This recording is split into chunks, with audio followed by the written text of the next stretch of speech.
Turnabout for tomorrow. Investigation 1.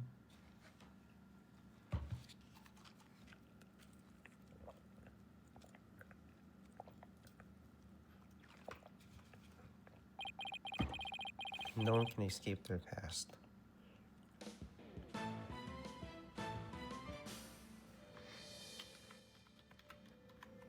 It's kind of dramatic.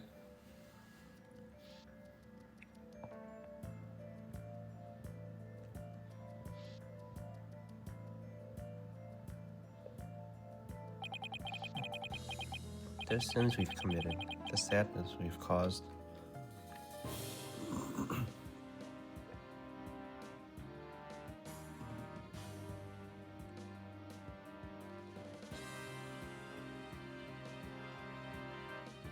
I'm gonna be honest, I'm not really interested in what happened.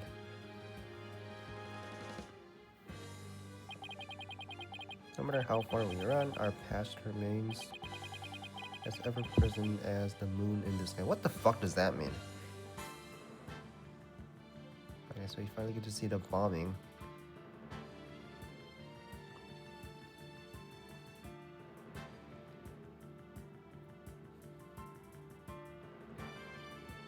Stop being dramatic, bro.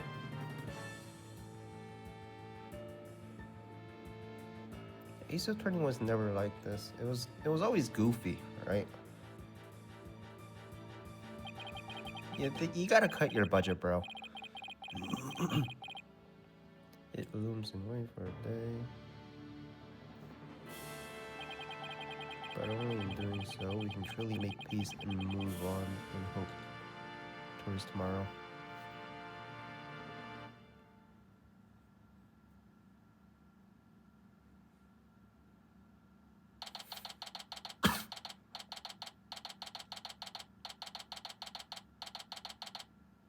Alright, we're back. Athena's been accused. Straight to the station.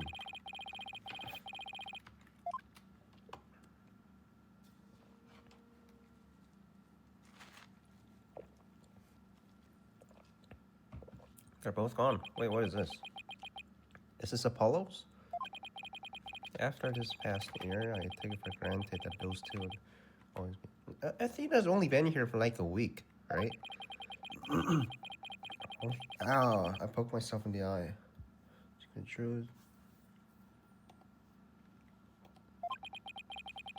And my pursuit of the truth only ended up with Athena becoming the new suspect. Some boss I turned out to be. You gotta save her. It's even quieter in here than usual. Yeah. Seems so empty too. I just don't get it, Daddy. All your reasoning seems perfectly solid. Yeah. I still believe it was, at least, based on what I know. But now, Athena's the one who's been accused.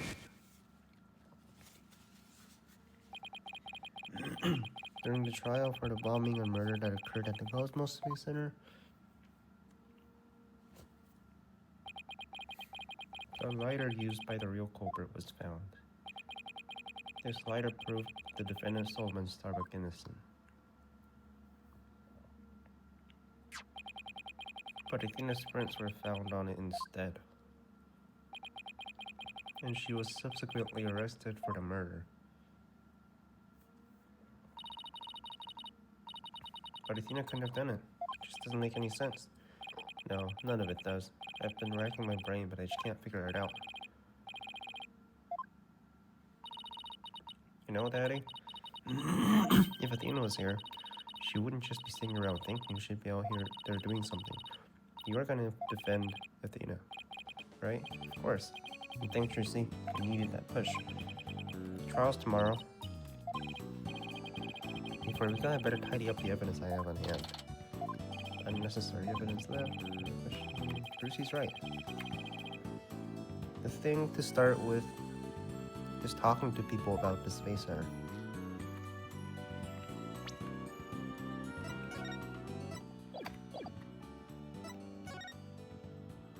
Detention center?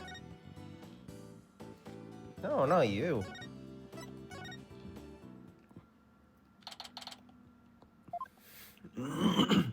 So, got a minute? What? I'm sorry, man. Galactic scooter, full speed ahead. Hey, come back. He scooted away. The son of a bitch.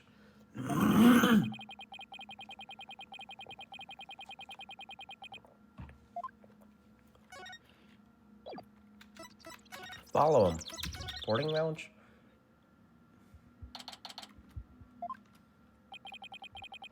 You were here only yesterday. Oh, hey. Sup? Wanna tell me something? Anything you've been hiding or couldn't tell?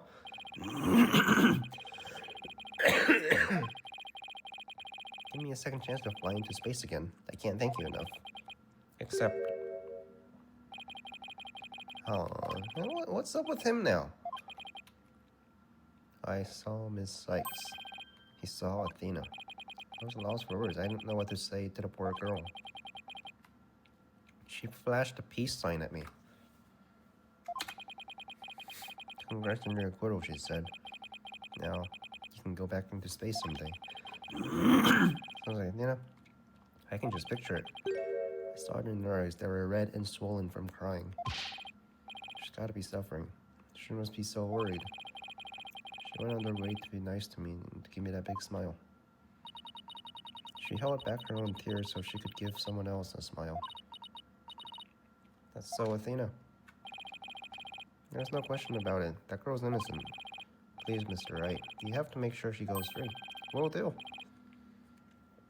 Want to tell me something, though? You want to tell me some things that happened? I promise to get her acquitted just like I did for you. I know, she'll be alright with her. With you in her corner. I know you never give up on her. Apollo has a fine boss to look up to. About the murder. What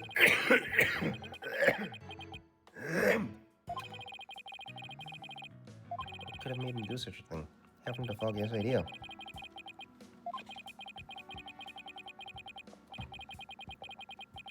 So there was never going to be a launch that day. I wonder if Clay knew. Surely he must have noticed when you went to board the rocket. It's pathetic to think I was the only one who got taken in.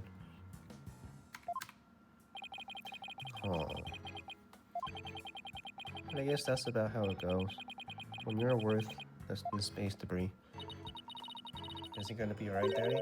His expression looks as dark as black hole. That's just how he is. The murderer.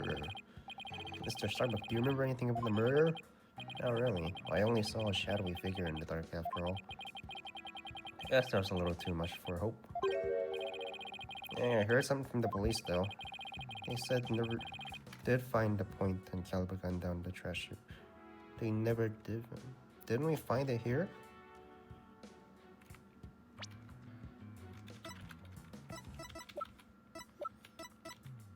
They never did find it. A gun. Oh, the gun, not the bullet. So the person still has it, basically. Just what I thought. The culprit must have carried it with them when they escaped. So, was the person you saw holding the gun Mr. Starbuck? Couldn't really tell. Wasn't a female. Could you tell if the person was male or female, tall or short? Can't even tell you that much. I'm useless. When the culprit opened the door and some light came in, I should have been able to see. The door. Yes. As I recall, they opened this door here as they made their escape. The door to Launchpad 1, except right now the door leads to the Space Museum. And they're trying to investigate the theory he came up with in court. They're recreating the conditions now. I'd like to see what's beyond that door now. Could you open this door for us? Sure, just let me have my Prince kit here. It's 2. So does that mean... What is 2? Is that the Space Museum or is it the launch pad? Wait.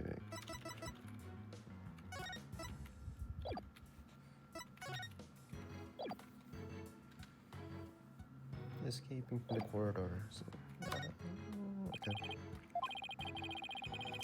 Back when the Space Museum was pad 2, they switched the pads around. Launchpad 2. Okay, so that's the museum. Because quite frankly, the Space Center needs money. Times sure are tough. Daddy, let's go check what's beyond. Sure, let's go. Why don't I come along? I can show you around. There's a leaf here. What is that for? I don't know what these dead leaves are doing here.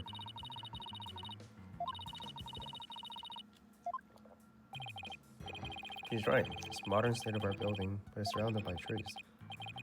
Oh no, if Chris stuck to the bottom of somebody's shoes, wouldn't they look more crushed up? These don't look like they've been stepped on.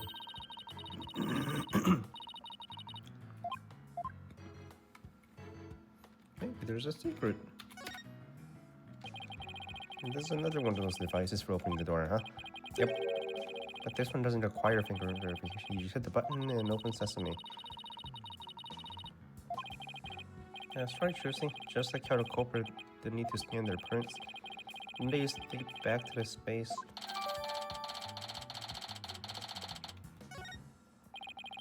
Oh, I don't see anything else that jumps out at me. But I imagine this corridor is built exactly like Launchpad 1 corridor.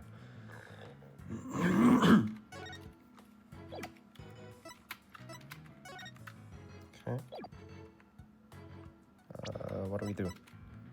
Talk to the Space Center staff.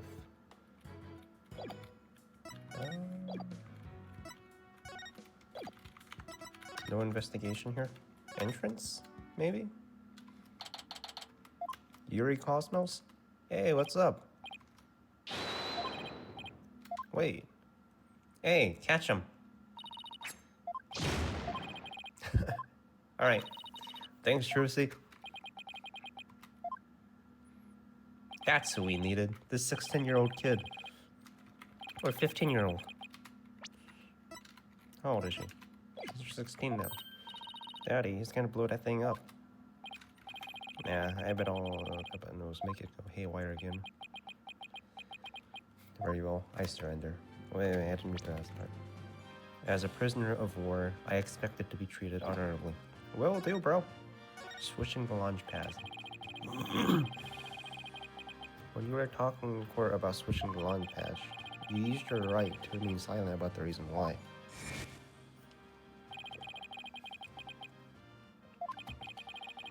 Why he switched it to launch pads to begin with? Please, I can't. I exercised my right to remain silent. My hands were tied. I was only doing what I did to keep my men from getting caught in that blast. The center of the cosmos is shrouded in mystery, but I don't have any secrets left.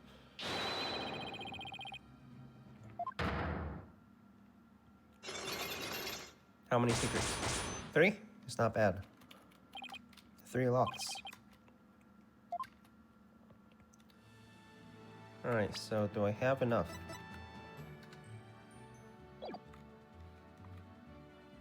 Do I have enough evidence?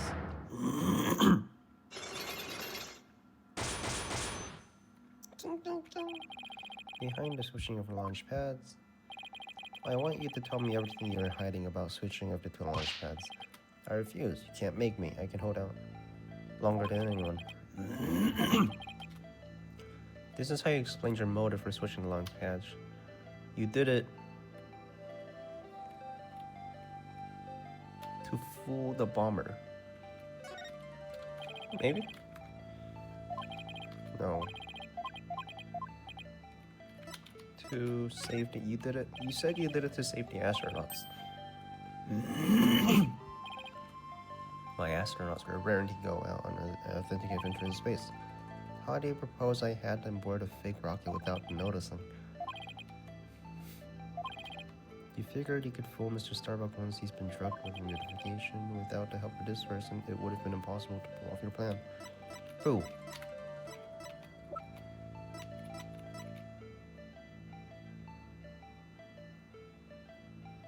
Her?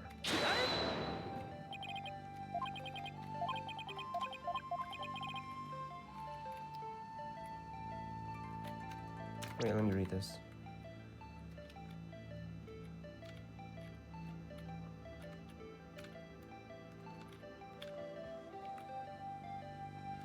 You figure you could fool Mr. Starbuck once he's been drugged with his medication, but...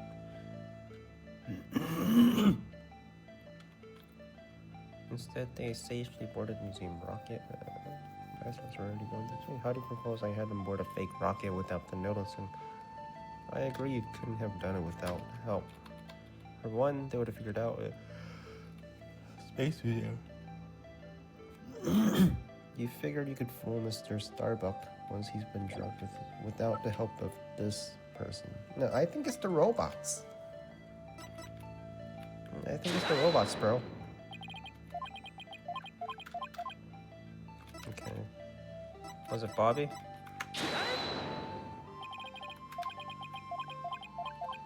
I know. I've been kind of spoiled because I know Bobby's the culprit. You? Huh? Do I have enough evidence? What is she doing here? Oh, the bombing. Right. What? You must have gotten Mr. Terran to help you. Then, with Mr. Starbuck in the days, they boarded the replica museum. Someone please help this poor prisoner of war. How is he able to spin like that? Is he... If you really wanted to save the astronauts' lives, shouldn't you have just called off the launch? You must have had a compelling reason why you couldn't call it off. But how did you know to switch the paths in advance of the bombing incident? I was warned in advance. Once I reviewed the warning, it was my duty to ensure my astronaut safety. Could have been a prank. Why'd you believe in it? I went to one of those mediums that everyone is talking about these days. Besides, I thought it was you, yourself, that got the warning via telephone. That's right, the bomber contacted me personally. AKA a regular old telephone. It's been a while. Planning on the launch? I see you haven't learned. Never forget the how I felt. The bomber said, it's been a while. That was enough to make you take this threat seriously? Because the Space Center had been involved in the bombing once before? Maybe. The culprit in the current case is the same person who was involved in this incident.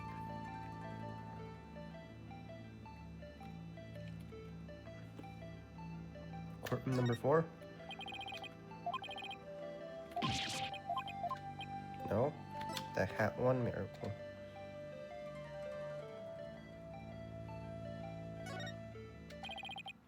Hat 1 miracle, the epic story of survival. People across the nation know it as the heroic tale of bravery. But in truth, it was an act of sabotage perpetrated by a recurring killer, wasn't it?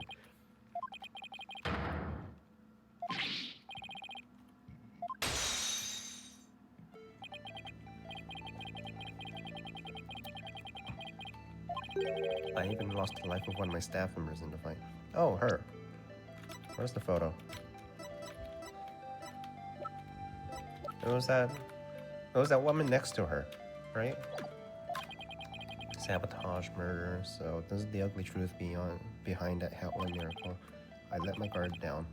I thought the saboteur had been caught, and that case was closed. The murder at the Space Center 7 years ago. This must be the person Director Cosmos thought was the culprit.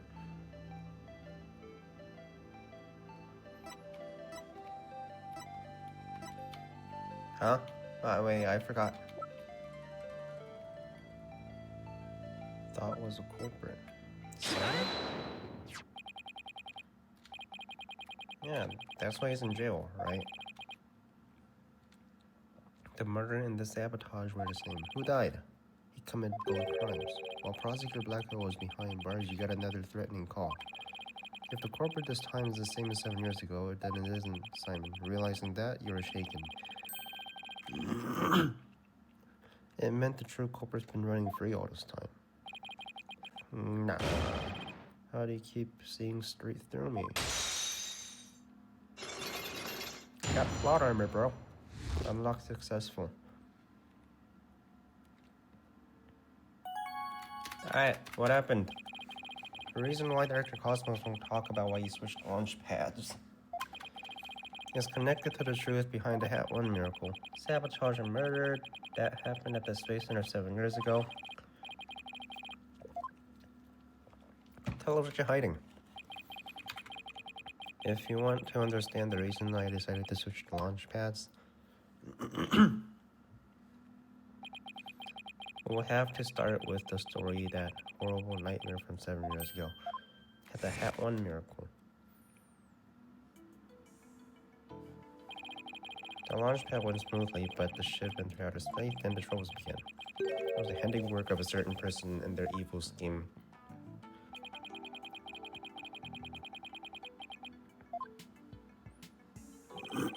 Not only that, but before the launch, a very valuable piece of moon rock was stolen. That wasn't the worst of it.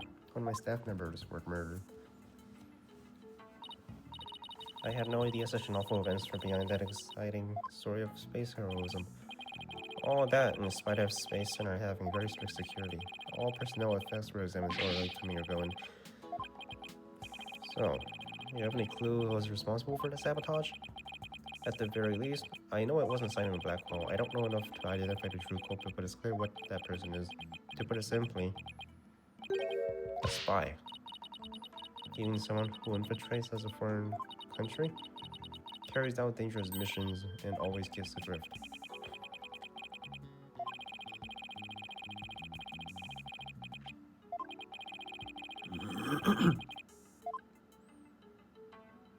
The spy. Is Bobby Fulbright, bro?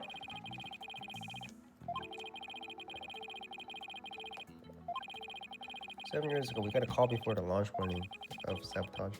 The same MO as this time. Yes, and I thought this had been caught, but it looks like I was wrong. Prosecutor Blackwell seems more like a ninja than a spy. He's a samurai. But there's a good reason we failed to find the real spy. A massive cover-up by the government. Government officials were too embarrassed to admit that they had allowed such a thing to happen at the hands of a spy. Don't tell me they made the police rush investigation. They did indeed, and then to cover up the sabotage, they cleaned up the story. That was the Hat 1 miracle, wasn't it? But then some reason to save Mo, warning of sabotage. Just like 7 years ago. 7 years ago, a spy gave you advance warning of their plans, just like this time. You switched launch patch, wasn't it? That's right. The caller knew the facts of the case 7 years ago, despite the cover-up. They knew about the sabotage, the moon rock, and the murder.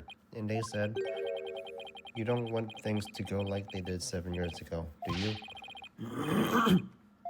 The government wouldn't let me. We don't give in to the likes of terrorists. We must proceed for our country's honor. It's quite a moving speech, actually. Moving, really? Maybe if you're easily inspired by political talking points.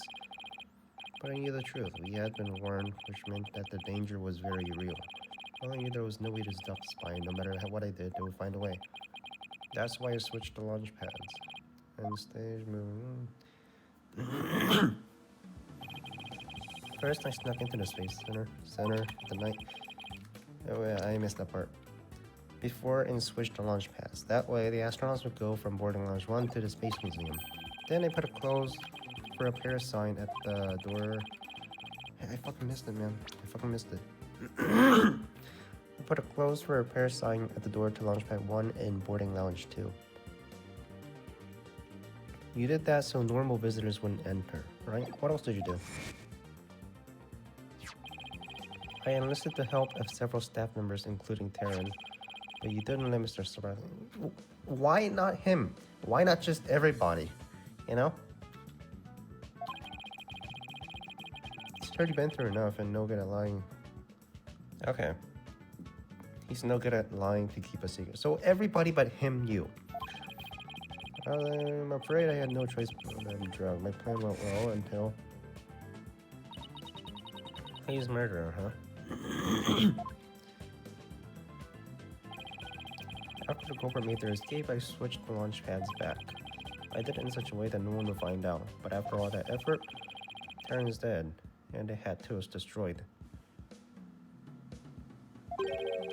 And the Hope capsule, which had returned to us only recently, was also lost in that blast. The Hope caps?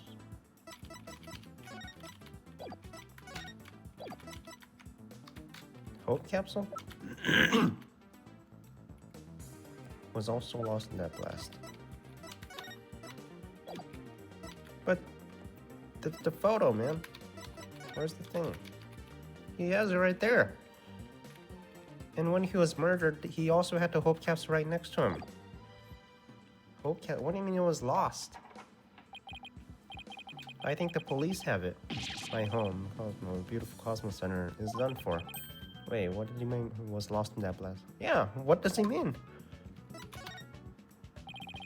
I thought that Hope Capsule was found at the crime scene with Mr. Terran. It's been brought back to the Hope space probe with the asteroid samples inside. What kind of samples are they? What's in them?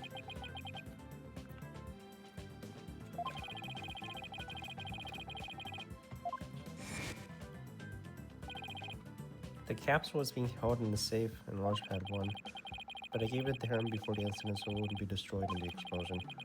The idea was that with it safely in Terran's possession, he could make it look like he rescued it during the staged... he trusts Terran more than... What the fuck is his name? More than Starbuck.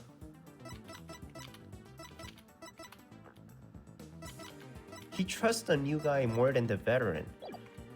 He's the mentor. You trust him more?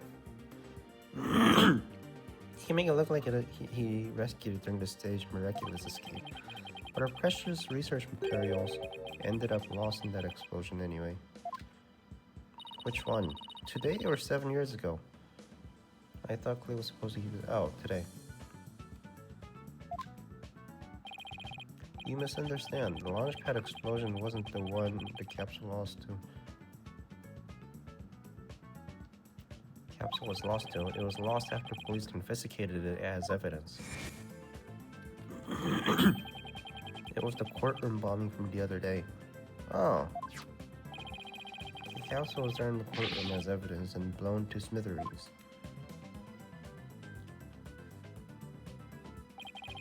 Yet another casualty of the blast. Ultimately, I think the culprit may have known about switching of the launch pads. How? The police found a wiretapping device during their investigation today. A bug boarded my tapped my advanced communication system. Yes, I wired this very phone. I use this phone to give instructions to my staff about launch pads, which just few select members who knew about the plan.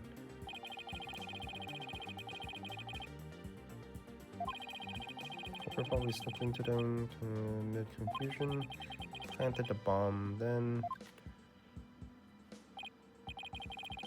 If they're tapping your phone, they would definitely pull something like that. So you really think the same spy is behind the incident in the one 7 years ago? Yes, I'm sure of it. Then the spy must be the phantom prosecutor has been chasing.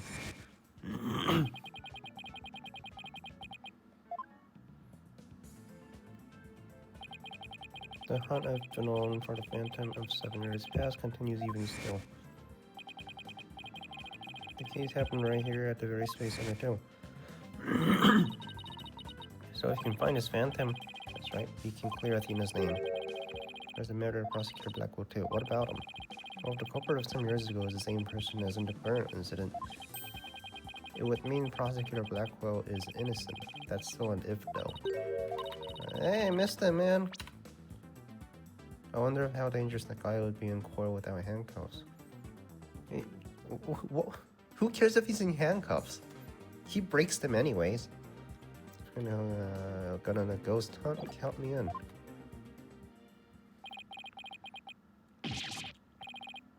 It's all over for me. Spin, spin, whirl, I'm done for. The center of the cosmos is doomed. Yeah, with this place running with you?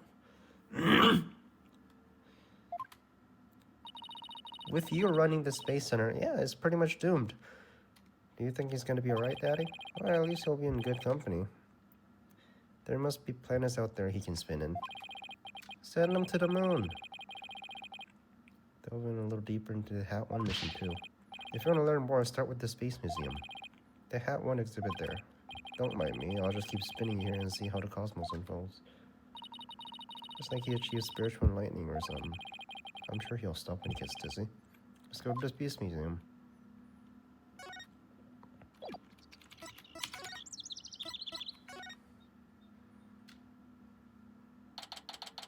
We've been here, right? Let's see, where is the exhibit that launched 7 years ago? That's the Hat One exhibit. Wow, look at that photo of the team. There's Clay, Mr. Starbuck, Director Cosmos, or a Black Quill, and even Ponko. But I've never seen the woman on the right before. Yeah, who's that? Everybody looks happy. Well, except for Director Cosmos. He looks happy. He's giving you a thumbs up. Let's check the newspaper article too.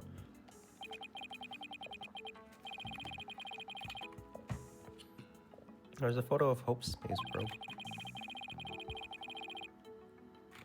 It doesn't talk about the murder or the sabotage. Hey, yo, where's this dude? You're gonna give him credit? Why isn't he in the photo? Why doesn't he get any credit? Look at that jacket. It must be the Hat One uniform jacket. It has a stab wound in it. It's the same design as the one Apollo was wearing, the one that belonged to Clay. Actual jacket worn by a Hat One team member, it says. Not a replica, huh? What's the girls? It's gotta be the girls, right? Hello? Bobby? No, Shuni? Miss Woods, what brings you here? What does she have to do with it? I heard Tina... Okay, fair. I've been looking for you, Mr. Wright. I thought you might be here at the scene. You must be worried, but rest assured, you're gonna do my very best to defend her. Tina's going through such a hard time. I hope she doesn't lose heart. Even just coming back to this place must be really difficult for her. The Cosmos Space Center? You didn't know. She used to live here when she was a little girl. Who's her daddy? Who's her daddy? Who's the mommy? Miss Woods, could you tell me more in detail? Athena in Space Center. Athena's mom worked here. Oh, the mom. Who's the mom? If I remember right, she was a doctor of psychology or something. Makes sense to me. I don't know. I do know that she lived and worked here. So Athena lived here too. How do you live in a fucking space center?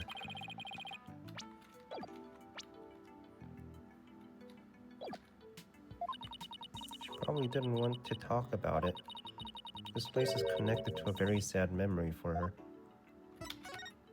She told you, but not me? Sad memory, can you tell me about it? There was a terrible incident here. Yeah. The mom died, right?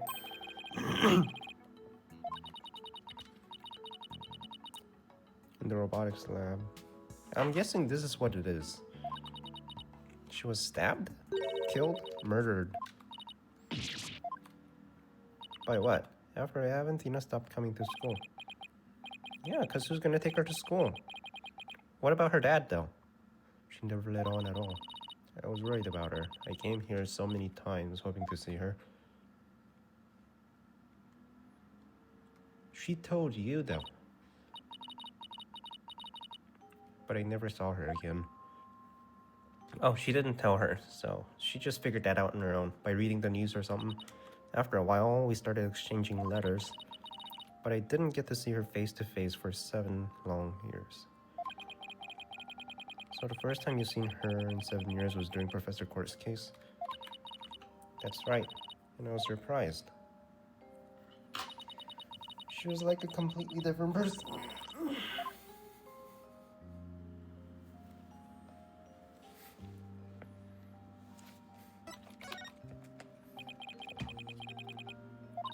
What was she like? She was very sensitive and kind. She didn't talk very much.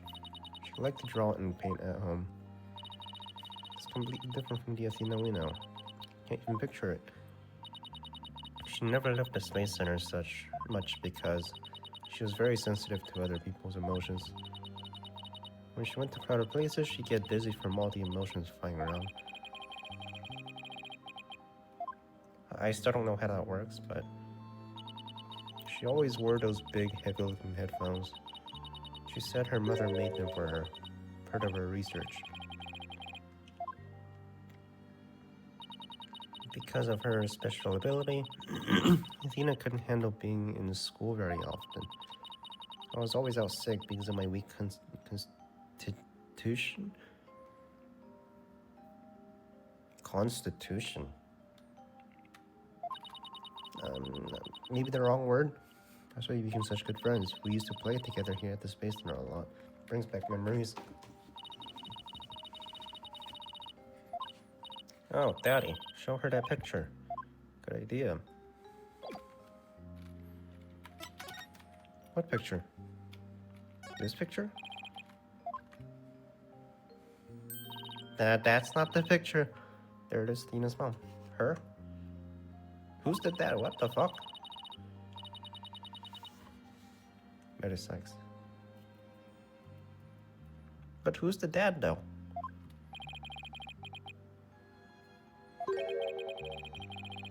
Connection to the hat one launch. How did she get her orange hair? Why, yes, it did.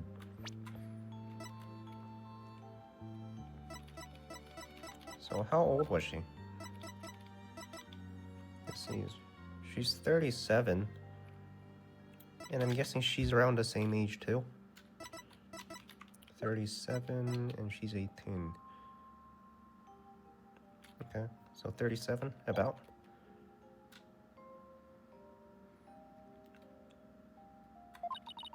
As I recall, it happened on the day before the launch, just as I suspected. But that wasn't the worst of it. One of my staff members was murdered. Athena's mom, right? Crime prosecutor Blackwell was convicted of is the murder of Athena's murderer. There is. Thank you for all your help, Ms. Woods, and please try not to worry.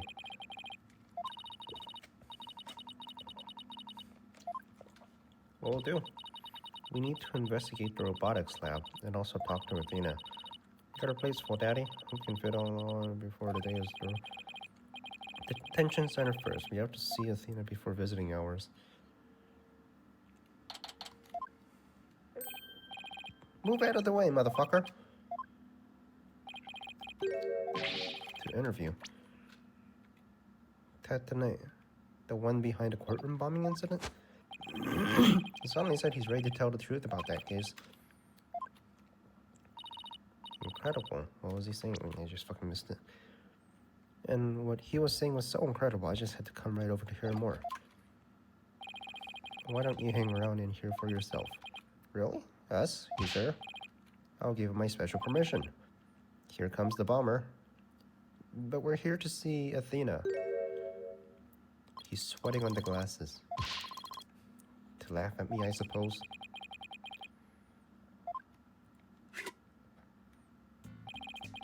After all, you're the one who assaulted Apollo and put him in the hospital.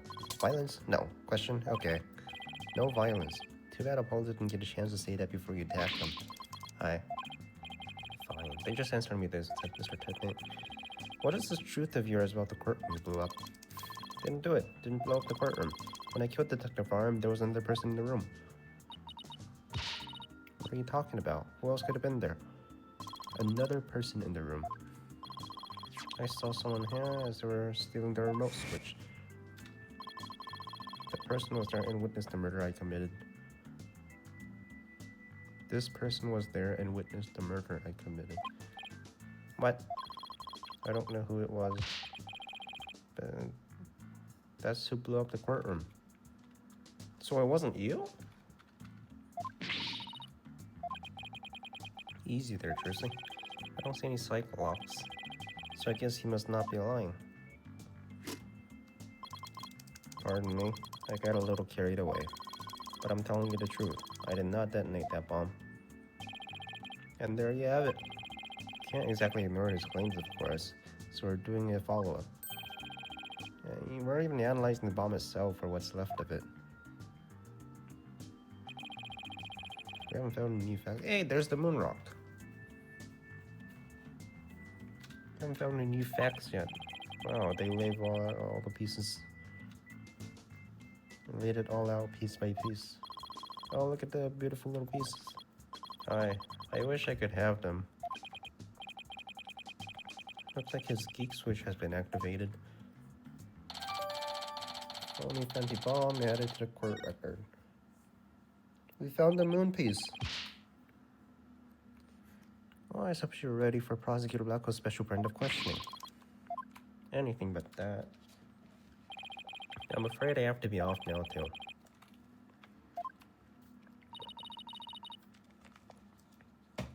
Hey, let us see, too. Sorry for the trouble. Could you come back later? Well, off I go. What a bad timing. Looks like we have to wait until after her questioning is over to see her. Let's go check out the robotics lab. Alright, sounds like a plan.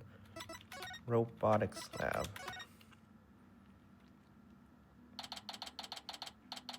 Why would you make something like this?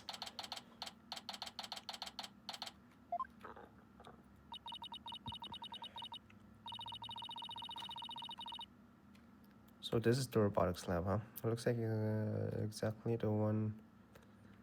It's exactly one floor above the boarding lounge. And where people were directed to evacuate via the emergency ladder. This was where Athena's mother was killed 7 years ago. Speaking of someone who works with robots, look. Hey yo, what's up? So they plan to use this bag to carry the capsule, is that right? Yeah, more or less. Say, why don't you stop talking about the case and have a nice cup of tea and say... She's nice to him, but not me.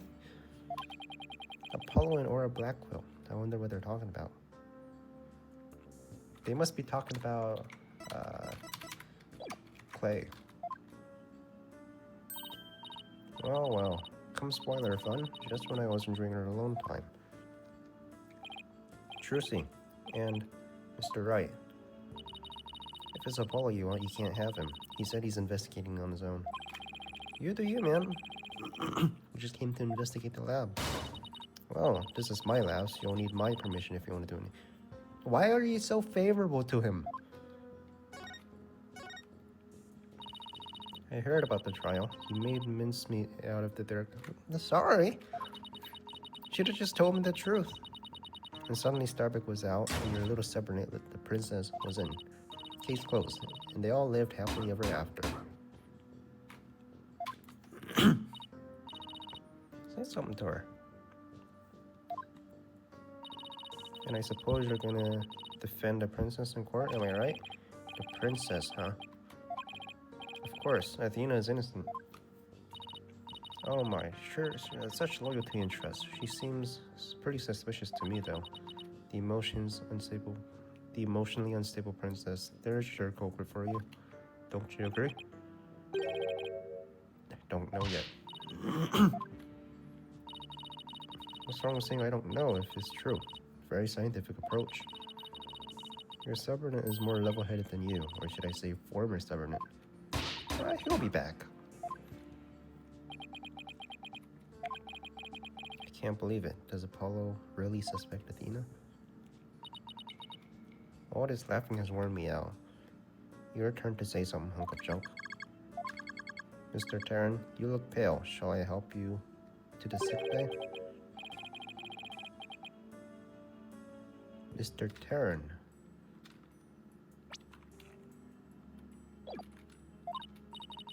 This unconfirmed is mistaking Apollo for Clay. How? He's possessed by Clay's ghost. Mr. Terran, how are your injuries? Mr. Terran? Mr. Terran, how does this thing work? I guess Clay intends to hang around to hunt the princess that murdered him. Oh, and to hunt the lawyer that defends her too, of course. Robot that can see ghosts. Yeah, but... An Amma Spirit Museum. How does the thing work, though? Is it by DNA? Is it by facial recognition? Fingerprints? Like, how does this thing work? How perfectly foolish. That kind of blind belief makes people lose sight of the truth. Just like 7 years ago. Tell me up the incident.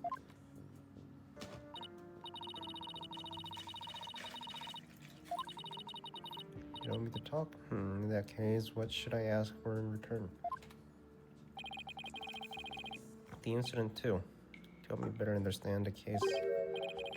Apollo knows about the case too.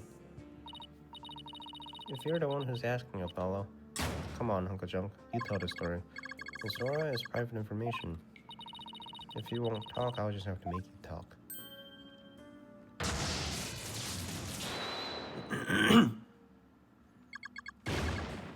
Who cares about personal privacy? Not me. I'm ready to utilize my vast processing abilities to impart all level of information. Wow, what a magic trick. He's like a completely different robot now. The bodies of all robots that come through this lab are designed by Miss Zora. I was born 7 years ago. Miss Zora was much younger then. Yikes. Better watch what you say if you know one thing inside. Hat one launch imminent. Then our hearts were created by that genius Dr. Metis Sykes. Hearts? Robots have hearts? Can you even make such a thing? Emotional, not irrational things, our logic and our hearts can be integrated. Two navigation companions created by Miss Zora and Dr. Metis transcend humans.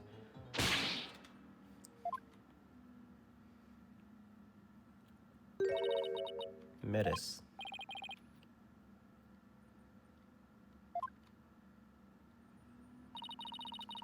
Nobody could continue her research. She and her work were truly one of a kind. And now, the two navigation companions are all that are left of Metis here on Earth. Robotics are all that's left. Isn't she leaving out a very important someone?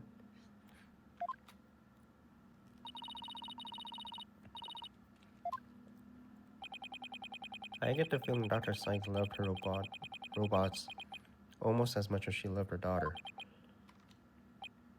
Oh, and almost as much as she loved you.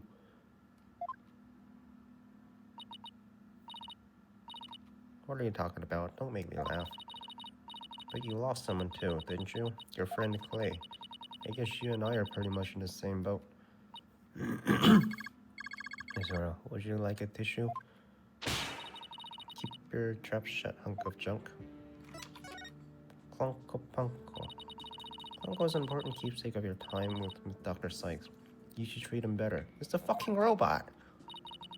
What does it matter? He doesn't feel the pain, I can always repair his body. Besides, their hearts are naturally in their bodies. It's the data center. Runs on a separate mainframe. Their bodies are controlled remotely from there. Their hearts and memories are there too. Their bodies are really just peripheral. So I can do anything I want to them. I'm not sure that gives you the right to physically abuse the poor things. They're fucking robots. We believe the culprit of that incident might be the same person as this case. Dad is going to find out who killed Dr. Sykes too. I'm sure you're aware of who Metis' killer was? Yes, Prosecutor Blackwell, or it seems. The quaint way of putting it. Are you implying you didn't think he did it? I can't say anything for sure right now, but that's exactly what I'd like to hear from your side of it, to help me be sure. I was doing his time to Metis, you know. He wanted to learn psychology, he said. His infamous power of suggestion. Exactly. He was oddly serious about it. Rather than teacher-student, he treated her more like a loyal samurai. Seems like I missed that part. Would treat his sovereign. He seemed more like a lost soul than dignified samurai to me. He even got along with this little princess. Why do you call Athena the princess anyway? Well, she's Metis' daughter after all, although she's nothing like her. Besides, doesn't the selfish little princess always have lots of white knights around? Who's the white knight? Now I think I see why Athena didn't say anything when he ran into Aura yesterday. All makes sense now. So the culprit behind the two cases could be the same, huh? That settles it then. What does it settle? None of your business. Just forget it. How long are people gonna hang around here anyway? I don't want to investigate. You think you can just waltz in and ransack a person's lab? Show me a search warrant. We're not the police, so... I mean, if you say so. Then get out. Go show them out. Certainly, Miss Sarah. Don't push. Apologies, I'm just following orders.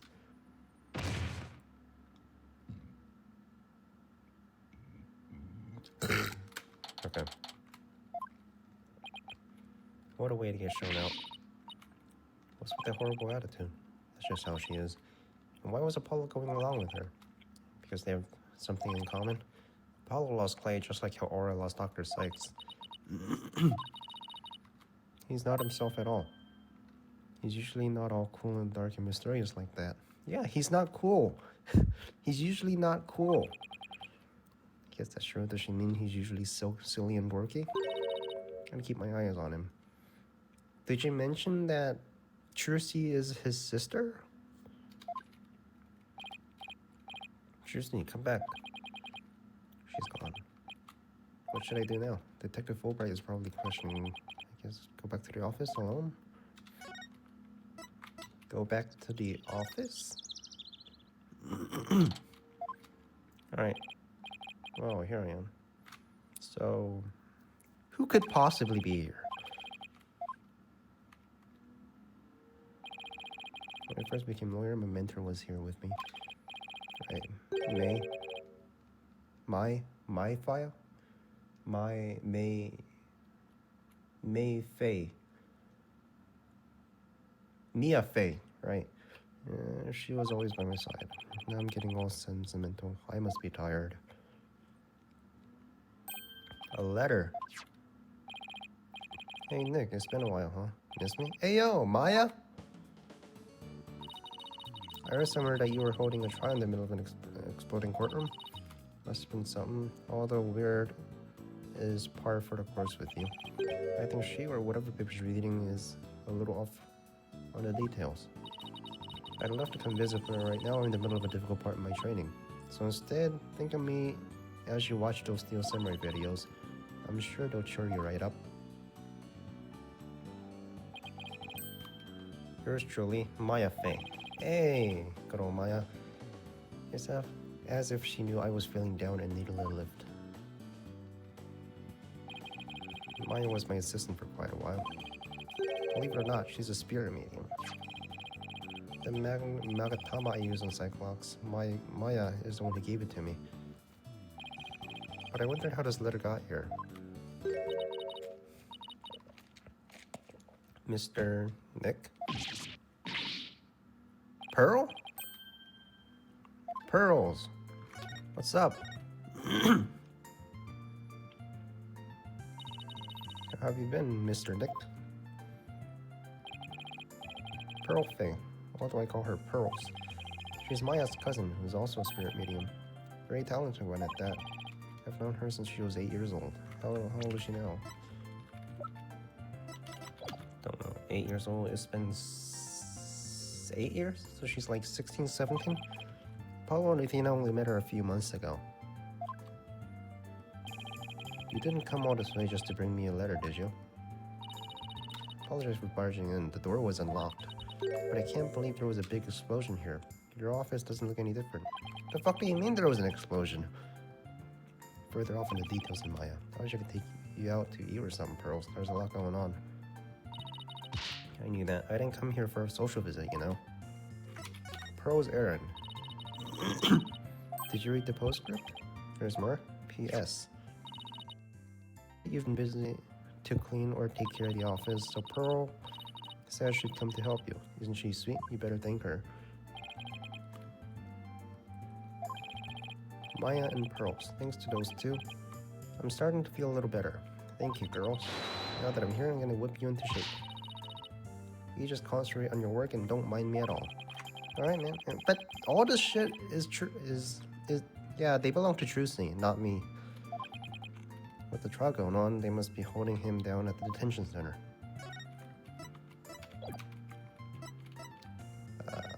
I don't see the point of it. Why is she here though? Investigate the case. Is Athena done? Athena! Look who's here. All this time you haven't said a word. It's even turning your hair gray. Hey, what's up? I don't have anything to say, Aura.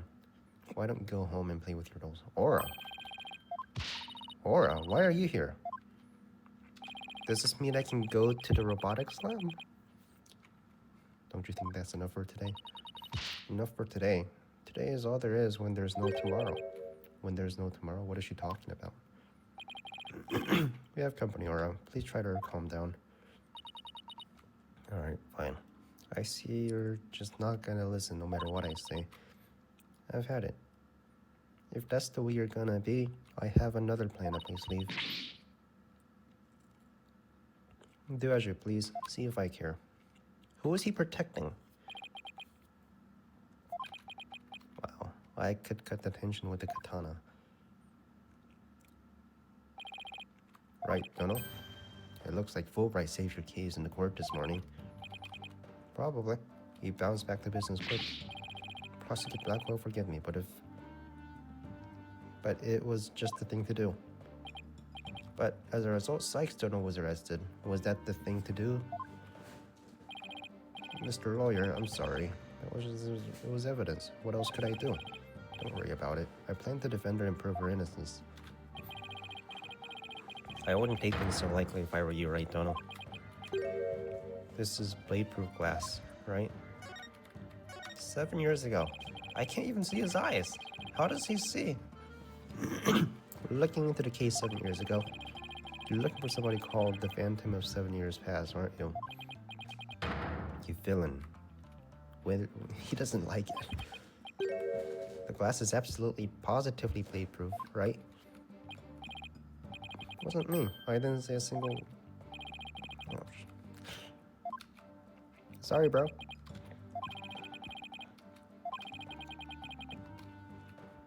Also, you didn't really kill Dr. Sykes, did you? Or the guest is leaving. Prosecutor Blackwell, please listen to me. The culprit in the current case might be the same one in the case 7 years ago. If you cooperate, we could probably solve both cases. I suppose I could talk. The one who killed my mentor was, without question, me. I stole Sykes Dono's mother away from her. I destroyed her life. Prosecutor Blackwell. Guard, where are you? Stop dragging your feet, I tell you. He doesn't want to talk about it? There he goes. No, we've upset Prosecutor Blackwell. You got the shocker? There isn't much we can do. Detective Fulbright, do you mind if I ask you just a little more about that old case? Oh, I guess it won't make a difference now. What would you like to know? The trial 7 years ago. Do you know anything about the trial that got him convicted? The police called the incident the UR1 incident. Prosecutor Blackwell was charged with murdering his psychology mentor. Kind of like your red Mr. Lawyer were to kill you. I don't want to think about that one. There were 2 decisive pieces of evidence, so a verdict was reached very quickly. Let's see. First was some security camera footage. Could I see it? He was the only one who could use the corridor to the murder scene at the time. The only one, huh? That does sound pretty decisive. Could you show me that footage?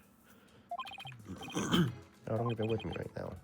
I guess I'll have to see some other time. What about the second piece of evidence? It's the moment of the crime. So, there he is at the scene of the crime holding a bloody katana. It was the victims kept on display room. She had a thing for Japanese culture. He didn't have gray hair. It was the victims. Kept on display in the room. She had a thing for Japanese culture. Hard to explain it. But who took this picture, detective?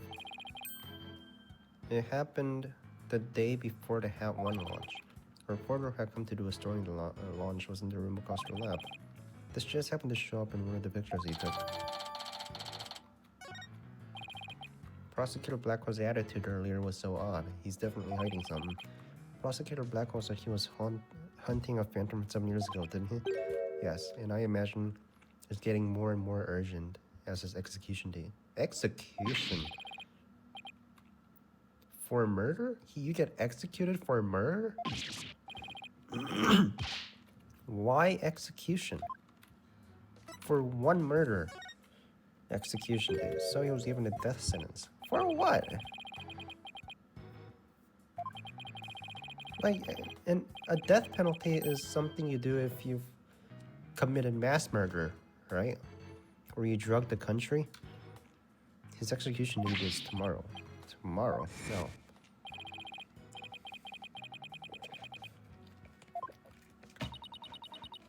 Enough for today. Today is all there is when there's no tomorrow. So Aura does care about him. Same as the one from 7 years ago. Then it'll be the worst possible scenario. Prosecutor Blackwell would be executed tomorrow under a false charge. That would be unthinkable. We have to do something right now. I want to do something. I want to, but you're a lawyer. You know how hard it is to overturn a decision? I know. Why? Why isn't Prosecutor Blackwell putting up any kind of fight? He's been like that ever since his conviction. Today, uncooperative. Not even his own sister could persuade him. Uncooperative. When he's about to be executed for a crime he didn't commit. He's a true samurai. Can't let it happen. I have to stop it somehow. Oh, pardon me. Looks like I have a phone call. Fulbright here. What? You gotta be kidding. Mr. Lawyer, the robots are... not a moment. They're staging a revolt. The machines are rebelling against humans. They've holed themselves up in the space center and taking the visitors as hostages. They did what? No, Trucy. We have to get right over there. This is gonna be one heck of a battle. I doubt it. Really? The robots are... That's ridiculous, man. The riot police are here. And the robots really are holding it. There's two of them, right? There's Ponko and Klonko. There's two. Look, Mr. Lawyer. What do you suppose that group of people swarmed or what do you suppose that group of people are swarmed around? Now I was trying to help the innocent person. She said she was lost. Your robots have declared war on us humans. You've even taken hostages already. You never know what it'll do. Can't you see he's trying to help me? I recognize his voice. Are you okay here on your own? Leave it to me. What's going on here? Pearls, over here. Pearls? Why are you here? I heard the terrible news and I got so worried. Thanks, Pearls. I can hardly believe what's happening myself. I'm so glad you found each other. When people are happy, I am happy. When people are sad, I am happy. When people are angry, when people are... There is something wrong with him. Just shut him down, man. Looks like he fell asleep. He must have been tired. Klonko? Aura! Humans are our enemies. Time for the machines to take over. They're rebelling. Just unplug that shit. Shut off the data center. It is true that I've taken hostages. You better not make me mad. Hey, you. Hostage number 1, come here. I'll let you talk to them. There's something being displayed on his face.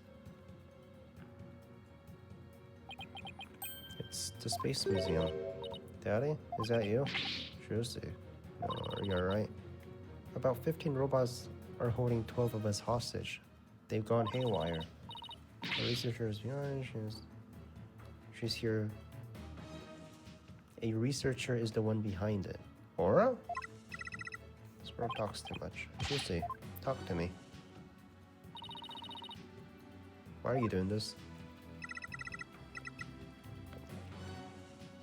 My demand is simple. I hope that detective is listening. Bobby Forbine here. I'm all ears. I want you to bring someone to me. Clay Terrence murder Athena Sykes. Athena? Now hold on just a moment. Can't give in to a demand like that. So you don't care what happens to these hostages, huh? I'll pick one out then. No, Mr. Lawyer. I know I have absolutely no right to make such a ridiculous request, but you need me to buy some time, right? Got it. I'll see what I can do, but promise. Promise you'll never hand Athena over, and you won't give up on the hostages. Of course I won't. Now, I'd better go and contact headquarters. Mr. Nick, how do you plan to buy time? I have no idea, but this hostage taker, could it be? You don't want me to let little princess or hunk of junk kill all the hostages. He's not gonna kill anyone. Princess, hunk of junk. It's Aura, right? In which case, there must be something I can use as a bargaining chip. I don't have anything to say, Aura. Why don't you go home and play with your dolls? Robots? Well, if you don't, I have plenty, you jerk.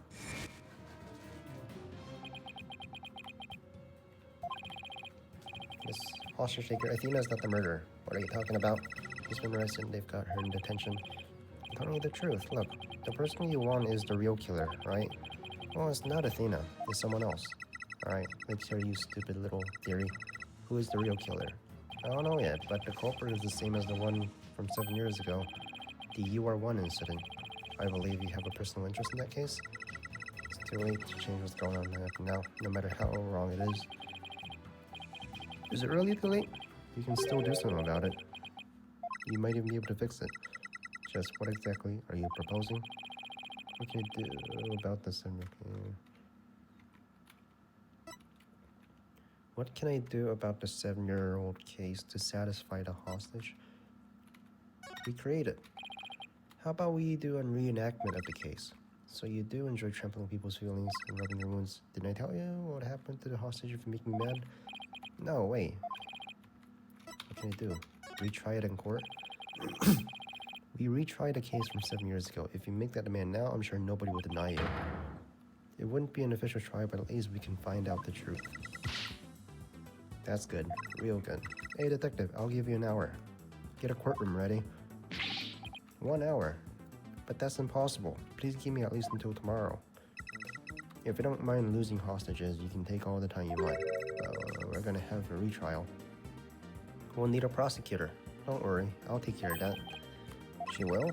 I guess I can be fair and let you come in and check out the crime scene. But hunk of junk here will be watching you. Don't try to do anything funny about that. Stop acting like you're the robot. You're Aura, right? Mr. Nick, I'll help you with the investigation. Right, please, make way. We're coming through. Thanks, girls.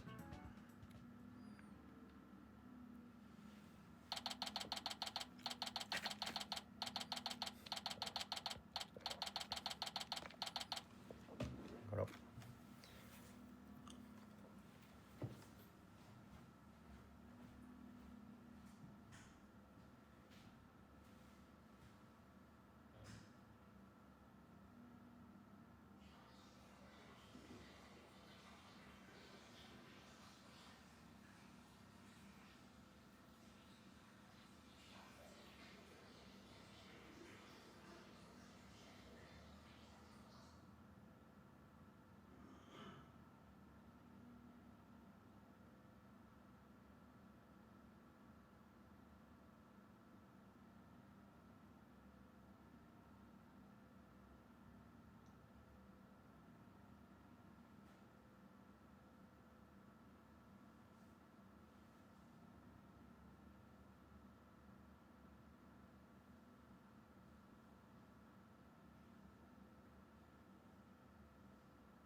Aura drops us off with the warning not to touch anything when she got back. I wonder what's taking so long. Can't really start the investigation yet, can we? Even if we could, the mess would make it hard to tell what the room was like 7 years ago. Why don't you look at the photo?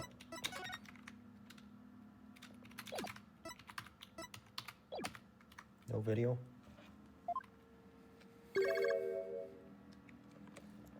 Mr. Wright. That's me. It's the hostage taker. I'm back to my usual self now. You're still being monitored, however. But more importantly, an important guest has arrived. Guest? Simon? Ayo, Samurai! Ayo! Miles! Edgeworth, bro. Got a nice ass car.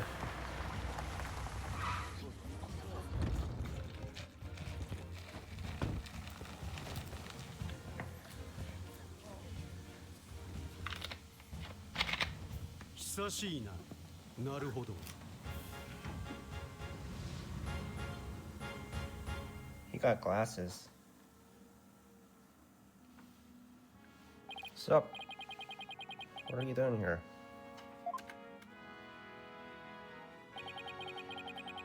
This is Miles Edgeworth. We've been friends since we were kids. No, you weren't. You were enemies for a while.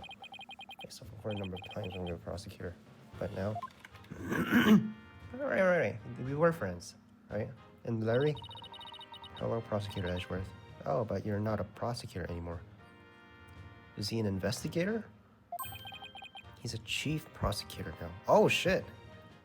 A chief prosecutor. So, like, Excelsius... What's his name? Excelsius Winner? Yeah, that's the position, right? Oh, shit, man. Title is nothing more than a title. But we have a little more pressing issues to discuss. What are you doing here, Edgeworth? The captor chose me as the prosecutor. A chief prosecutor. She went all the way to the top. I gathered all the information I could in the short time I had. I'll give you a rundown. So, where's the whip girl? What happened to Francisca?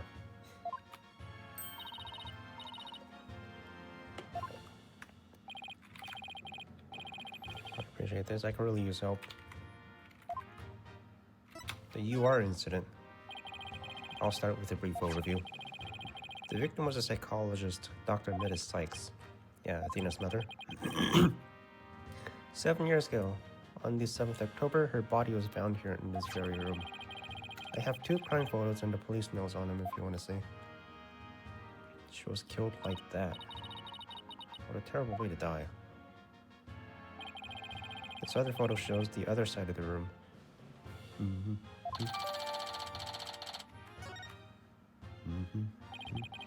I also have an autopsy report for you. Autopsy report added to the court record. The murder weapon was the victim's own katana found at the scene. It was a real katana.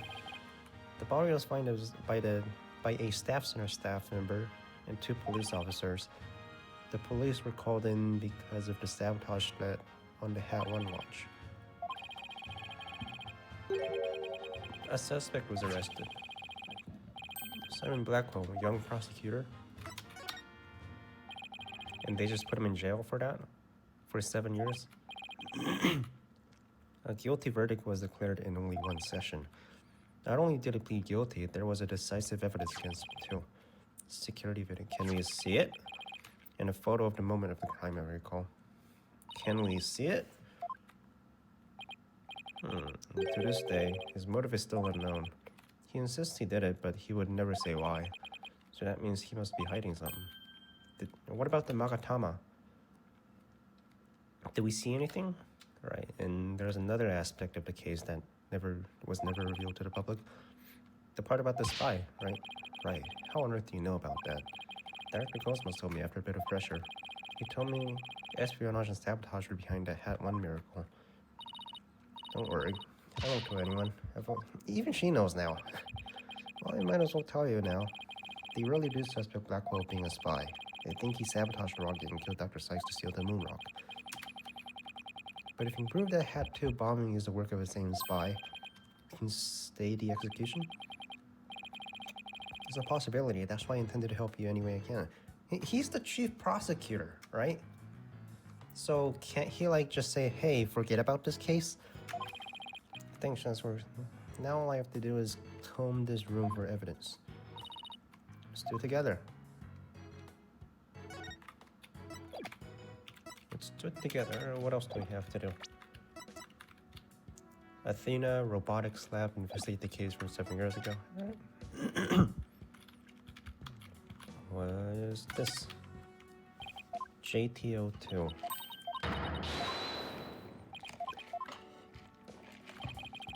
Were built on the Hope space probe here at the time. The murder occurred after the space probe had been removed from the room. It's a long time. It was always long gone by the time someone took this picture. You can see the probe in this new basement photo. Yes, and you can see it was stolen. The stolen moon rock there too. Strange black and yellow thing. That's from the moon? Note that the same rock is absent from the crime scene photo. Someone stole it. I hear there's a lot of research on moon rocks and stardust from the asteroid these days. They say the result could potentially have a huge impact on all of civilization. It's like we're in a new space race with every other country out there. Which country are you from? So the person who stole it, think he was our spy? I'm sure of it. Dr. Sykes was probably killed because she was a roadblock in their plan. Unfortunately, the government thinks Prosecutor Blackwell is the culprit. Makeup. Workbench. Oh, a kitchen. See the little food processor? That's a Hope capsule.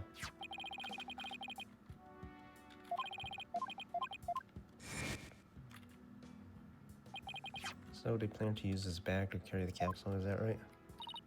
Yeah, more or less. Say, why don't we stop talking about the case and have a cup of tea? Edgeworth, did those 3 people have a bag with them for transporting the capsule? Oh, you mean it's a custom-made shock-resistant bag. How did you know? Oh, I just overheard Apollo making an inquiry about it. So he's looking into the case from 7 years ago on his own, is he?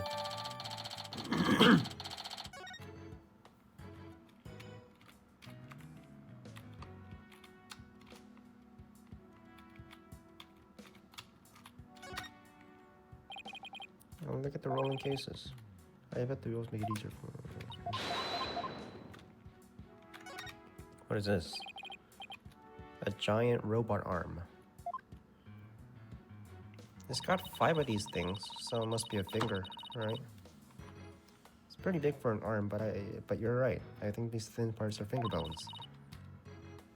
They're even about as long as my legs. Spike ball and drill. There's a spiked ball and a giant drill on the floor too. Or is trying to build some kind of weapon of mass destruction. Maybe she wants to use it to demolish a big building or something. What is this? Charger, right? Power plug. Charger. Charging station. EVs. Tesla charger. Come here periodically and charge yourselves up. Machine that maintains themselves. Pretty cool.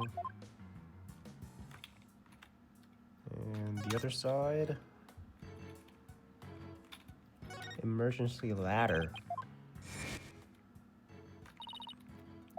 So lowered my emergency ladder, like detective leading the evacuation.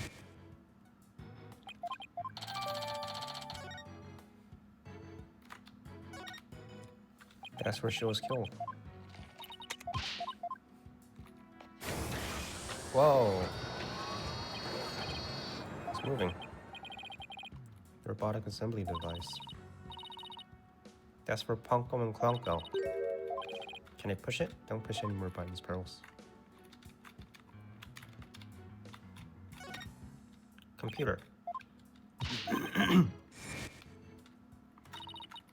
Metis. She just glanced over at her desk. Athena's mom. How does she get orange hair, though? Like, who's the father?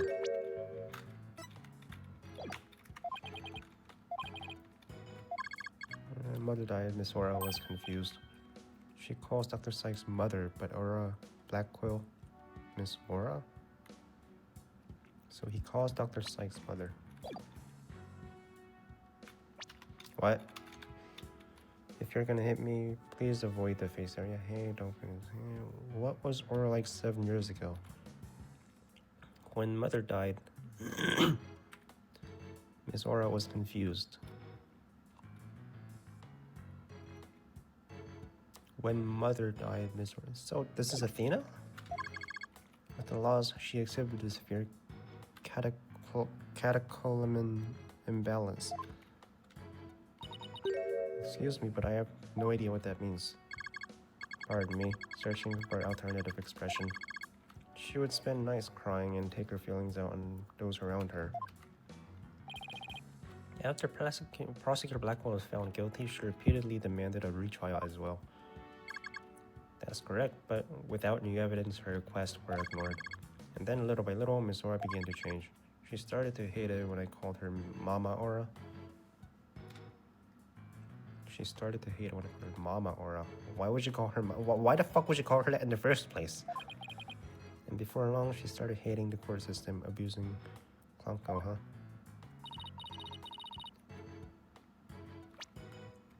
Oh, right.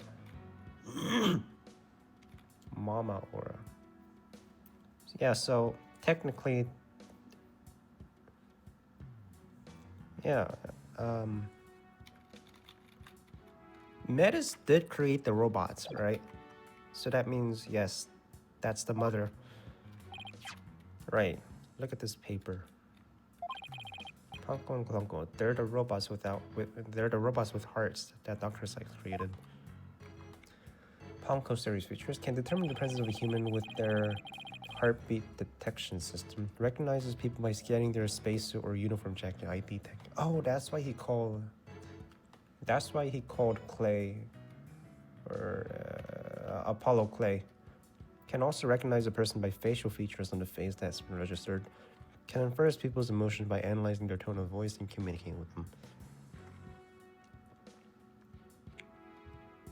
They can determine if it's a human with a heartbeat, and then they recognize them by the jacket ID, and then they recognize the person's features. Once the face has been registered, can infer people's emotions by analyzing their tone of voice. In addition, they can... I don't know, Ashworth, they might be even more human than you. What's that supposed to mean? Kinda sounds like these robots can do what Athena does. Robots with heart added to core. Series of Ponko series.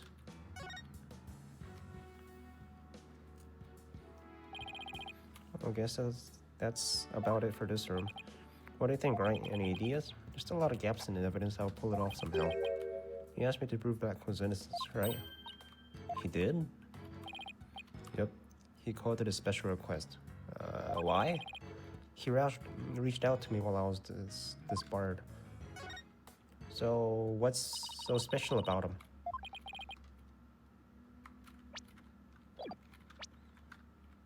So, that was what sparked you to get your attorney's badge back. Black. What about him? Right, I have a special request. I want you to clear one of my subordinates of suspicion. Your subordinates? Subordinates. I'm not a lawyer anymore, remember? I haven't been one in for a long time. That 8-year misunderstanding has been cleared up, and you must be eager to return. I'm sure you're familiar with the case that ushered the dark age of the law. Very soon a convict I will stand as a prosecutor in court. I want you to keep an eye on him.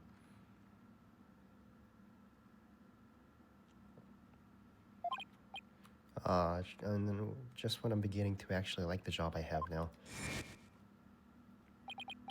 Right. I'm sorry I dragged you into this, because the espionage aspect, I wasn't free to give you all the details. No need to apologize. It's like I said on the phone the other day. I know that the type of criminals you're after now aren't small fries anymore. It looks like your target finally decided to make a move. Yeah. It's for this reason I returned.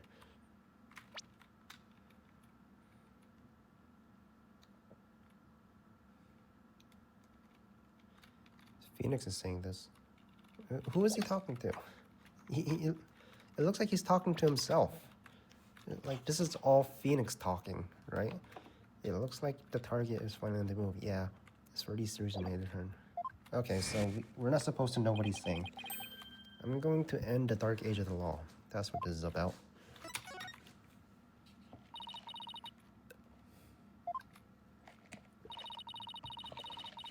And I hear there are more false charges and fabrication of evidence than ever. When I became a chief prosecutor, the court system had already lost the people's trust. It all began 8 years ago. A lawyer was caught fabricating evidence. That's me. And a year after, the prosecutor was found guilty of murder.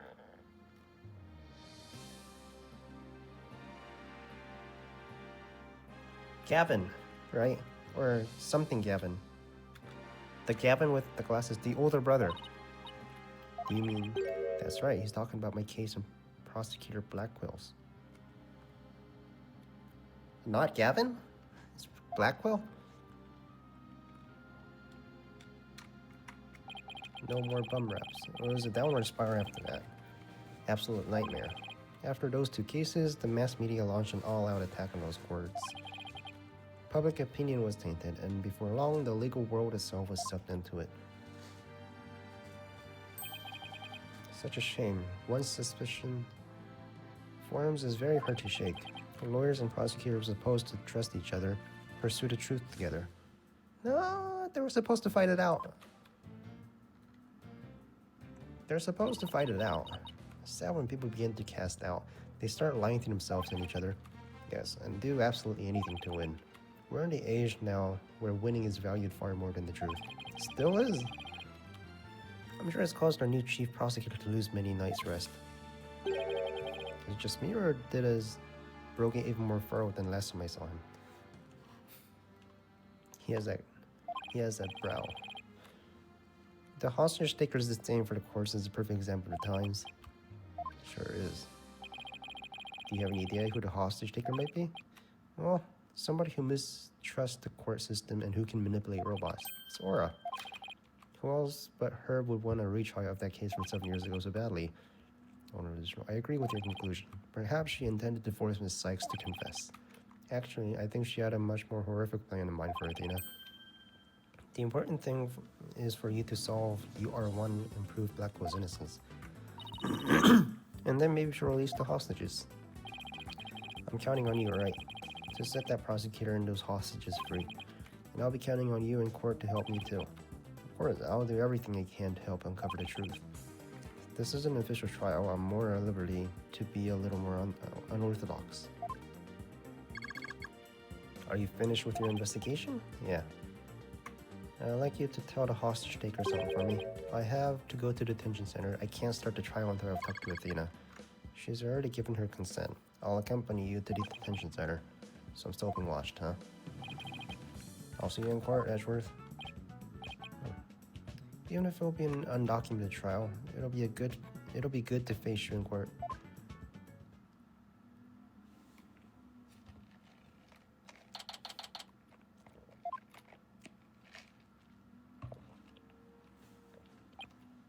She was right by my side a few short hours ago, but I feel like I haven't seen her in ages. Athena? Sup? And Pearly, too. I know you'd come. How do you know Pearls? The first step is the interview with the defendant. And because you're my friend, and I was worried about you. Thanks, boss. I'm not the only one who's worried, either. Who else? Miss Woods today. She was also beside herself. She came to find me. She told me you used to live in the cosmos together. No wonder you knew so much about the place. Sorry I didn't tell you. That's right, but there's some other things I'd like to ask you. Sure, you can ask me anything. Alright, day of the crime. The day Clay was murdered. What would she know about it? I was actually at the Space Center that day. in the Space Museum. Right, where the culprit fled to. That's not good. I never could fully deal with what happened 7 years ago, but when I saw the Space Center again during the news coverage of the Hat 2 launch, I thought maybe if I were there, things would be different this time. That must have taken a lot of courage to face your past like that. So I went to the Space Museum the evening before the explosions. This was before the launch pads had been switched. There was a sign that said closed for repairs, and they weren't letting anyone else in. Yeah, the director couldn't very well switch the pads if there were people there. But I snuck in anyway. Did you want to see the Hat 1 group photo? The one with your mother in it? I did, but what I really wanted to see was her jacket. Jacket. Yeah. When she got stabbed. But I should have known it wouldn't be easy to get over such a traumatic experience. The second I saw that jacket, it all came back rushing back to me.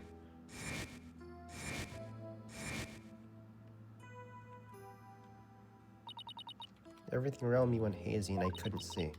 I tried to get out of there somehow, but I guess I passed out.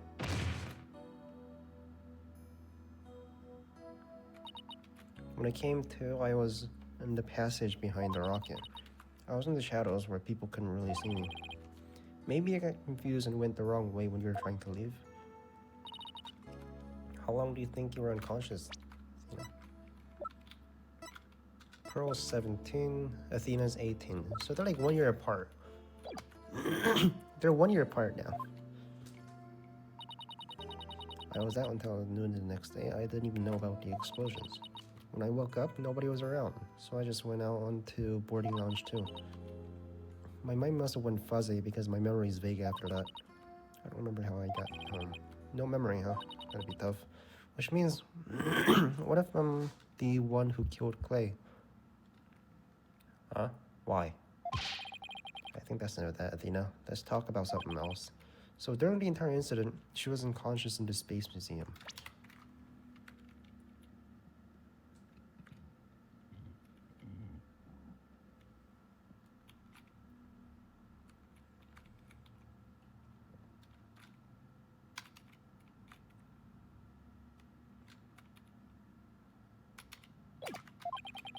Of course I believe her.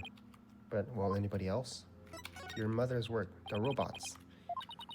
Machines that could tell people's emotions by their tone of voice, and my special ability. Someday when people travel to distant planets and their companions will be robots. So she said they'll be able to understand how their human companions felt. She's trying to be Elon Musk. Robots that can understand people. I was just a convenient subject for her research.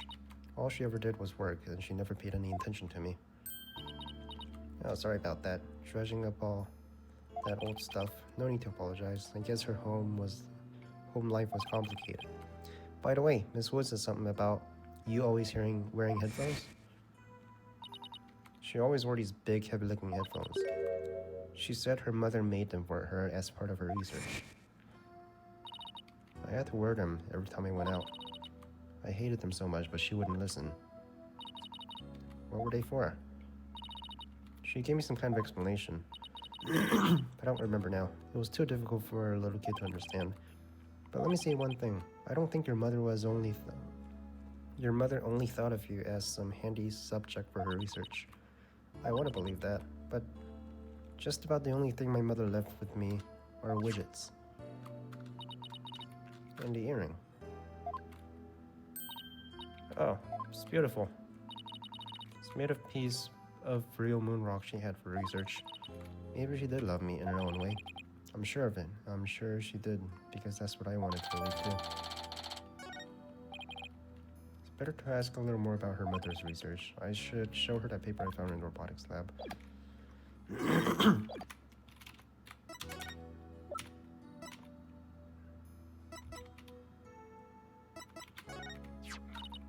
Oh, Palco series. She must have gone to the robotics lab. You seem to really love Palco and Clonco.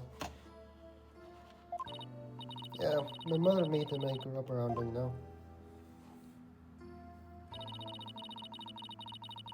Oh, there's one of those cute little robots in this photo too. You see those bandages? I put them on her. I just wound them around and around. Pretty bad job, huh? But I really put my all into it. I thought if the robot broke bandages, it would help it get better. What a weirdo I was. There's something written on the bandages. Get well soon, Ponko. But in the end, my mom just put her in the operating table and fixed her in a flash. I saw. Wait, good.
I asked her if she would put me on the table and fix me if I ever got hurt.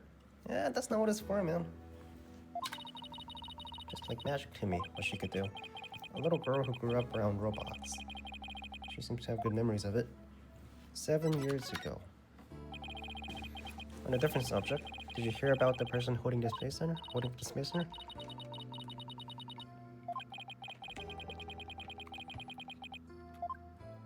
Trucy? Well, after some negotiating, we agreed to do a retry of the case from 7 years ago. You're kidding, so that means Prosecutor Blackwell might... Yep, I know he's innocent, I just have to prove it. So wait, did you know him back then?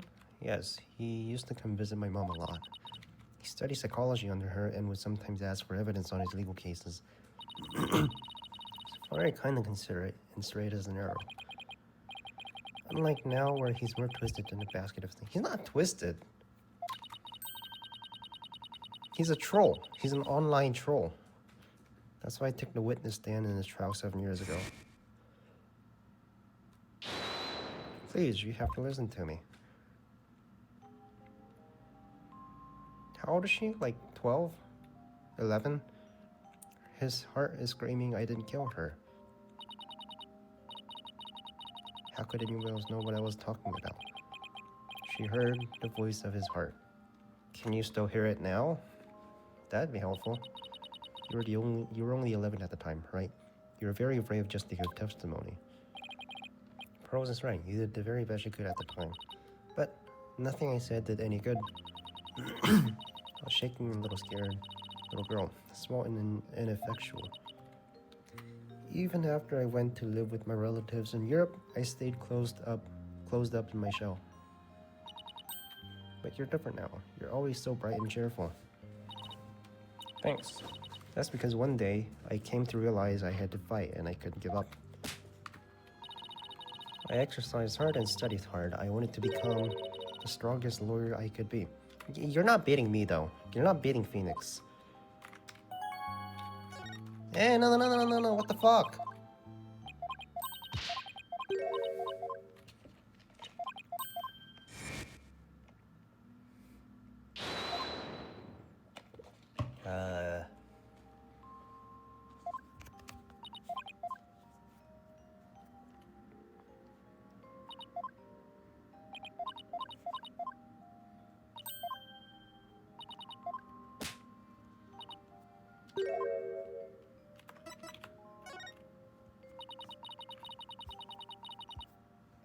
I wanted to save Simon, but I had no idea how. Then I met Mr. Wright, and thanks to him, I realized that if I become a lawyer, I could prove that Simon was innocent. I realized that psychology could help me do this. I mean, psychology was my mother's specialty. When I studied it, I felt like she was there with me, supporting me. It doesn't seem like Athena knows. That prosecutor Blackwell is due to be executed tomorrow. I wanted to do it so bad. Even now, I want to fly out there and go save him. Come to think of it, she says something like that during the theme's legal trial. She mentioned there was somebody she wanted to save. She must have been talking about Prosecutor Blackwell. I heard some prison guards may say that you had an interview with Simon. How was he? What did he say? He kicked me out. He was rude to me. Can't tell her, but how can I lie to Athena? He was doing pretty well. He was happy about the possibility of being proven innocent. He was? I wonder if he smiled like he used to back then. No, he didn't smile. I don't think Athena will ever forgive me. Lawyer is not an option. Hey, what's up? Yeah, I thought you might be here, Mr. Lawyer. We're in trouble. We are? What is it?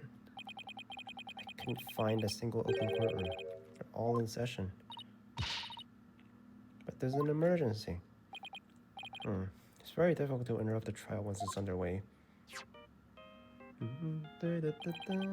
My phone. Edgeworth. Interesting, never mind. I told you I'd give you 1 hour. I guess it's time to pick one of the hostages. No, wait, we still have more time.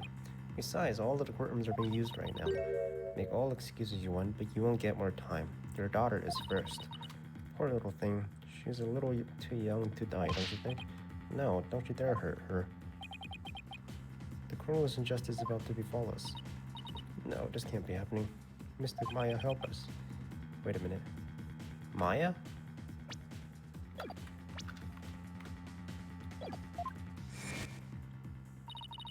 I read somewhere that you were holding a trial in the middle of an exploding courtroom. That must be really... that must have really been something. Although weird is par for the course with you. Courtroom blew up. That's it. There is a courtroom we can use after all. Time's up. Any last words I'd like to say there? Mata! Alright, please don't add the crimes you've already committed. So you know who I am, do you? It wasn't like I was trying to keep it a... You were trying to keep it a secret. We're ready to start the trial. You can hold it in the ruins of courtroom number 4, the one blown up by the bomber. What a wonderful idea. I never would have thought of that. Astonishing trial in an astonishing location. It's only befitting. I'll go get the place ready right away. Really? You can do that shit? I didn't exactly pick the place for his astonishing factor. What about it? Are you ready to have your brother's innocence proven? My brother? Oh, I'm sorry. Did I forget to mention? It's not Simon you'll be defending. It's not Prosecutor Blackwell? I indict Athena Sykes on the charge of murdering her own mother. You'll be defending the little princess there, the one behind the glass. See you in that mountain of rubble you've chosen for a courtroom. What is she talking about? Athena. Of course. Why didn't it ever occur to me before? Oh, so they were gonna blame you, and then Simon came up and tried to protect you, right? Somebody else had to be the true culprit. Did I kill my own mother? No.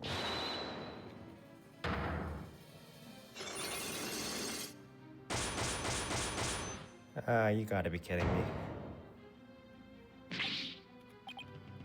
Can't be true.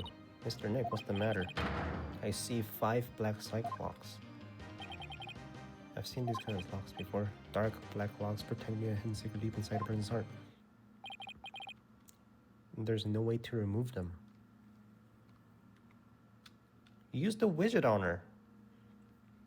To be continued.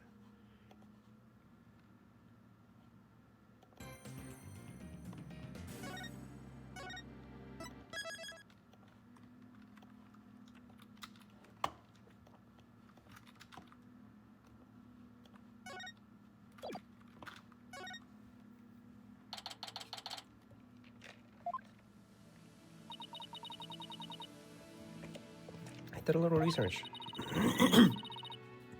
I looked into those special psych logs you mentioned, Mr. Nick. You did? That's great. A red psych log protects a secret a person is consciously trying to hide. A person falls under questioning, the log breaks and the truth comes out. That's exactly how I got the truth out of Detective Fulbright and Dr. Cosmos. But a black psych log protects a secret from the deepest place in a person's heart. A secret that a person isn't consciously aware of. So it's like the widgets, right? So even they don't know it's there. Athena isn't trying to keep anything from you on purpose. For some reason, part of her heart and her memories are sealed off, even from the soul. We saw those black psych logs on Gavin, right? Caviar Gavin? Christopher Gavin. Does he mean that he... What's wrong with him then?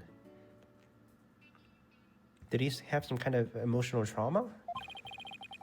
All I have to do is break the psych locks. According to my research, a black psych lock is like a heavy chain wrapped diagonally around someone's heart.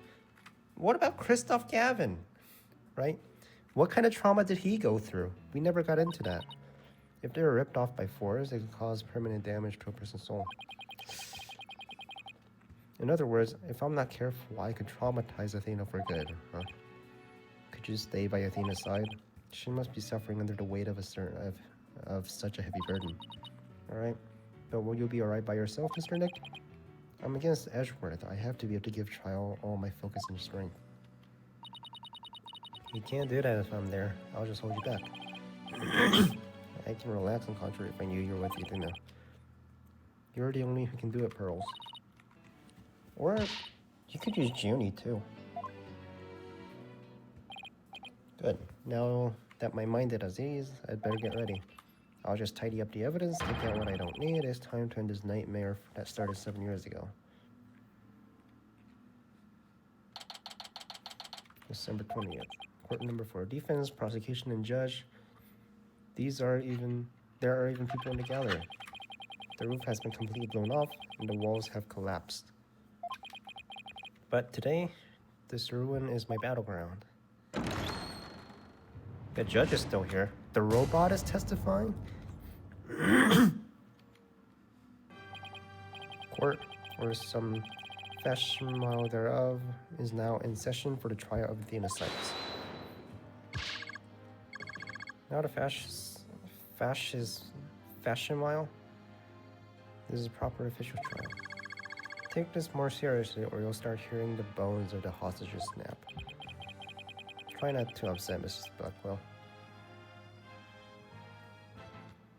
I'm begging you. Court is now in session for the very serious and very proper trial of Athena Sykes.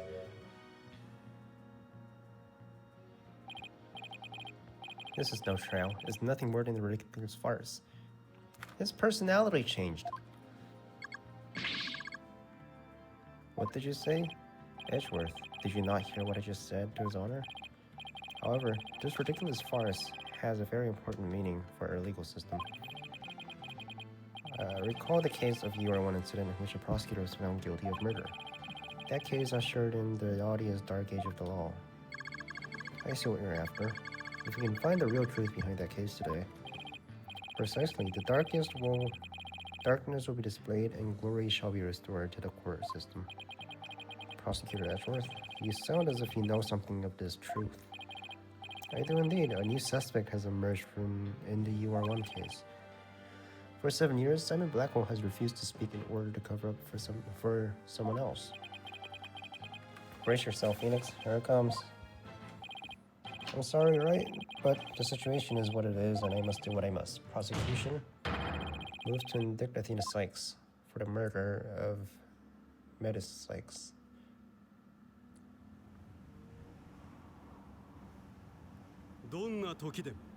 Stop, man. Stop. This is cringe.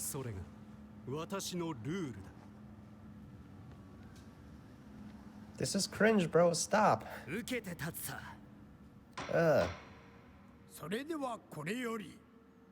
That's what he sounds like. 木月ここねの法廷を開廷します。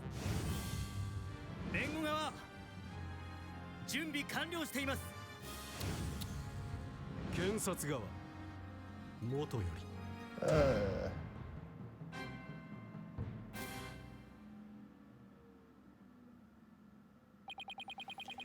This immense tension between us.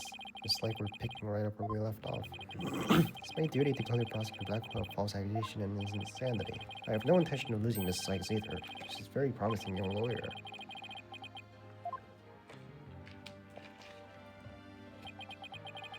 But I don't think Prosecutor Blackwell did it either. So, do you have any clue who was responsible for sabotage? At the very least, I know it wasn't Simon Blackwell. I don't know enough to identify the true culprit. To put it simply, a spy. The true culprit is a spy, and it's going to be hard to convince anyone of that when I barely believe it myself. I don't have a choice if I want to save Athena Blackwell and expose the spy. Now then, Chief Prosecutor Edgeworth. No need for a Chief Prosecutor. I'm here as a simple prosecutor. He took his glasses off. Very well. Your opening statement, please. Prosecutor Edgeworth. Although I've been known of late to give an impressive opening statement myself. You can do it. Only prosecutor gives an opening statement. Hey, Simon. You fucked up, man. Simon, bro. I was joking. Just having a little fun. So he wasn't doing it just out of fear. Interesting. He wanted to do it.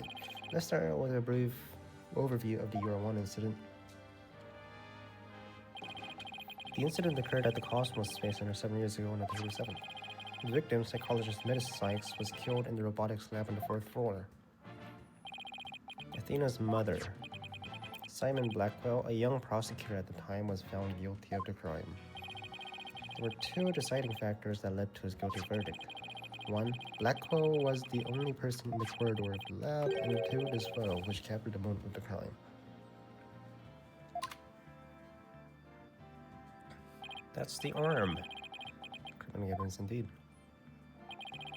It would appear that the only conclusion is that Prosecutor Blackwell did indeed hold it. Are you kidding me? I'm not accepting the conclusion. My opening statement is over. Now, hurry up and call this witness. Excuse me, Mr. Blackwell. We must follow the proper procedure of things. Perhaps we should head her wishes, Your Honor. She is this trial sponsor. She paid for this? You're very kind to show such concern for welfare of the elderly. Skill does ever have playing the court puppeteer, I see. The prosecution calls its first witness. A witness who decides to bring forth new testimony after 7 long years. New testimony. And just who is this witness anyway?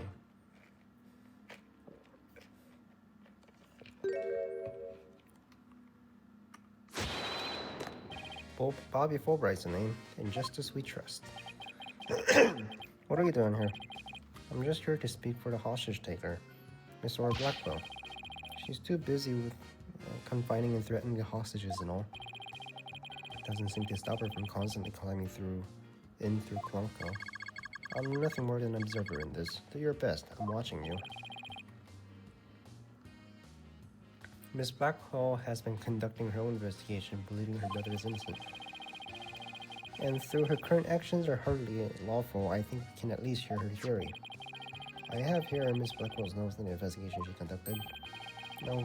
I'll be giving testimony based on these notes. Here I go.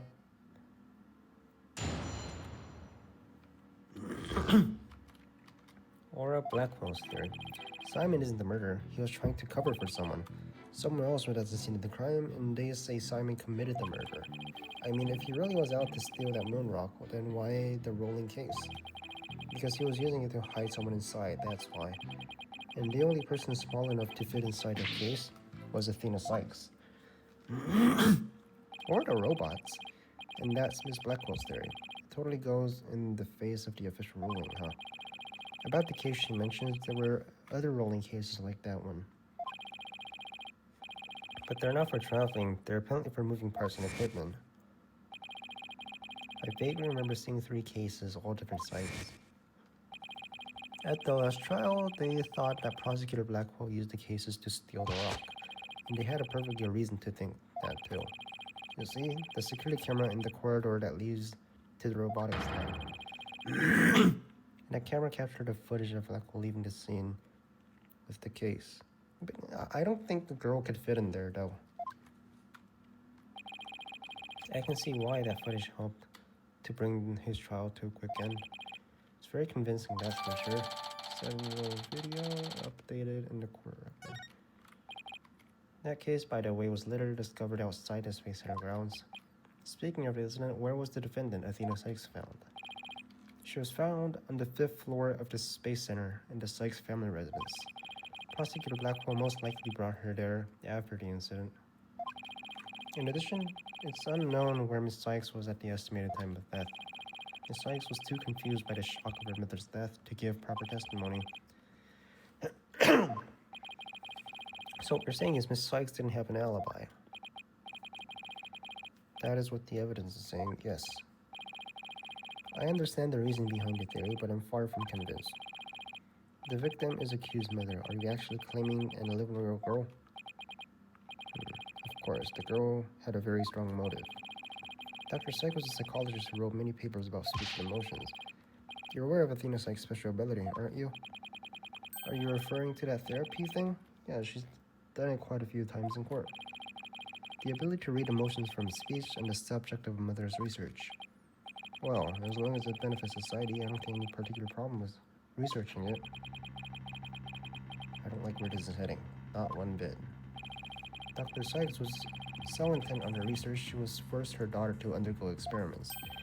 Are you seriously suggesting? I've done my best to delegate, but even you can't deny it to be true, Mr. Wright. No longer able to withstand the anguish of these experiments, Miss Sykes felt her only choice was to kill her own mother. If that's the case, she would be protected, right? For child abuse?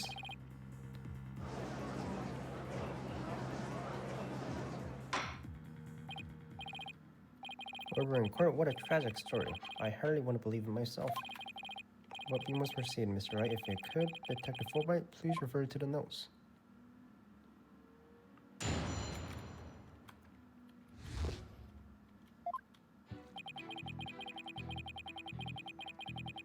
Simon isn't the murderer. He was trying to cover for someone. Because he was eating to hide someone inside, that's why.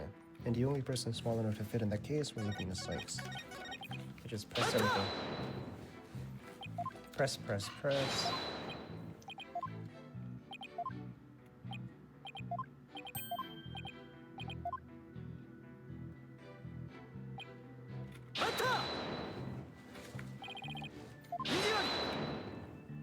Hikiyori! Hikiyori! Hikiyori! You're the one who's moving on.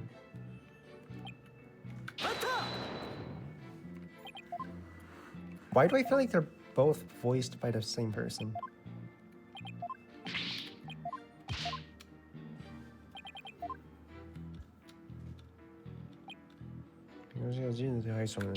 That's why.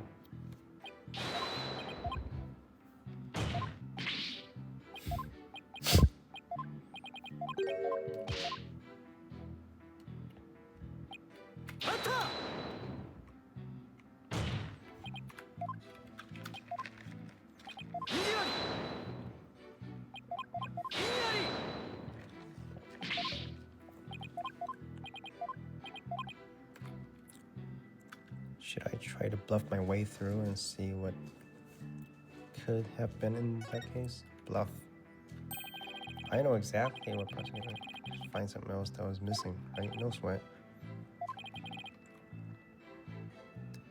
This is a crime scene photo taken after prosecutor Blackwell left, correct? Compare this with the photo Blackwell see was missing. Lady Luck, don't fail me now. Alright, well, let's hear your theory.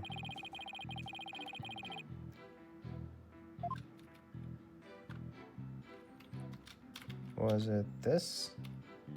I think? Can we see the photo?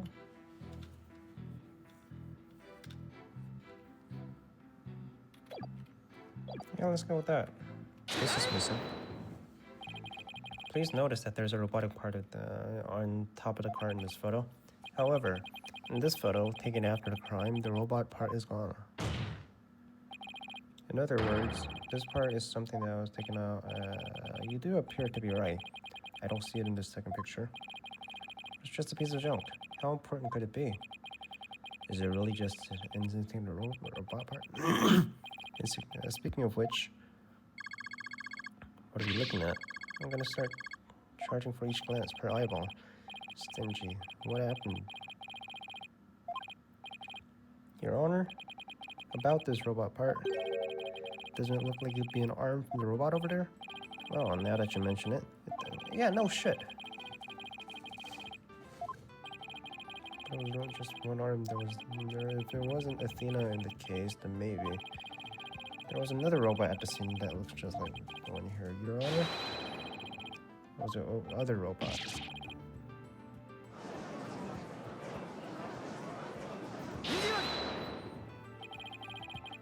You can't be certain that this part belongs to... but it could be something else entirely. Besides, this reptile bandaging making the picture verify what it is. I know for a fact it's a robot arm.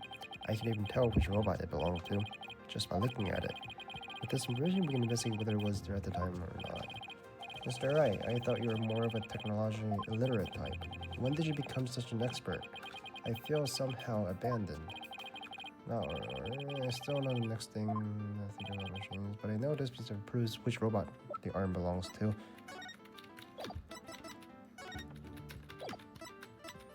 It's the group photo. Right here. Who's that? What's this one? Is it Ponko or Clonko? Ponko. Well, another name thing reminds me of my own grandchild. The robot arm in the crime scene had bandage wrapped around it. In other words, the robot arm could belong to none other than Ponko.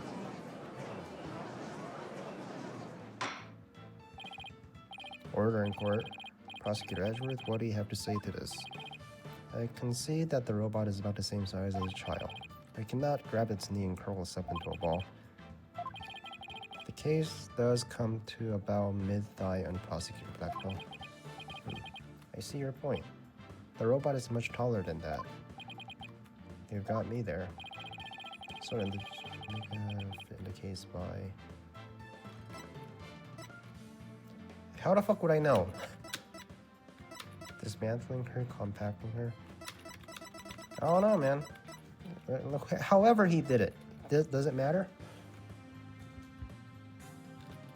Dismantling. Of course Punko would fit. All Prosecutor Black did was dismantle her. Once taken apart, robot could easily fit inside that rolling case. It appears to be a robot assembly device.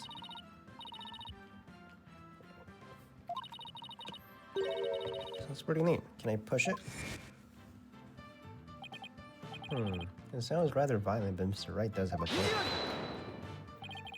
Except that there was a body in the table where the robots are dismantled and disassembled.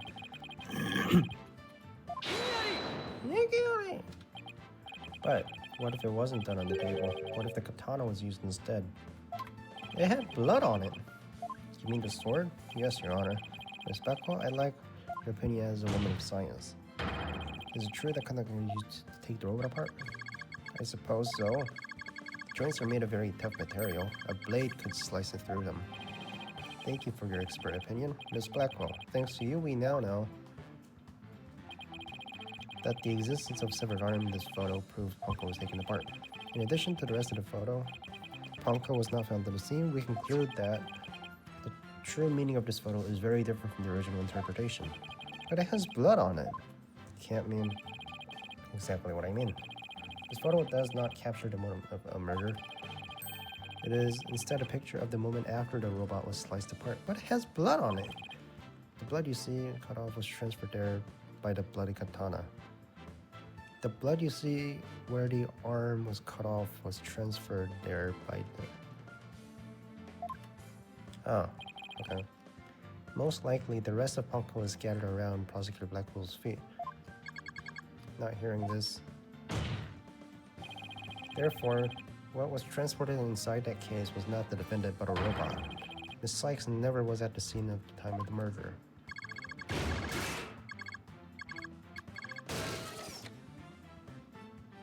Then who killed her then?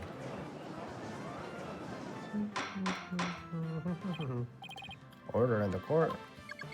It's true that Punko was found in pieces after the murder, and I'll admit, I repaired her myself afterwards.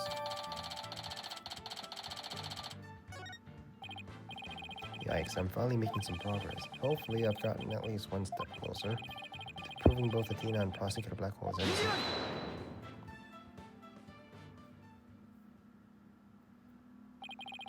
Well played, Mr. Wright. You've made your point abundantly clear. I can see that it wasn't the defendant inside the rolling case, but the robot. Alright, what's going on here? It's never good when he plays things like this straight. Does the prosecutor withdraw his claim the defendant was carried at the scene? No, Your Honor. My claim hasn't changed. What about the rolling part? Was she inside the case? The notion of the case I used to carry Miss Sykes in this sorry, I have a different opinion from the outset. I have the opportunity to voice my theory.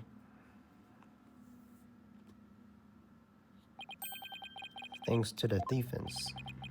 Edgeworth, he's been one step ahead of me this whole time. In that case, how do you propose the defendant left the crime scene? Simple, the footage only shows Prosecutor Blackwell from behind. What's more, he's holding his arm in front of his body, as we're holding something. That's hardly evidence. I have proof. The surcoat Prosecutor Blackwell was wearing. The victim's blood was found at the front of it, and stain had a highly distinctive shape. Bloodstain with the distinctive shape. Please continue. 7 years ago, the defendant was known to constantly wear a certain item, of which there's only one in the world, a special pair of headphones. Can I see the jacket? Let me see the jacket. She always wore these big, heavy-looking headphones.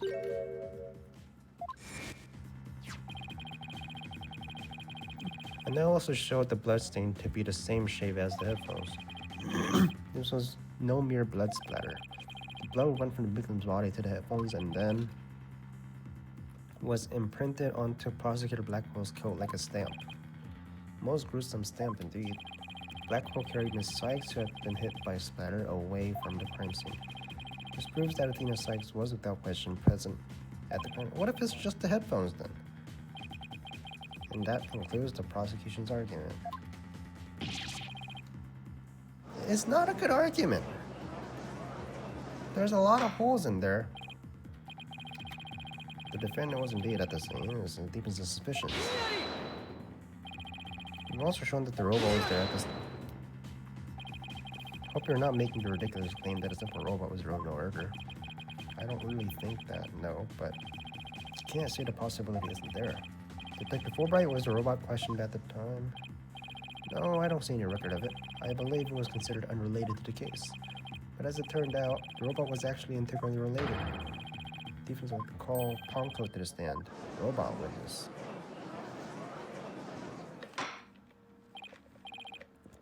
Ordering court.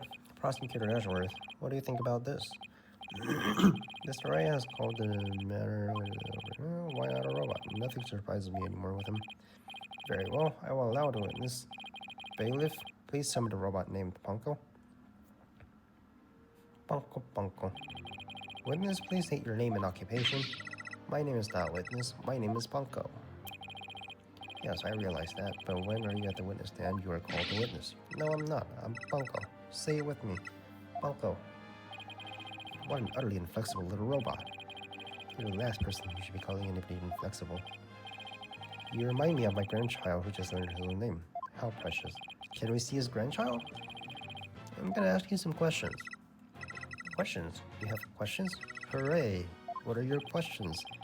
I want to know if you were there at the scene of the it was 7 years ago on the 7th of October around 2 p.m. in the robotics lab. Just one moment. Searching data. Search complete. Yes, I was there in the robotics lab. It would seem this robot's testimony is unnecessary to this case after all. This is great. I just knew Ponko must have been something important. Murder committed right before these poor little girl's eyes. It's inexcusable. The judge seemed ready to adopt Ponko as another grandchild. So, little Ponko, do you think you can give us your testimony today? Ponko, what I saw. I went to the robotics lab about 2 p.m. for a regular recharge. I was to charge up, Athena came in and hugged Mommy Murders. Mommy fell down. After that, I was recharging, so I don't know anything. After I charged up, I was cleaning the room, and Mr. Simon came in. Error occurred. There's no data after that point. Oh, it sounds like the defendant was without question at the scene. However, it doesn't appear that the witness saw the actual moment of murder. I disagree. That testimony shows that the defendant did indeed commit the crime. Hug her? At the end of the day, we must forget that a witness still a machine. Being a robot, its understanding capacity to express itself are limited. So what are you suggesting? Witness statements needs to be interpreted. For example, the term hugged and then later fell down. Adults don't usually fall down after being hugged by a child. They don't, but yes. What this witness's statements are telling us is the defendant stabbed the victim with a murder weapon.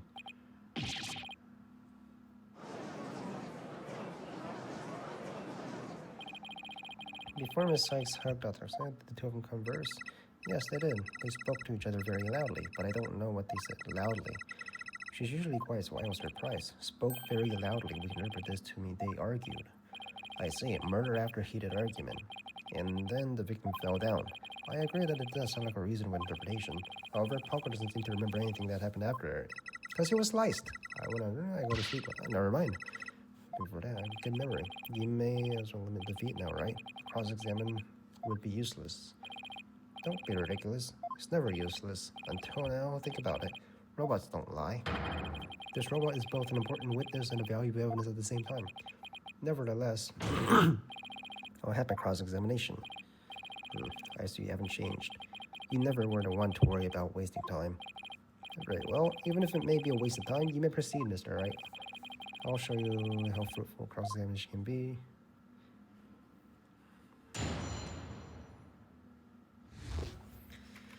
What I saw.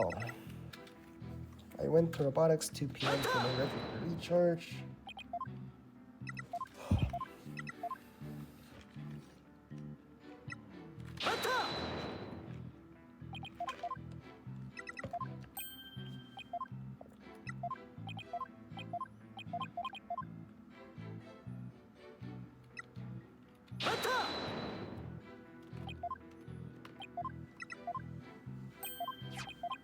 Oh, now that you mention it, I do remember.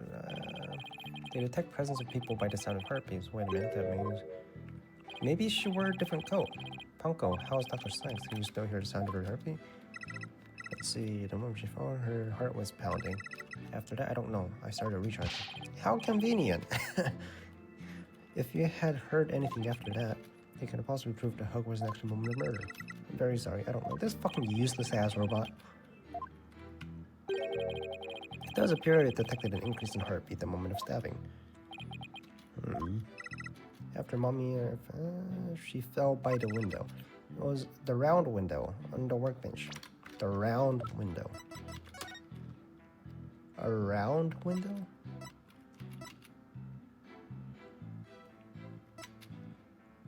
Oh, those. The workbench, huh? Ponko must be talking about the table right where the giant robot is now. Then how did she move to the table? Is there some kind of... There is something. Your Honor, I believe this statement is critical. I'd like to add it to the testimony. Mommy Murders fell down near the round window on the workbench. There is a problem.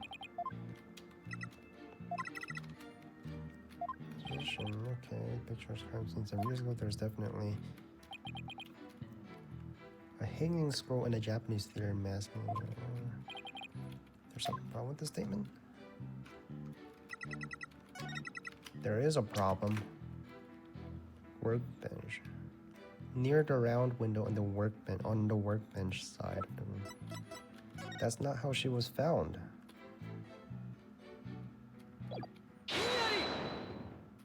Gotcha, bitch. Your statement may have just inspired a breakthrough. Was I helpful? Hooray, I'm so happy. Just to be sure, let's go over it again, okay? The victim fell near the window on the workbench side of the room. However,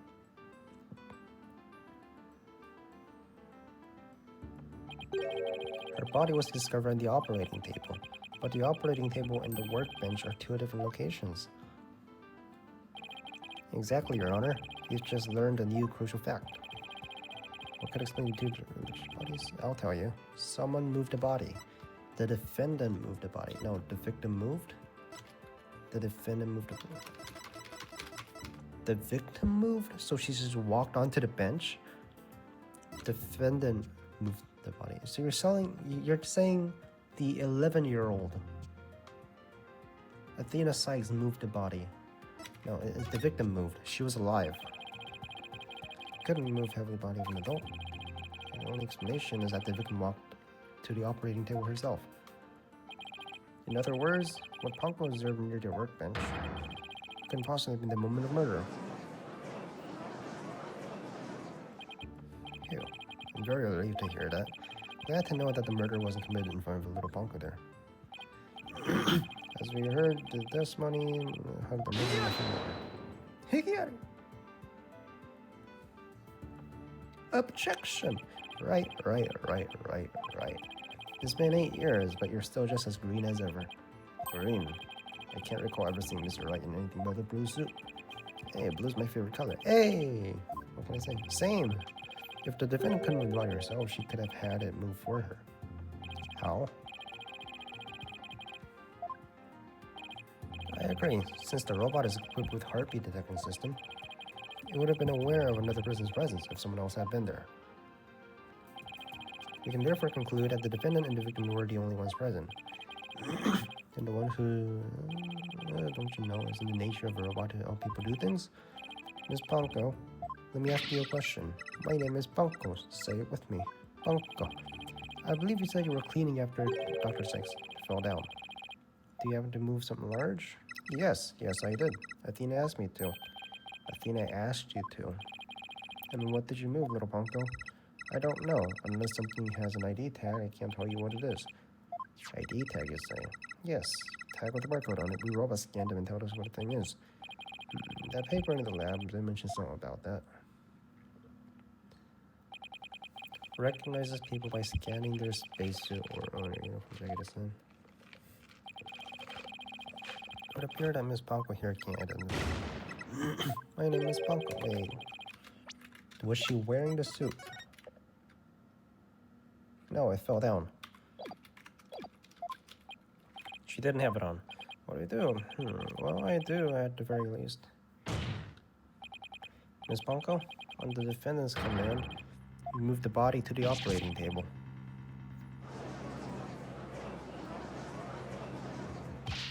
Panko, did you really move Mr. Stein? Yeah, this is important. Is there any way you could tell? I don't know. Without ID tag, I can't tell. Give it up, right? If the victim's heart was stopped, the robot detector system would be useless.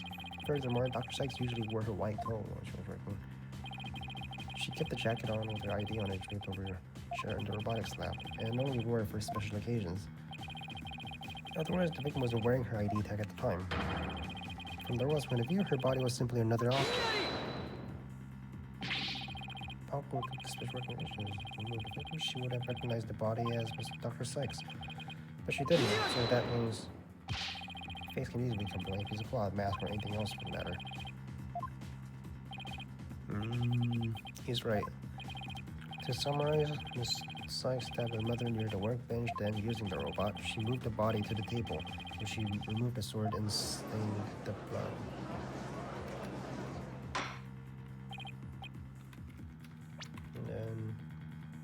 And was stained in blood. I have a question. Why did the defendant move the body to the operating table in the first place? You want a reason? Very well. Your emotions blind you to the truth. You could have learned a lot from your robot friends. Common rational thought will open your eyes to the truth in front of you, Mr. Wright. Now, do you remember the operating table's one special feature? Assemble and disassemble there, isn't that right? That's right, and the defendant, who was just a child at the time, The table is like a magic box that can make robots appear and disappear in seconds. In that end, my mom just put her on the operating table and fixed her in a flash. I was so impressed by what my mom did. I even asked her if she could put me on the table and fix me if I ever got hurt. It looked just like magic to me, what she could do. Can't possibly be suggesting. This young, sheltered girl had a difficult time distinguishing robots from people. But take a look at Bungo's arm. It was Miss Sykes who bandaged it up like that. She must have thought that machines healed in the same way that people do. What an adorable, naive mistake. Reminds me of my own grandchild. But no way. I refuse to believe it. Dude, come on, right? I refuse to believe it? Dude, bro. You're a lawyer here. Made a child naive and cruel mistake. She thought that if a robot could be dismantled and vanished without a trace. Prosecutor Edgeworth, if you're about to claim what I think you are, I demand you word it delicately. With all due respect, Your Honor, I present the truth as it stands. The reason the defendant moved the victim's body to the operating table... No, don't say another word. Just stop. Was to dismantle the evidence so she could get away with her crime. That can't be. It's not true, obviously. Stop overreacting. Bro. How do you know? Like, maybe she sat her down to fix her. Order in the court. Order in the court, I say. Edgeworth, she was just a little kid. How can you say such a horrible thing? Horrible? Like I said, you're just green as ever. I came here today as a prosecutor to seek only the truth, no more, no less.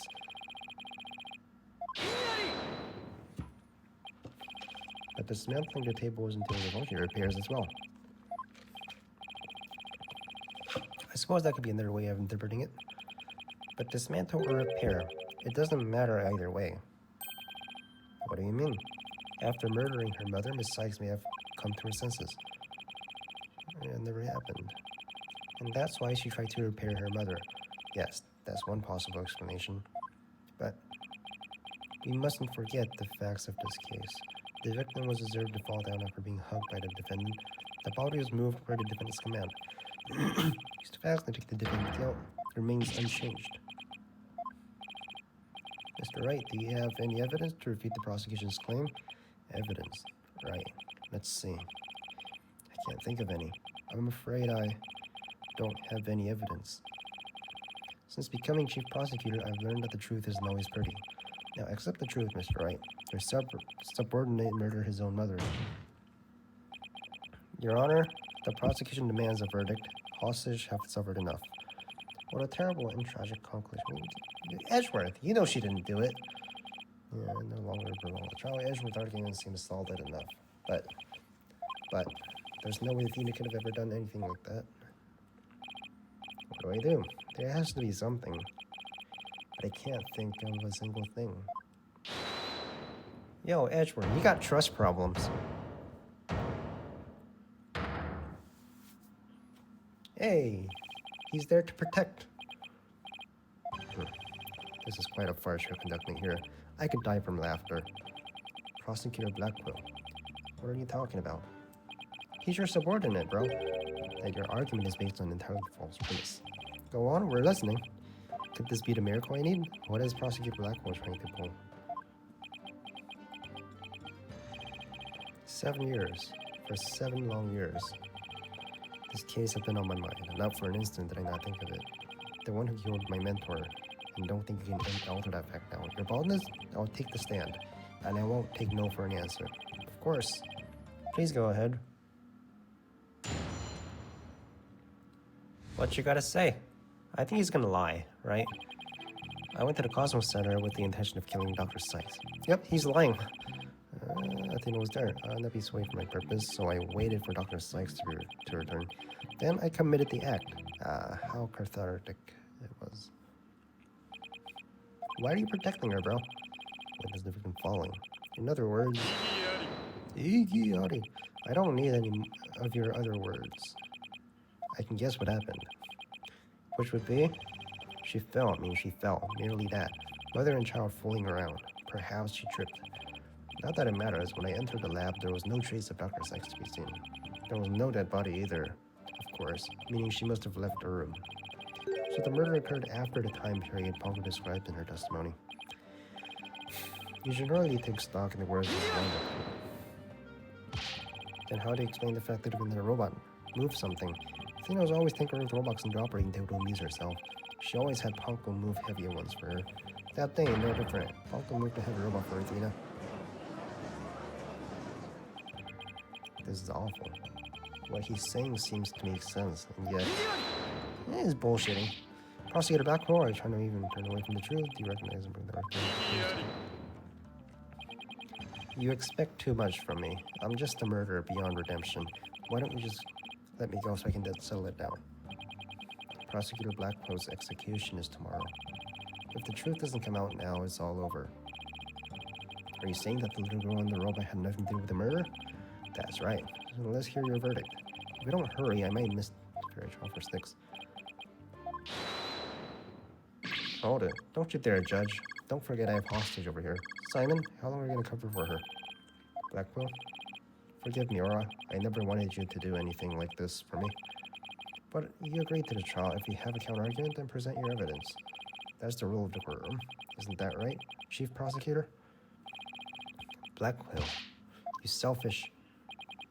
I don't like this, but it's my duty to make a decision. If no one has a counter-argument, I will announce my verdict. Object, man! Was it really going to end just like 7 years ago? Object, bro. I wanted to do it so badly, even now. I'll fly out there and save him. Object, bro. Raise an objection. It's like he wants to be guilty. What do you want? Athena, hey. You're not supposed to be here, by the way. I can hear it, the voice of his heart. He's hiding something. Are you gonna do therapy on him? Sykes, Dono. No need for you to chime in here. Just accept your innocence. Why are you protecting her? These past 7 years, they've been just as hard on me, you know. What are you talking about? Do you remember that horrible trial? Please, you have to listen to me.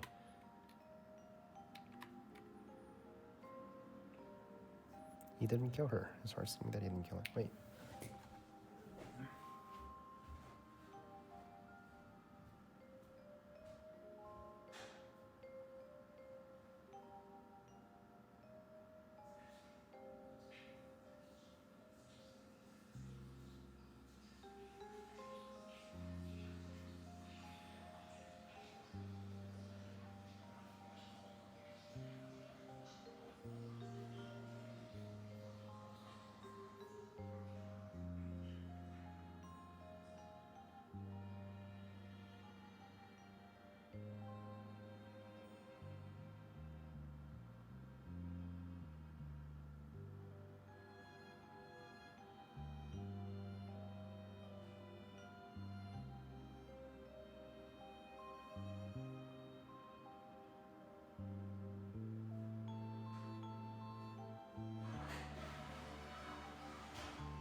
What's with the death sentence, though?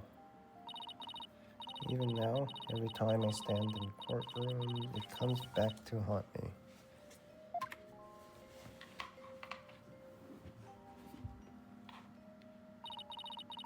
Not being heard, no matter how hard you feel.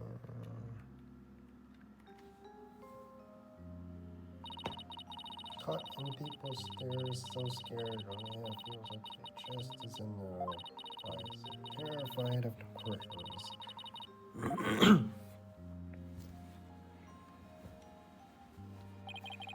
And yet you found a way to keep your fears at bay and become a lawyer. Thanks. That's because one day I come to realize that I had to fight. Couldn't give up. I exercised hard and studied hard, wanted to become the strongest lawyer I could be. The day I finally come. The day I've been looking forward with all my heart. Miss Sykes, do you realize you're accused after all? If you prove Prosecutor Blackwell's innocent, the only thing that matters is the truth. It's my duty to find out what the truth is. Like, we all know that it's not them, right? Please give me the chance to shake off the fear and first the truth. She's being so brave, confronting her past like this. This might really be the last chance to save them both. Prosecutor Blackwell, please testify one more time about the incident 7 years ago. Fine. For I am not a man who can be cut down easily. Here we go, Simon. Let me hear the voice of your heart. That's so cringe, man. Don't ever say that shit.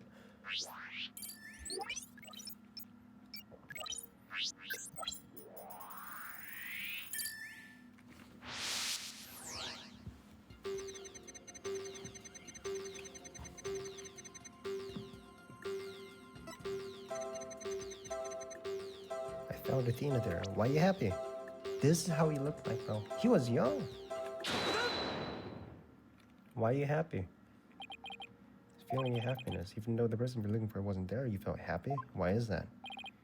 Simple. When I was looking for Athena, I haven't found her. I grew worried. When I saw her in the robotics lab, I was happily relieved. Nearly that. Really? That's it? You were happy to see her. To kill Dr. Sykes, but the first thing you did was look for her daughter instead. I had no intention of harming Athena, so I wanted to confirm she was safe first. It was just part of my plan. Nothing contradictory about that. The second I find inconsistency, he cuts it down. Simon knows the principles of analytical psychology. There's less noise now, but I don't see any instabilities. I was afraid of that. Just have to keep chipping away at him. Could you update his testimony? You got it, boss. You got it, boss.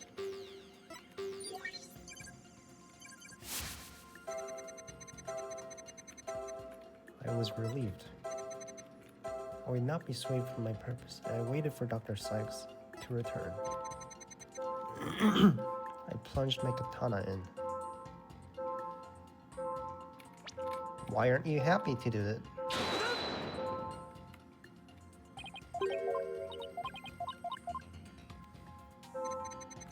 Okay, maybe it's this one then.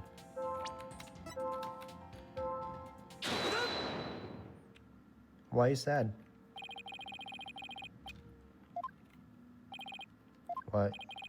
When you said you killed Dr. Sykes in her testimony, you felt sadness. Why would someone that had lain with her be sad at her death? Such an obvious attack. Yes, I felt sadness, but it wasn't for her. I felt sorry for Athena and her circumstances.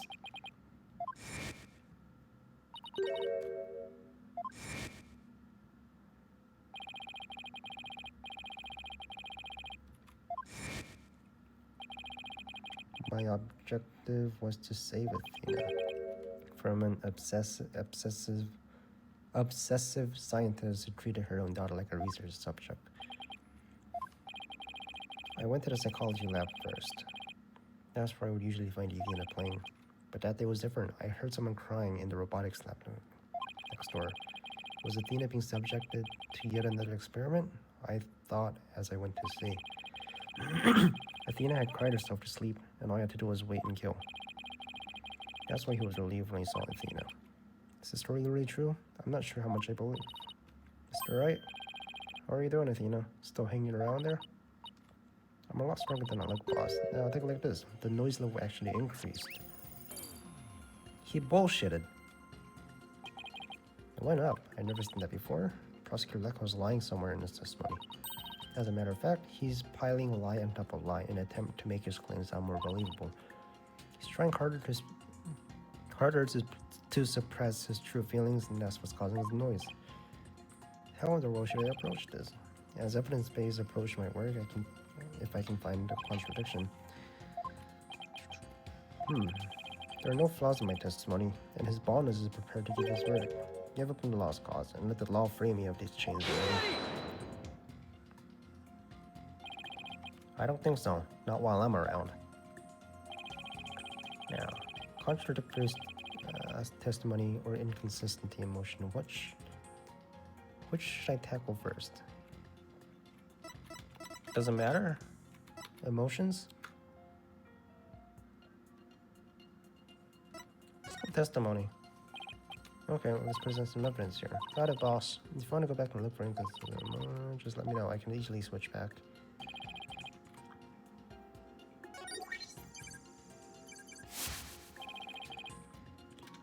I hurried over and opened the door to the robotics lab.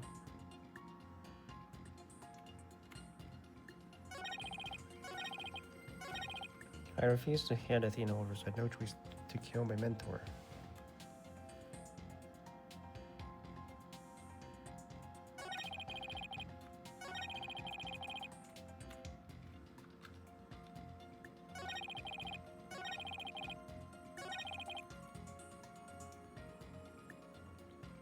Before I could lead Athena... Oh, wait, why is she wearing headphones now?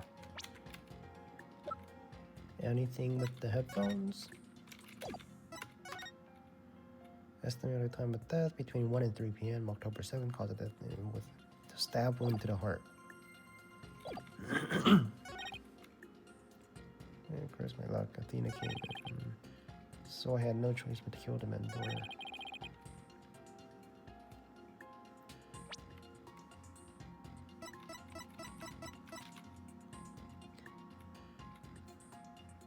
Was found only on the table.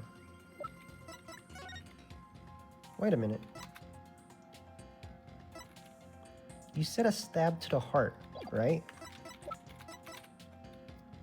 A stab wound to the chest. A stab wound to the chest. That doesn't look like the chest.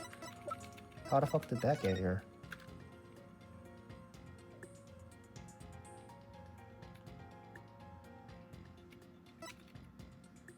Katana, victim's jacket, cart was found nearby. It was found on the operating table. Wait. The victim's body was found at the operating table. A katana, the victim's staff jacket, and a cart were found nearby.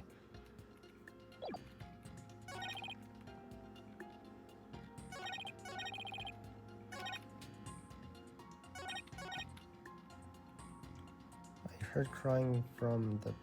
Of course, I was worried. Hurried to open the door to the robotics lab, but before I could lead Athena out of there, I refused to answer, so I had no choice but to kill her. Okay, switch. We can try looking for inconsistencies in emotions. Let's try his emotions.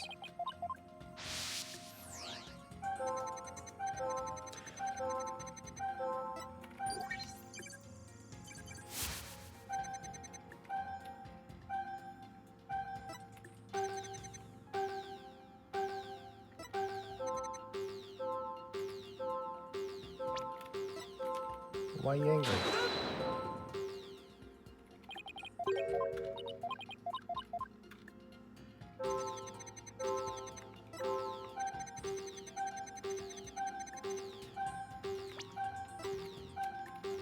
Why are you angry?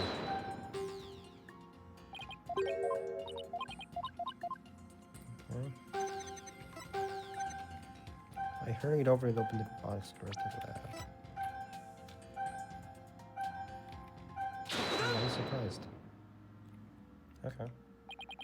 How odd. Why would you register surprise at opening the door to the lab? I'll explain if I must. What surprised me was Ponko. That toy figure attacked me. Dr. Sykes knew full well of my plan to rescue Athena, but she couldn't stand guard over her daughter 24 hours a day. So Dr. Sykes had Ponko do it. That's right, she ordered Ponko to forcibly remove me on site. So he slashed Ponko up with the katana that was there in the lab. That rookery puppet wasn't worthy of that fine blade. Mr. Wright, it's happening again. There's even more noise now. Okay, so now he's just full-on bullshit mode. He's bullshitting everything. I'll never get rid of that noise up there, right? It's pretty hard to keep telling coherent. wise like that. His mind will really be sharp as katana. Alright, what should I do? Let's try his testimony now. Info update. By cutting into pieces. But what about the arm with the blood on it?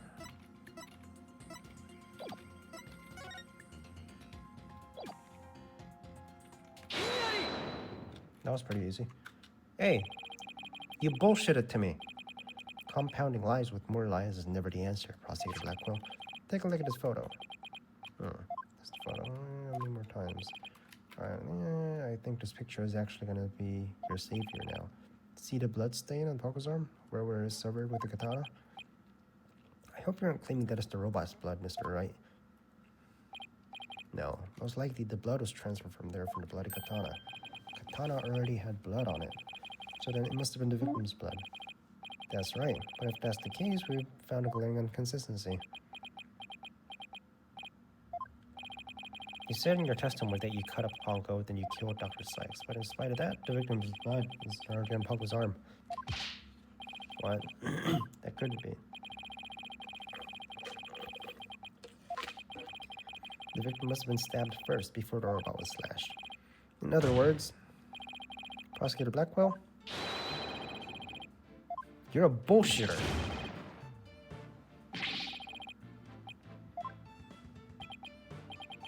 You have no idea what you're doing.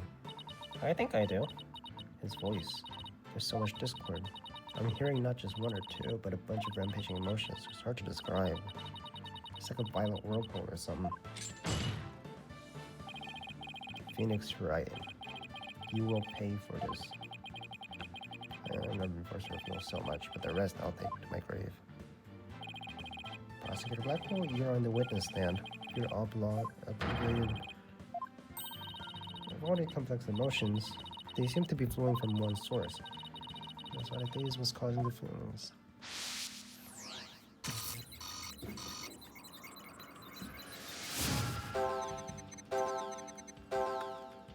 Damn. This actually looks cool. Info update. Sorry, that there was a probe.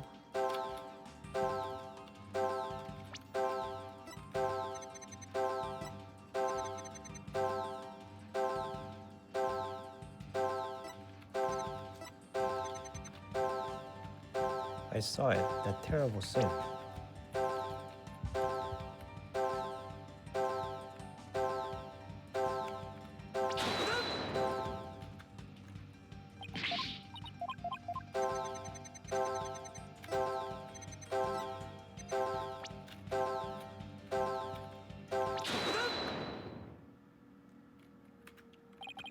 When you opened the door and saw Athena, you became overwhelmed by her emotions. Isn't that right? You should know better. And though it was pathetic, I admit it. I'm terrified to speak of it. Prosecutor Blackwell, Miss Sykes is innocent. I will always believe that with all my heart. Now, can't you find within yourself to believe me too? He's sweating. Athena's innocent, huh? Can you honestly say you believe that to be true, White Dono? I give you my word. Now tell me what you really saw when you opened that door. Curse you.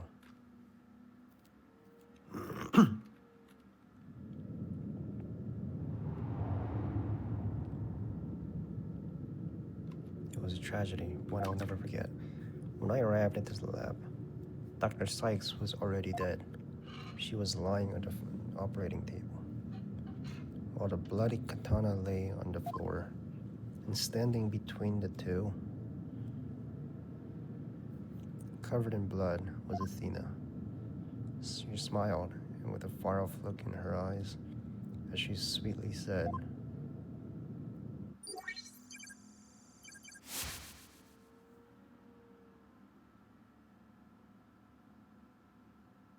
"What? Oh. Something's wrong with Mom, so I'm taking her apart to fix her."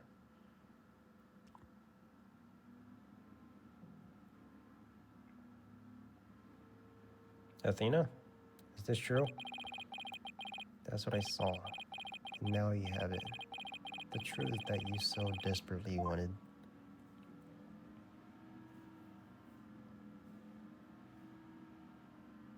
So we still don't know who stabbed her, right?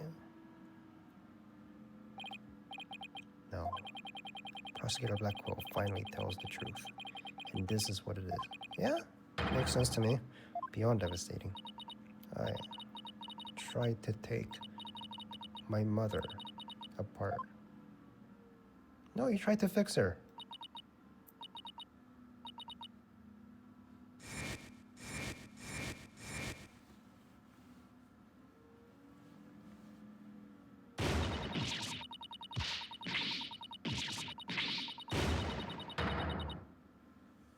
Pretty sure that's not what happened.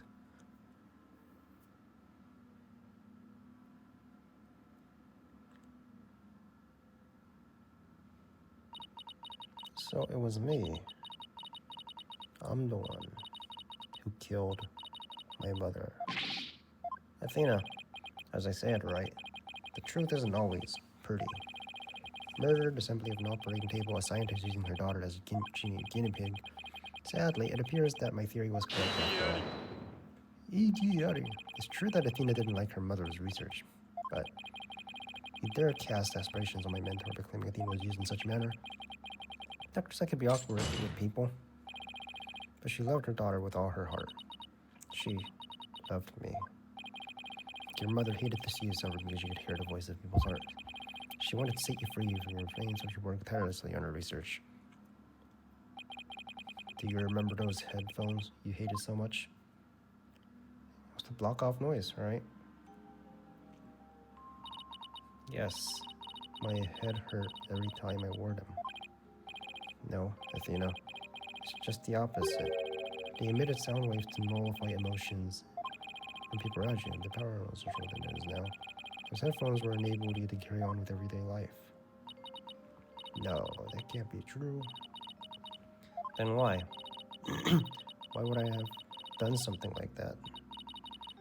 To somebody who loved me so much. You to fix her. You found a mistake. I couldn't let you be punished for it.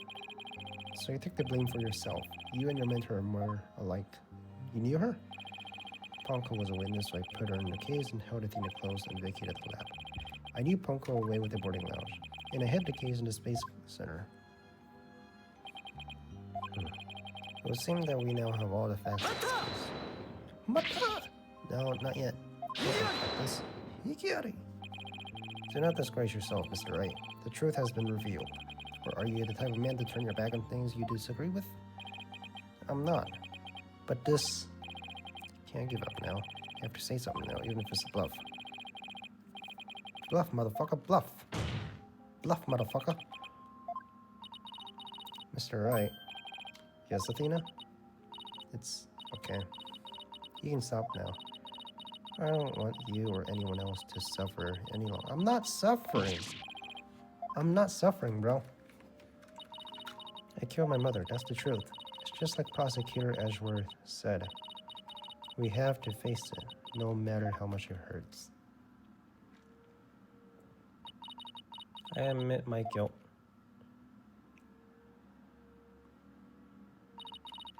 But I missed it. But could I please be granted just one chance to tell everyone what I recall? What do you say, Your Honor? In light of her courage, will the court give Miss Sykes this opportunity to confess? Very well, if you would, please take the stand. Testimony?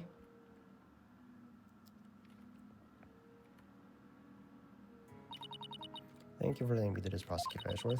And thank you, Mr. Wright and Prosecutor Blackwell, for letting the truth be known. Athena. Bring everything to its conclusion. I killed my mother. Memory's still hazy, but there's no question. I remember it. I remember the weight of the weapon in my hands, the feeling of stabbing in deep. I remember the warmth of her blood as it flowed down the handle onto my fingers. Your Honor, please find me guilty. I dare say, these are all memories that no one but the murderer would have. I see, thank you for your confession. I believe this trial had gone on long enough. But before we conclude, does anyone have a counter-argument? I do. Hello? Thank you. I do, Your Honor. Mr. Wright. Mr. Wright, why? I killed her. I remember it now. Any counter-argument is pointless. Higuri! Don't tell me you've forgotten one of the basic tenets of lawyering. Lawyers believe in the client to the bitter end, Athena. You're not the murderer. Higuri! I said that you never changed, but could you actually have regressed in these 8 years? Emotionalism. Don't lecture me on the matters of the heart, Ashworth. Because I can see straight into a person's soul. Magatama?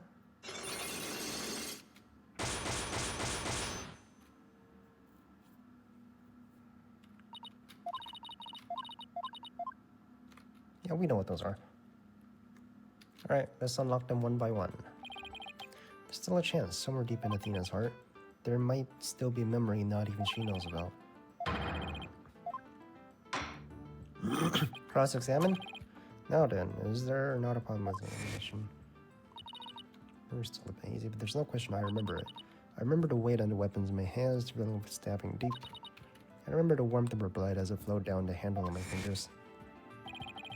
There's definitely something wrong with her memory in the event, I can just tell. If there's a problem with her confession, please prove to the court now. What did she say? Hold up. Real moon rock that was being used as research. Hold up.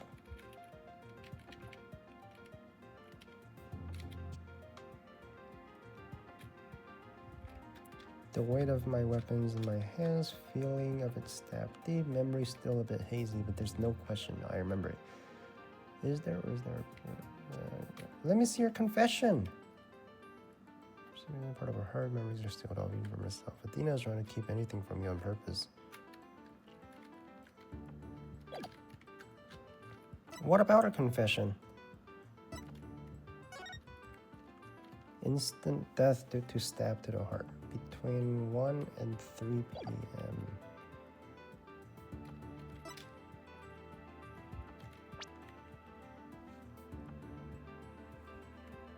With her memory. What did she say?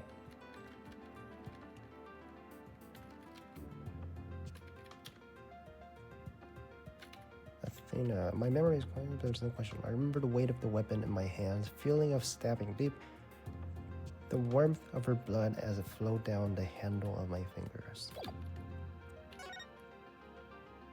The handle. Let me see.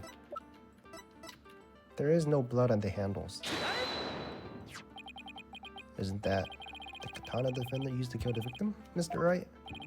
I respectfully vehemently disagree, Your Honor.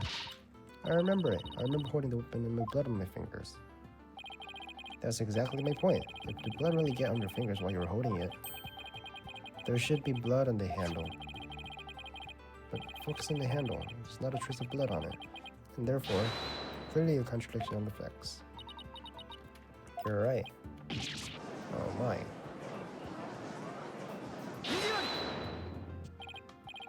The defendant must be simply confused a portion of her memory. She mentioned it was hazy to begin with, and we can't mull over every minor detail. She also said there's no question I remember it, a fact we can't ignore. In that case, why don't you explain to me what this contradiction with her memory means? Gladly, just give me a sec. I want to say that's not to stab anyone, but she said herself she remembers definitely committing the act. Think, Phoenix. What could the contradiction with Athena's memory mean? The blood was wiped off the weapon. Defendant used a different weapon. Miss Sykes said blood flowed down the handle, but Kana's handle was spotless. So? Doesn't it follow that the defendant must have used a weapon other than the katana? What are you up to this time? Is it this time I found a thing to end Athena's nightmare for good? The weapon that took Dr. Sykes' life was the katana. That much is for sure. Actually, I thought that Athena didn't use a katana. It could help me prove her innocent. A different weapon, you say? What weapon would that be exactly? Right, of course he would ask that. I can see you're floundering, Mr. Wright. Did you speak without thinking again, as always? How did he do that? Can't back down, not here, not now. That's right, I did. Because it's so obvious it wouldn't require any thought. What did you say? Okay, maybe that was an exaggeration, but there has to be something. Was there some other bladed weapon in the robotics lab that day?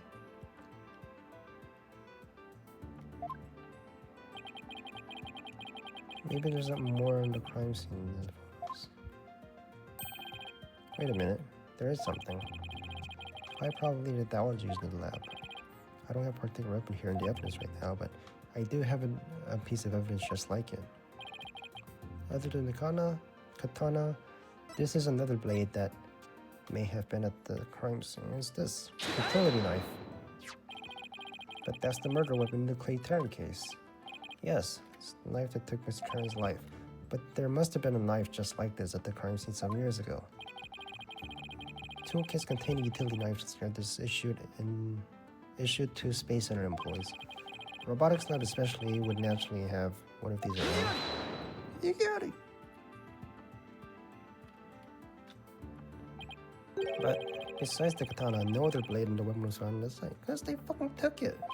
They took it with them. I was in the investigation report, if you didn't know. You cutie! Oh, of course, I knew that. Once you told me just now. Then here's something else. You already knew there was a toolkit at the scene. But it didn't contain any blades. Here's a photo of its contents. You're right, I don't see any blade. Because it was used. There's something odd about the design. Therefore, there was no other bladed weapon because they fucking took it with them. I disagree. This toolkit contained a knife. And what proof do you have of that? Don't tell me your eyes for art is failing you now. Now, he's simply watching out for your ocular health. Please proceed, Mr. Wright. Notice that the handles of each of these tools have sort of a design on them. What significance does that have? It's clear that one of the tools is missing from the kit. If you rearrange the tools into a specific pattern, we might be able to tell which part of the overall design is missing. Very beautiful sentences that come up with. Ezra, let it go, man. Show the court if you would. What pattern would we see?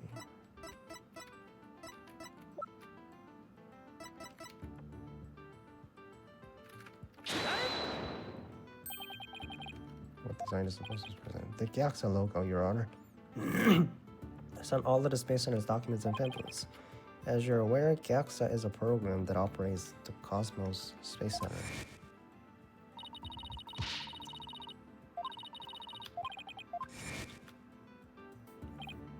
Ah, I think I see it now. But yes, from the photo.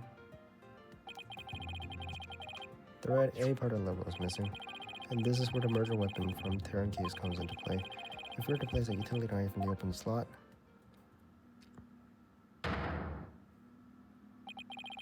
would complete the Gaxa logo. It would, then that means, I admit it, my aesthetic is keener than yours. And while you're at it, admit that the weapon is like, fucking missed it. I like how they're throwing jabs at each other. Order in court. Miss Sykes confessed and having memories stabbing the victim enemy someone using the utility knife. However, the weapon used to kill Dr. Sykes was the katana. Therefore, act of stabbing them.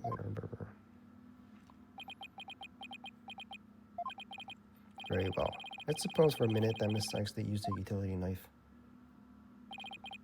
Tell me, how does that change anything? Come again? What if the katana was being used as a decoy to conceal the true murder weapon? What if the real murder weapon that the weapon's life was the utility knife? Don't be ridiculous. Are you changing the premise of your entire argument? Merely offering a hypothetical situation derived from your logic. Could have put the blood on the katana blade like a murder weapon. and then concealed the knife in her personage until Blackwell carried her away. That does clear up the contradiction between Miss Sykes' memories and the evidence. In fact, the murder weapon is a utility knife, and fate has dealt your cruel hand.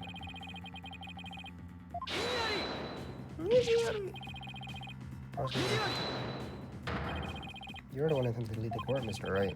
By forcing us to forget the facts of this case, there were only 2 people in the lab at the time of the murder, and that defendant herself recalls stabbing someone with her own hands.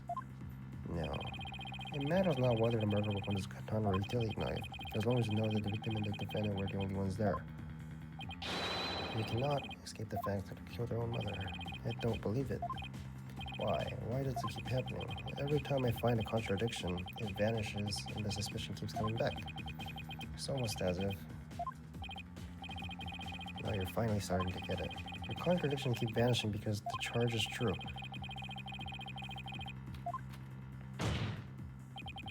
Phoenix, right? When will you open your eyes and accept the truth? Again? Stop making that face, bro.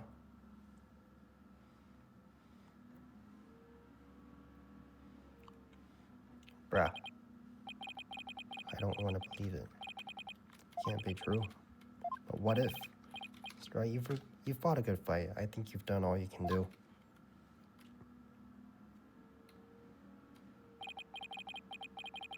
Is giving up really the only option?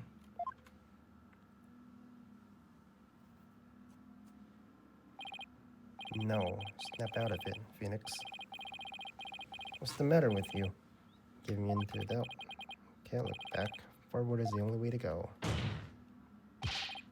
Your Honor? Not yet. It ain't over yet. Right? Can't lose sight of what's important. I believe in Athena, and I'll always believe in her to the very end. A defense lawyer never gives up on his client. I have to pick myself up and stand firm. Make that brain of yours work, Phoenix. If I don't see a way, I'll just have to go back and look for one. Time to rethink the case thoroughly.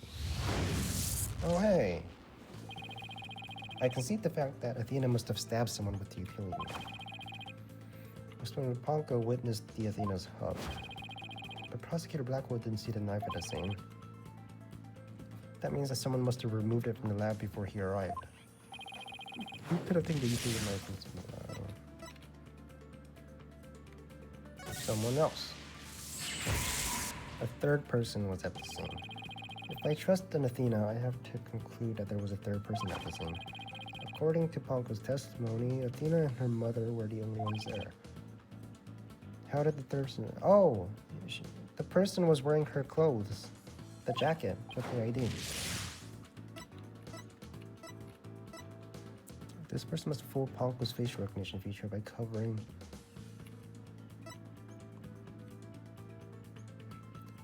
This person must have fooled Ponko's facial recognition feature by covering their own face.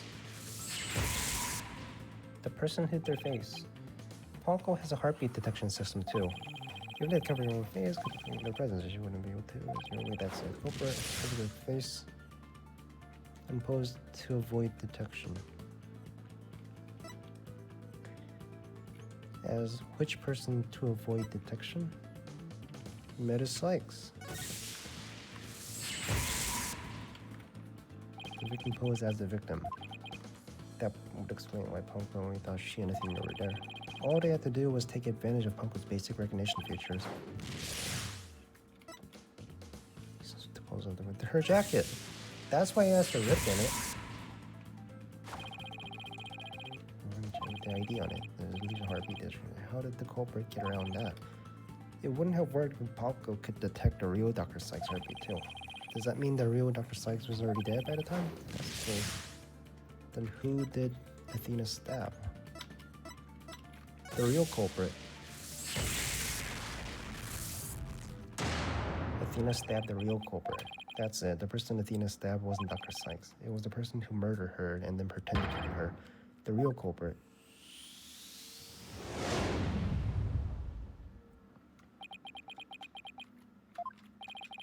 Now that Mr. Wright has finally finished thinking, let us bring this to a swift end. Please give us your verdict, Your Honor, so that we can move on to a hostage negotiation. You're absolutely right, Prosecutor Ashworth. I hereby...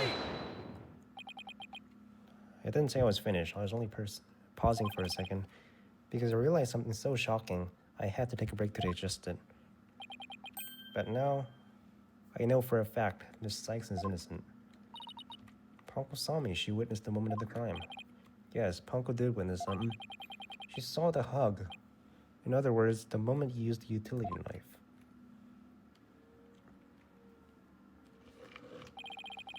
But the person you stabbed wasn't your mother. The answer is simple. The person Miss Sykes stabbed was a third person posing as Dr. Sykes.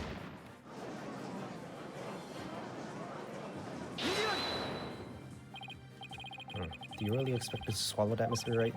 According to Robot's statements, there were no third person because she was already dead. You see through the little scrap. After all we've been through, Mr. Ashworth, I'm disappointed. Don't you know by now that smile of mine means I have absolute confidence? You make that pose all the time, regardless of the facts. Ponko's strange malfunction. Mr. Taryn, you look pale. Shall I help you out? Mr. Taryn, that's the Paula you're talking to. That was another case of mistaken identity caused by the jacket ID tag.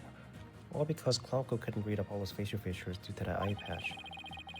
Like Mr. Edgeworth said, a mask could nullify the robot's facial recognition. And then, all the person would have to wear is a jacket with the victim's ID. Of all ridiculous theories, what good would a silly disguise like that do? Have you forgotten that the robot also has heartbeat detection system? If there was a third person at the scene, the robot would have detected them. I'm sorry, Mr. Edgeworth, but that doesn't count for much, I'm afraid. Because by that time, Dr. Sykes' heart has already stopped beating. What? So does that mean... Yes, sir. Person Miss Sykes stabbed.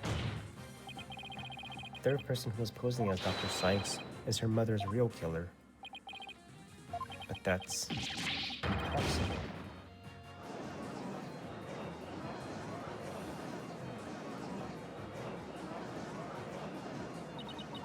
A mask. The person they stabbed was wearing a mask.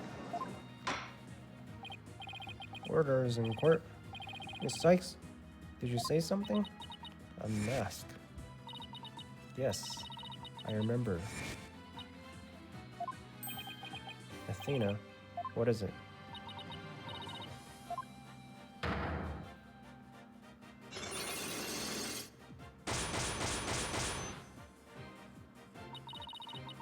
I remember a man with a mask. How could he? What did he do to my mother? My head. Are you alright? No.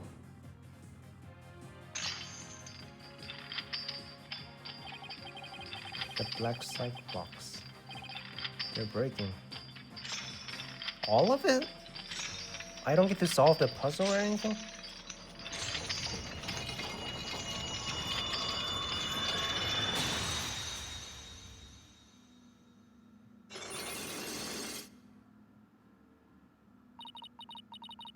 It's all coming back to me. Everything that happened the day my mother was murdered. Yeah, but like, how the fuck did you forget that?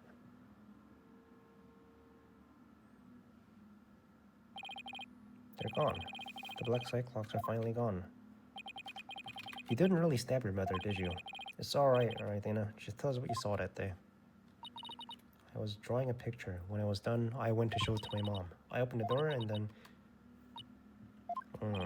That's alright, I'm here. You're safe, Athena.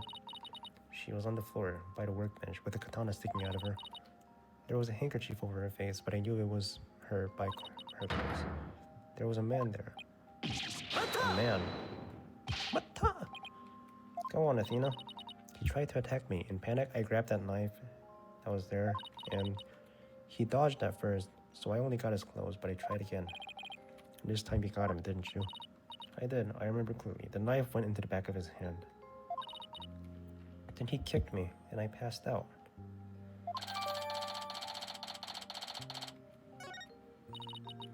when I came to, my mom wasn't moving. I had to do something. I had to fix her. I thought, so I asked Ponko to move her to the operating table. Something's wrong with Mom. Makes more sense. So that's why she said that. Your Honor, as you can see, the defendant has given us a critical new testimony. A man was there before Miss Sykes arrived. A man who covered the victim's face and put on the victim's jacket. This man is a real culprit. Miss Sykes, do you have any idea who this man was? It's Bobby. Remember he does that thing with his fist? I'm afraid I don't. A few moments ago, Miss Sykes mentioned a mask. Athena, can you tell us anything about that? Yes, the mask was my mother's Japanese theater mask. It was the one hanging in the wall in the lab. The mask hanging here on the wall. It was kind of spooky, that mask. My mom used to tell me that the no mask even has the power to turn an ordinary human into a phantom. A phantom? It would seem that a new suspect has emerged. So, Simon? Hello? Can you tell us anything now?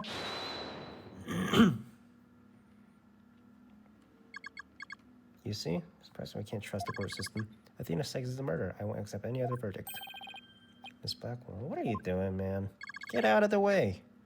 Where's the proof this person even existed? Who says it wasn't just a dream in the little princess's quirky little head? She's right. You don't have any hard evidence of the masked man's existence. You got one? Thank you, Mr. Wright. I'll never be able to repay you for all you've done. But I'm fine now because I can say with certainty that I didn't kill my mother. I'm glad for you. More and more memories are coming back now, and I'd like to say one thing if I could. Ponko came to the robotics lab at about 2 p.m. to recharge. I went to the robotics lab at about 2 p.m. for a regular recharge. Just as I was about to charge up, Athena came in and hugged Mommy Metis. And then Mommy Metis fell down. I don't know anything.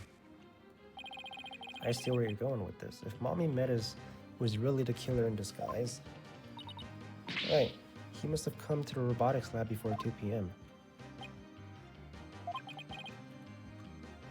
Who this person before 2 p.m.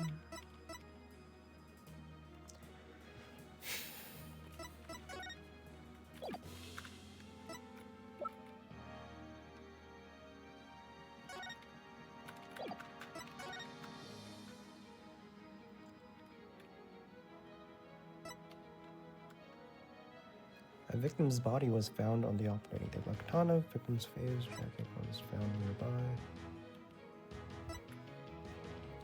Moon rock was stolen. The Hope capsule can be seen in the workbench.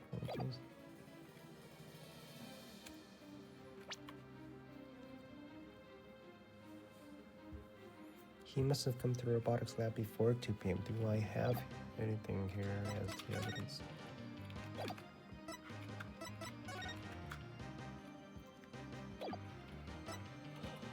Instant snapped arm. If anything, it's this, right? He stole the moon rock. This person stole the moon rock. What the fuck, man?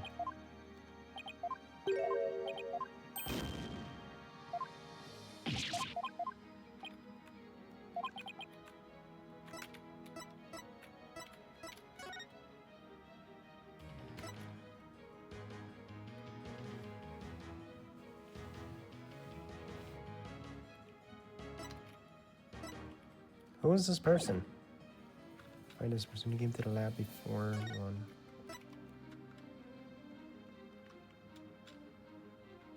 Is it this dude? Are you fucking kidding me?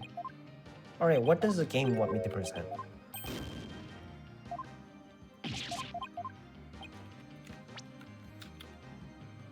Tagged by lemon juice and paper cut. Could an image of the culprit possibly have been captured anywhere? Do I have anything in the evidence? So that's not it.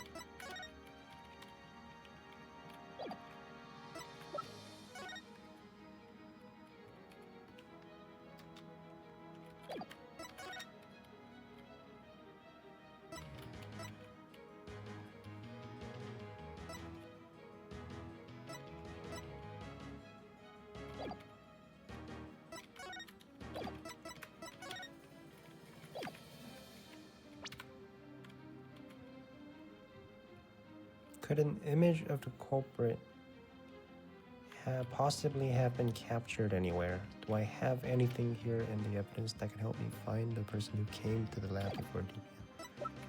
If anything, it's this, alright? It's this dude.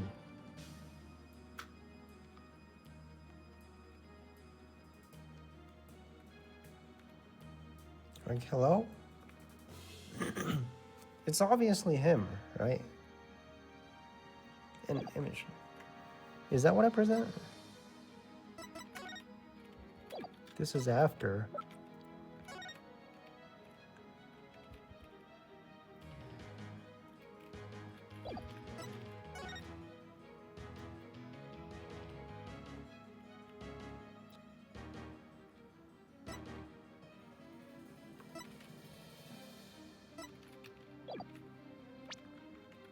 Do I have possibly have been captured? Could an image of the culprit? Could an image of the culprit possibly have been captured? It's right there.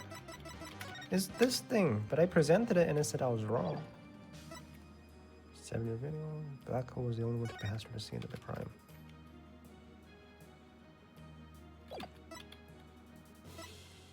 I want to present this again. The hat one exhibit.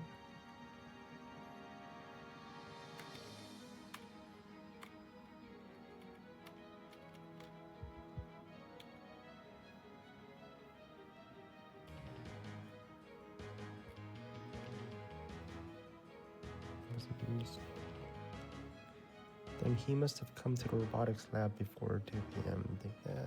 Reviewed it.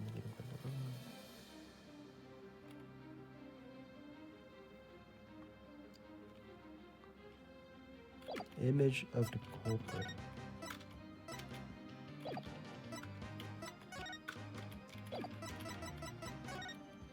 There's no image.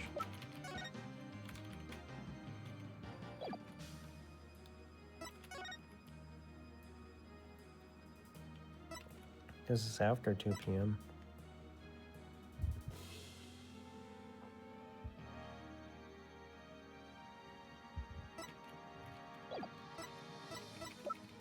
Did I not present this?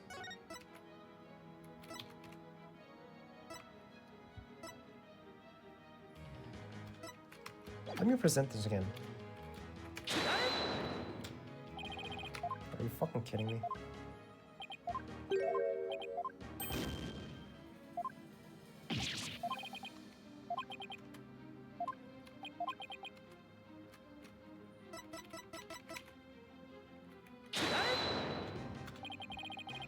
Are you fucking kidding me, man? Round 3, I'm wondering how does this follow anyone passing on for them? I don't see anything in it. Looks like they didn't check. How the fuck does that make sense?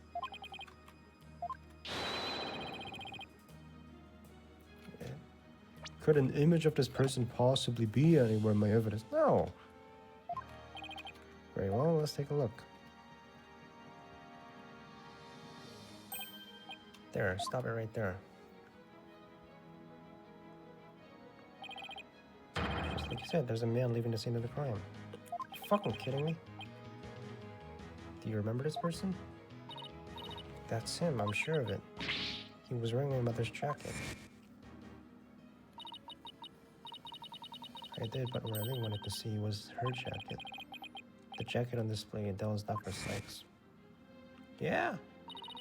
You see it? There's a slashing me with the utility knife. So he's leaving, right? I'm sure that knife is under the jacket somewhere. So then everything Miss Sykes said.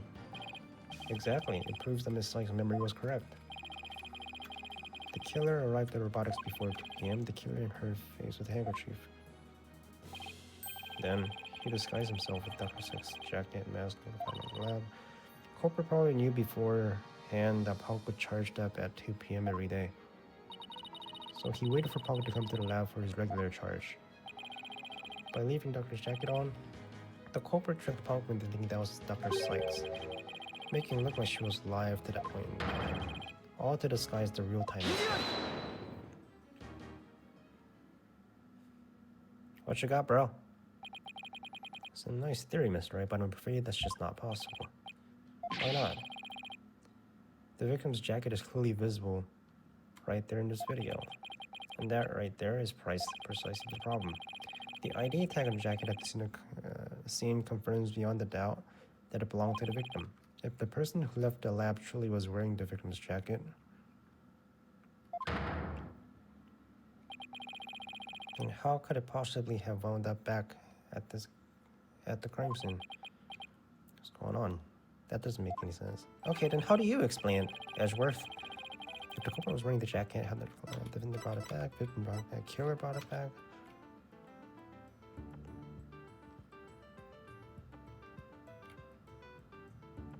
The victim brought it back, defendant brought it back.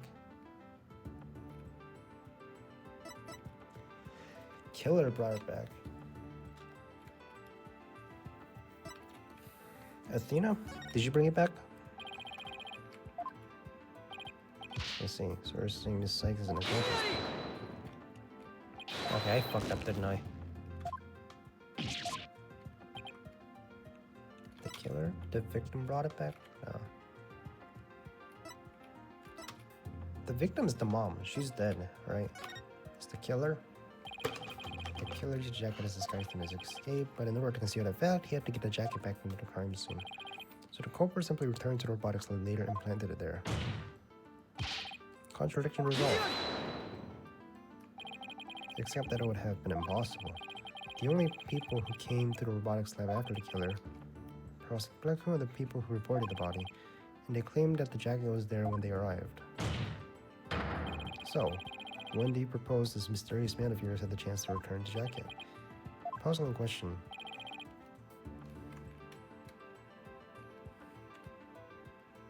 When the body was found.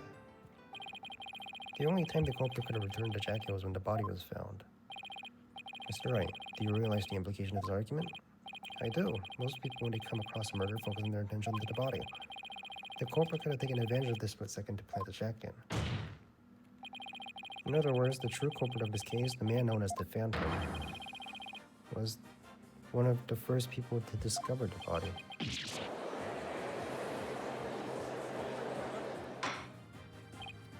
Order in the court.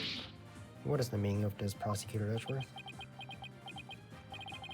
The body was discovered and reported by a group of 3 people.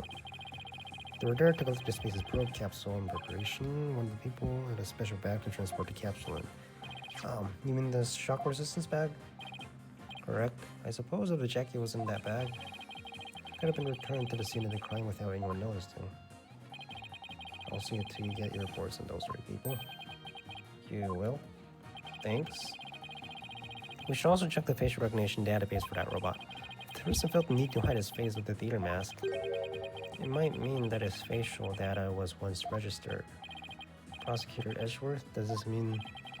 I have to admit, I believe Mrs. Sykes' memories to be credible. You win, right?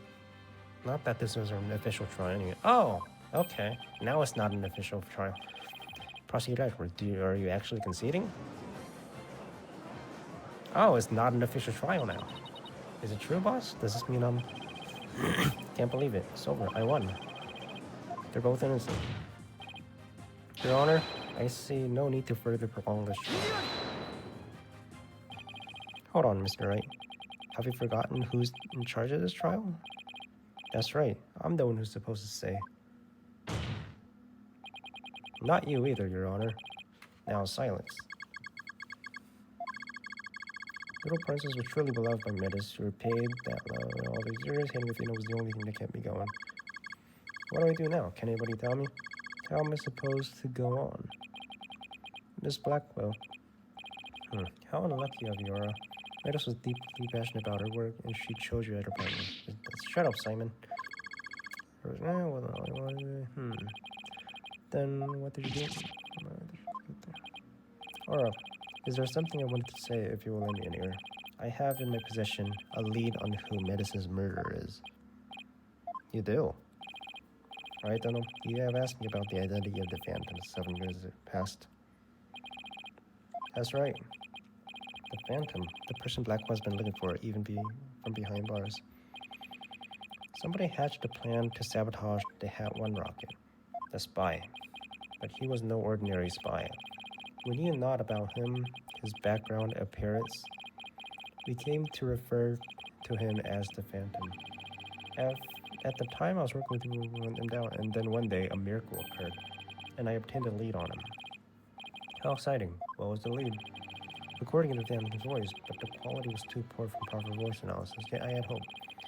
I was a scientist who could analyze human emotions, so I'd asked her to evaluate the recording using analytical psychology. That scientist was Dr. Sykes. Yes, a spy's greatest fear is to have his true identity discovered. Show them his targets, but search of Swiss bore no fruit. He must have started to panic. He couldn't find them, but where could they have been? What was to say? Wow, I bet he's never let that out of his sight all these years. How in the world did you smuggle me into prison? Oh, I have my ways. What's more, my partner is especially talented at that sort of thing. Oh, that's how. I work to lure the Phantom in by spreading rumors about the underworld. I even granted him permission to prosecute. Just try to retrieve your identity. You bloody butcher, became my taunt. What about the results? Was there any useful information? Here, you can see for yourself. Taking care of it. It's all I have left. I will. Better hold on to this real tight.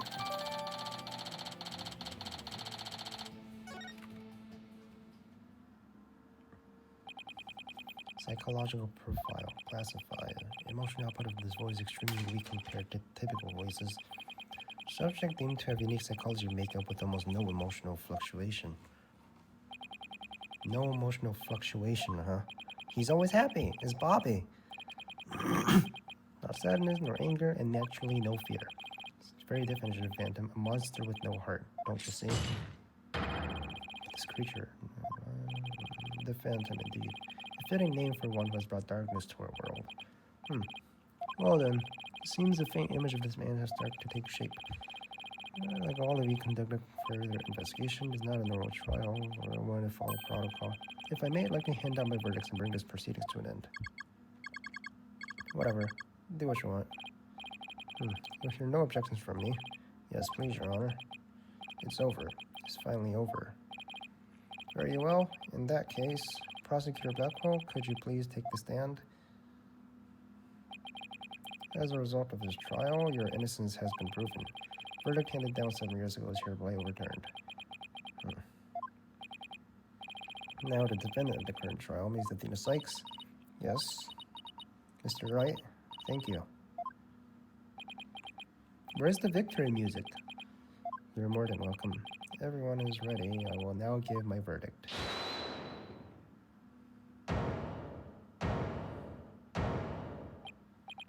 You. Bobby? No, Apollo?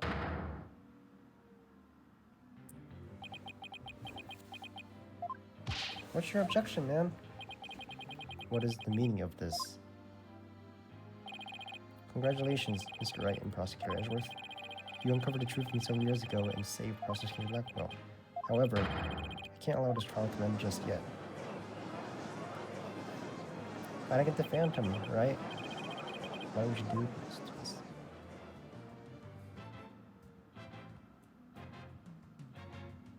To be continued. Alright, last one.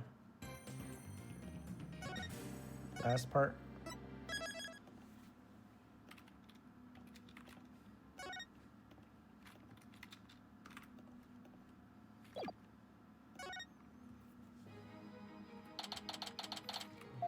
December 20th, courtroom number 4.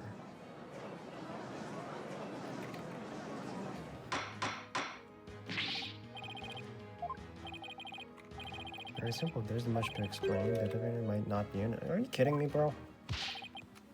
The case from 7 years ago has been settled. I'm not talking about the past here. I'm talking about the present case.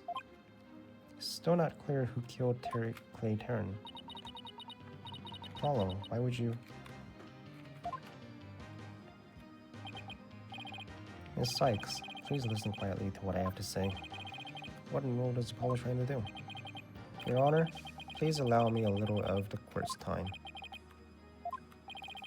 Miss Blackwell, I'd like to ask a favor of you. Just as you lost someone close to you, I lost someone close to me too. I'm sure you want to know the real truth of what happened as much as I do. Apollo, sure, you know I'm all for the truth. Let's see you expose the princess's guilt. Why do you still hate her, bro? I give my permission. Continue with the trial. Very well. Is that alright with you? Has no objections? Let's hear Mr. Justice's testimony. This investigation report brought immediately. Not you too, Edgeworth. I really hope it's because you have something up your sleeve. Very well. Your opening statement, please. Prosecutor Edgeworth, as you wish. Let's review the case of the murder of Mr. Clayton.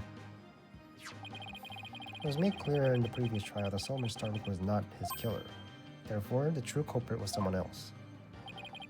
On that day, this culprit waited for the astronauts in boarding lounge 1. When the two men made their escape out of the Space Museum, the killer attacked Mr. Terran with the same type of knife that was used 7 years ago. Same type of knife. His murderer then escaped into the Space Museum. Next, Director Yuri Cosmo switched to launch pads. After that, he exited through the museum via boarding lounge 2. Therefore, this trial must make it clear who Mr. Terran's true killer was. In other words, we must discover who it was that escaped through the Space Museum that day. You got the fingerprint records? Yes, Your Honor. Better arrange my evidence. Your testimony, if you would.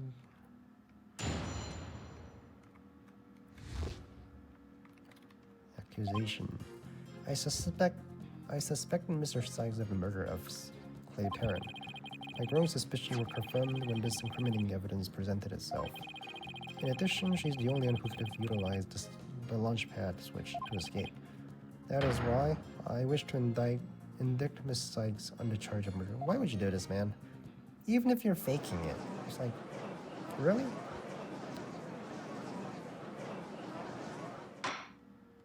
Could you at least tell her what your plan is before you scare her? Mr. Justice, you realize you're charging your own coworker of murder, don't you? Yes, Your Honor. This is the conclusion investigation led me to. But Apollo, why? I mean, if you're gonna fake something like this, you could tell Athena beforehand. Mr. Wright, your cross-examination, please. What did you find out over the past few days to make you think this?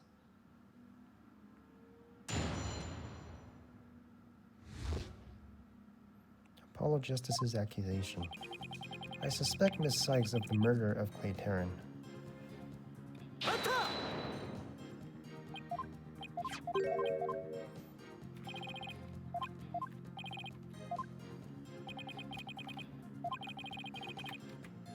Oh. She said she'd never seen the knife before, but my bracelet told me otherwise. And then, every time after that, my bracelet would react when she talked about the case.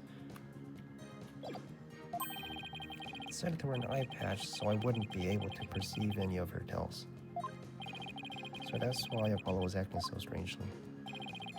The reason Miss Sykes unconsciously reacted to the knife is because she stabbed her mother's murderer with one identical to 7 years ago. But that knife was used as the murder weapon that was used to kill. My bracelet could have also reacted to her because she knew she was his killer too.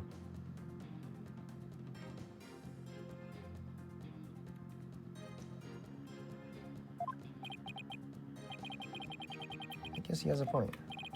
But my bracelet wasn't the only reason I became suspicious of her. My growing suspicions were confirmed when this incriminating evidence presented itself. Apollo.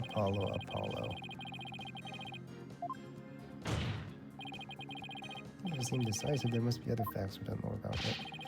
Go ahead and prove it then. Look, honestly, I don't believe it's true either. But Miss Sykes was the only one who was in the Space Museum at the time of murder. Mr. Justice, Miss Sykes had no motive for killing Mr. Terran. 7 years ago, Sykes lived in the Cosmos Space Center. Wouldn't be strange if you have some kind of connection to him. Besides, people sometimes kill for motives we can't even imagine. I know you've seen plenty of cases like that in your career, Mr. Wright. I still can't believe this. How can you actually suspect Athena, Apollo? In addition, she isn't the only one who could have utilized the launch pad to escape. Isn't it possible that somebody else used that same escape route? I'm afraid it's not, Mr. Wright. Why not? Recall there's a security camera in boarding lounge 1. The camera captured Mr. Terran and Mr. Starbuck. There's also another security camera in boarding lounge 2. It recorded Mr. Sykes coming out of the Space Museum. Camera in the boarding lounge 2. First I've heard of it. That makes sense. I think Mr. She snuck into the Space Museum the night before the incident. And then was calm and passed out around the noon next day. I was out until about noon of the next day. I don't even know. So I just went out onto boarding lounge 2. That must have been when the camera captured her. And that's what made Apollo suspect her even more. But wait a minute. In that case, it most likely recorded the true culprit as well. Did you check? That's a negative on that one too, Mr. Wright. In the footage taken after the incident, Miss Sykes is the only one who appeared. Can we see it? Can we see the footage? Order? Can't be. Wasn't it you who proved in the previous trial that the way true culprit escaped was via the Space Museum after the pads had been switched? A fact you previously proved turned on its ear, leaving your client high and dry. I must say,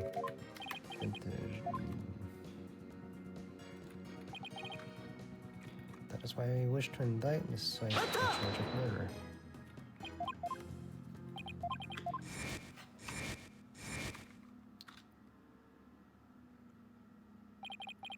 Flay was my friend, and that's why I just have to know the truth. Apollo suspected his trusted co-worker of killing his friend. To dispel his doubts, he investigated on his own, but that only led to more doubts. Apollo must have been really struggling with this. Well, Apollo may have doubts, but I'll say it again. Athena Sykes isn't the murderer. Then I have one thing to say. Evidence is everything in court. Do you have concrete proof to knock down my arguments? Your argument have been very clear, Mr. Justice, and your fact appears to be indisputable. Well, Mr. Wright, what do you think? Let's see. Miss Sykes was the only one who used the only possible escape route. Under these circumstances, there can be no other suspect but the defendant. Unless you think there was an alternative escape route. Is that what you think, Mr. Wright? Is that what you think, Mr. Wright? Is that what you think, Phoenix? Was there an alternative escape route? Of course. Yes, of course there must have been. Just don't ask me what. You're bluffing again, aren't you? Yep, sure am. Bluff? No way. He knows me too well. That's fine, Mr. Wright. Even if a bluff would suit me just fine. As long as you can clear up doubts inside me. Wait, so that's what this is all about. I want to believe in Athena, but what is fate without doubt? That's why I need to question her guilt. So that once the truth finally comes out, I can fully trust her. So that you can trust me? It seems your junior partner has showed us what trials are truly all about. I believe you're right. We prosecutors painstakingly question every detail in pursuit of the defendant, while we lawyers believe in the defender clients to the end. When both sides go all out, that's when we discover the truth. Precisely, and when the battle is over, we will understand the true meaning of trust. That is exactly what trials are about, wouldn't you agree? Yes, I couldn't ignore the seed of doubt that was growing inside me. So I decided that I needed to face it head on. No matter what the truth is that's waiting ahead, I won't be afraid. I sound like Apollo, always uber earnest about things like this. Mr. Justice, I vow to dispel every last bit of doubt in your heart. Good, because I want to believe in Miss Sykes again. You're really hoping there was an alternative route, aren't you? But if we use the process of elimination, there really isn't that many possibilities.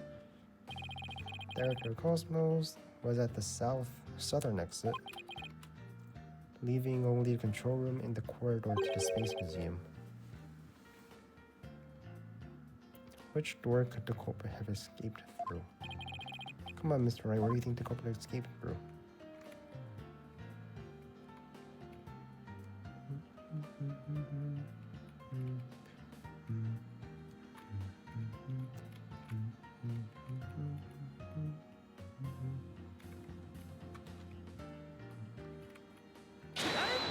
I'm just guessing. There.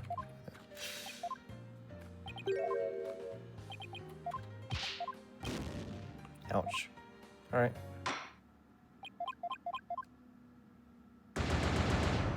What?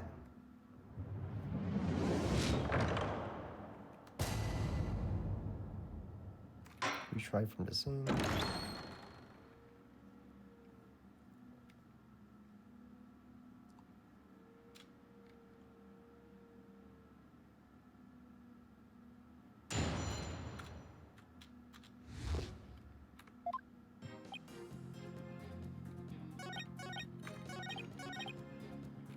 I suspected Miss Sykes of the murder of Terry Clark.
I want to believe Miss Sykes again. You're really hoping there was another, don't you? The face Dr. Cosmos was out at the southern exit, leaving only the control room and the corridor.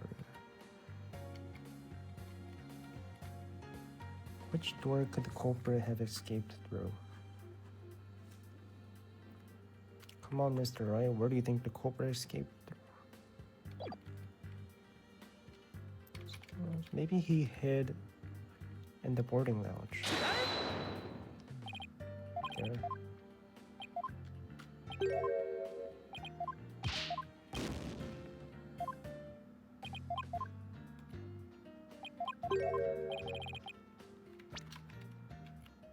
Southern exit leaving the control room in the corridor. Which door could the culprit have escaped through? Is that what the leaf was for? They really only could have escaped through the corridor at the Space Museum. All they had to do was use the unconscious Mr. Starbucks prince to get through the door. It appears that all you're trying to establish is psych skill. The culprit used that route only to... The only exit would have been into boarding lounge 2.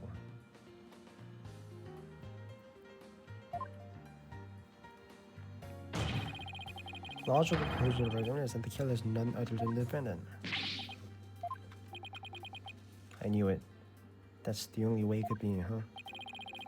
If the culprit escaped into the corridor that led to the Space Museum, this is true. The only exit would have been into the boarding lounge too. But Miss Sykes was the only person. Captured by the boarding lounge 2 security camera. I investigated the crime scene thoroughly. But the only place the culprit could have escaped was the Space Museum corridor. There weren't any other secret corridors or anything. That leaves us with no other conclusion to draw, but that Miss Sykes and Athena was the culprit. What could the answer be? Was there really no other escape route? But, hold on a second. What if...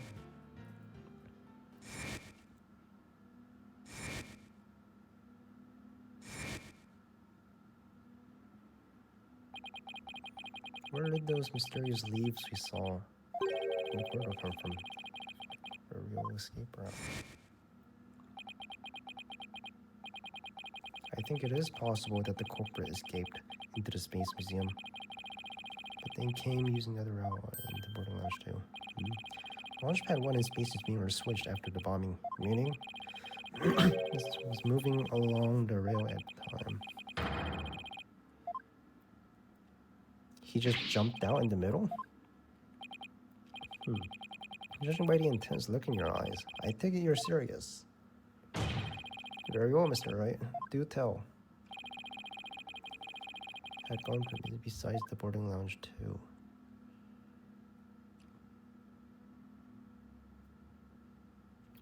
Where else could the culprit have gone? Besides boarding lounge 2.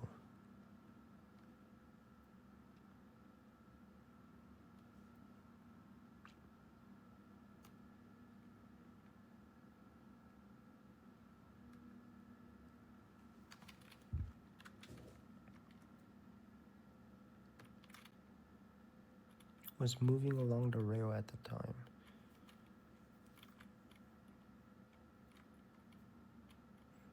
Culprit escaped into Space Museum, but then came out using a route other than into boarding lounge 2. Launchpad 1 and Space Museum were switched after the bombing. Meaning, Space Museum corridor was moving along the rail at the time.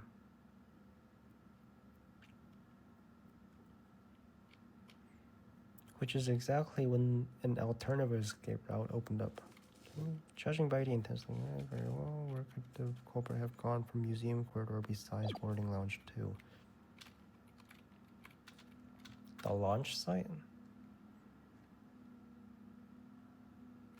Maybe the launch site?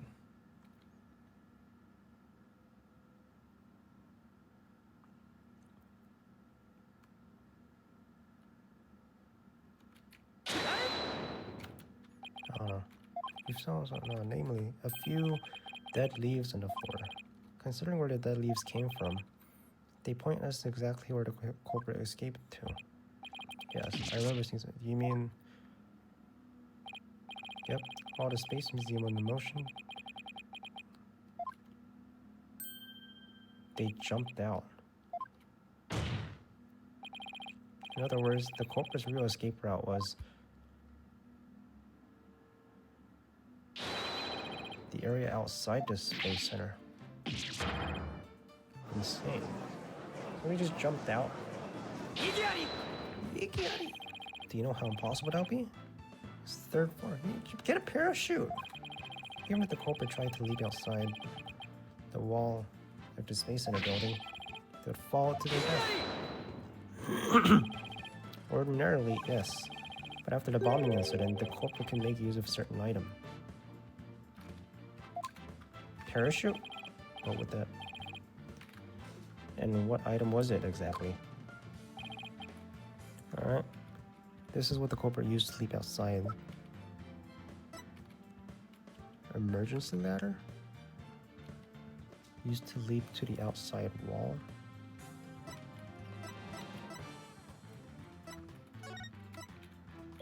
What did he use? I don't know.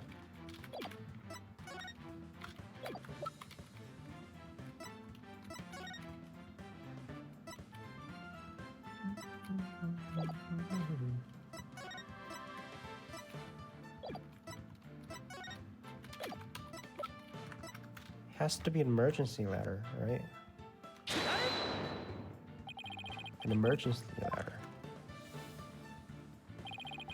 There was an emergency ladder in the 4th floor robotics lab, and it was used after the explosion too. Ms. Blackwell herself used the ladder to escape down to the ground level. Recall that the launch pads were switched after the ladder was removed. The corridor would have passed by the ladder, and that's when the culprit sprang. Leap into the ladder. Who would have imagined? Order in the court. Wow, alternative route seems to have emerged, which means someone other than Miss Sykes could have possibly been the culprit, right?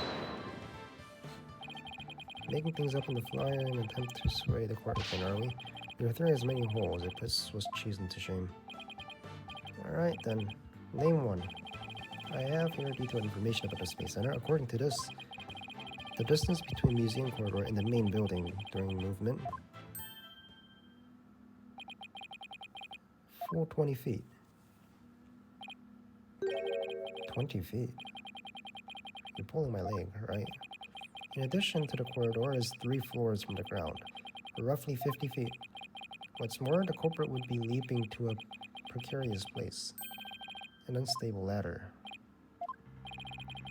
Human beings feel fear in dangerous situation is basic survival instinct. Ordinary person would certainly hesitate before jumping, or even freeze in fear and not jump at all. There's people who parachute, you know? Nevertheless, why would they have taken that kind of risk?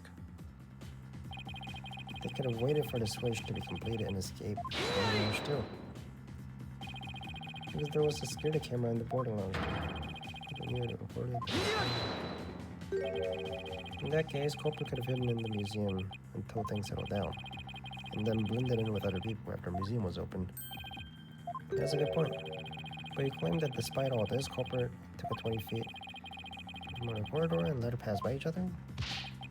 That's also a good point. They'd have to need to start running while corridors moved to make that jump. If the timing was off or they couldn't jump far enough, it would have been instant death. What kind of person would attempt to do something like that? Stop bringing up good points, Edgeworth. This true culprit of yours is nothing but a figment of imagination.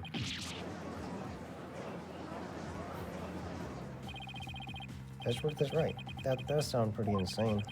Culprit would have to be someone who feels no fear. But everyone feels fear on some level. Right? Wait a minute. I've got it this time. I can prove that there's someone who could have used this alternative route. How can you now? This proves it. It's the psychology analysis. What's that, Mr. Wright? This is a certain person's very interesting psych profile. Subject doesn't experience fear. In other words, this person doesn't feel happiness, sadness, or fear.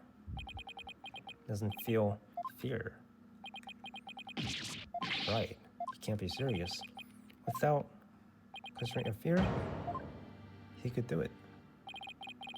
Just as you or I could do a broad jump to the ground. He could use a parachute. It's like 20 feet. So what you're saying that to a person without fear, take the route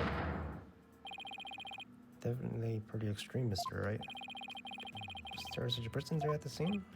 Yes. The Phantom. The mysterious shadowy figure who keeps popping up. Oh, there. The Phantom again.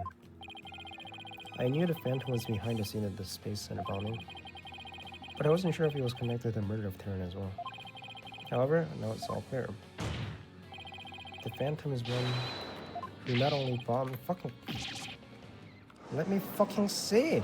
Let me read it! I fucking missed it! Go back! Alright, man. Alright, man. I missed what he said. The Phantom is the one who not only bombed the Space Center but also killed Mr. Taran. Please continue. There were just too many similarities between the case and the one from some years ago.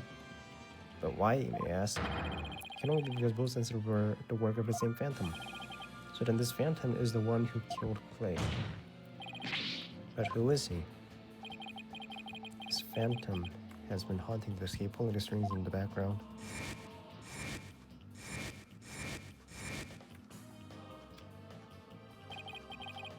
Who could this unidentified international spy be? Right, this escape route must have been part of a Phantom's plan from the start. Az was tricking Director Cosmos into switching the launch pads. The bomb on the second floor was meant to make the elevators and stairs unusable.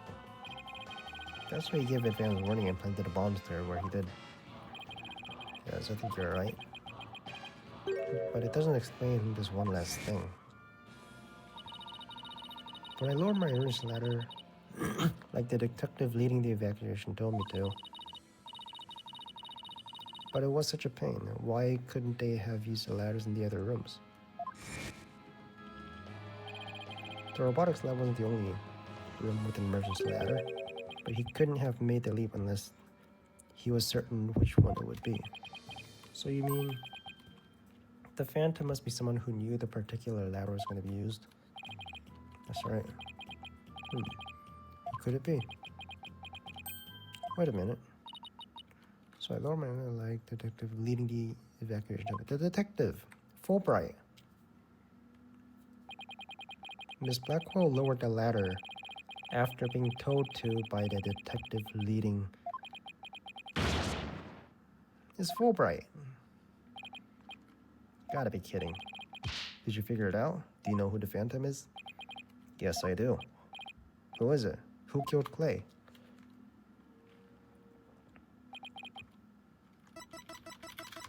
Bobby?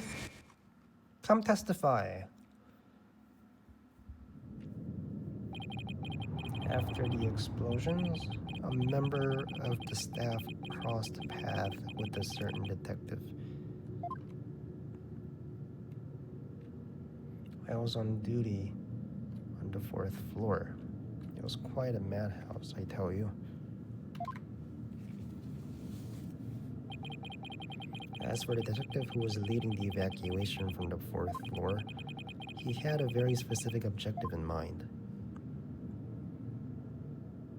So I lowered my emergency ladder like the detective leading the evacuation told me to.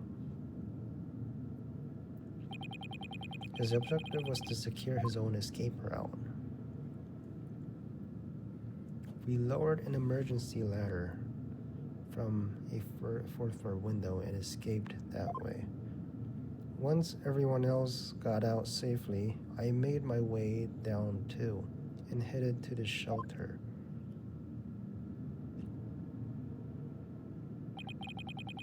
This is a detective you all know. He's even leading detective on the current case. He appears to be a very emotional man, but he's without emotion. Correct?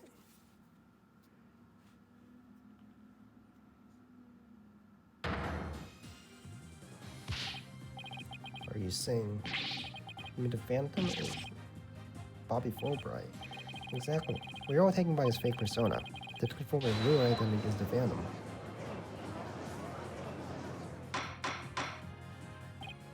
Order in the court. Mr. Wright, how could this be? That's easy, Your Honor. Detective Fulbright was leading the 4th floor evacuation effort. First clue is that he made no attempt to have any ladder put to use. The ladder in the robotics lab is the only one he ordered to be lowered.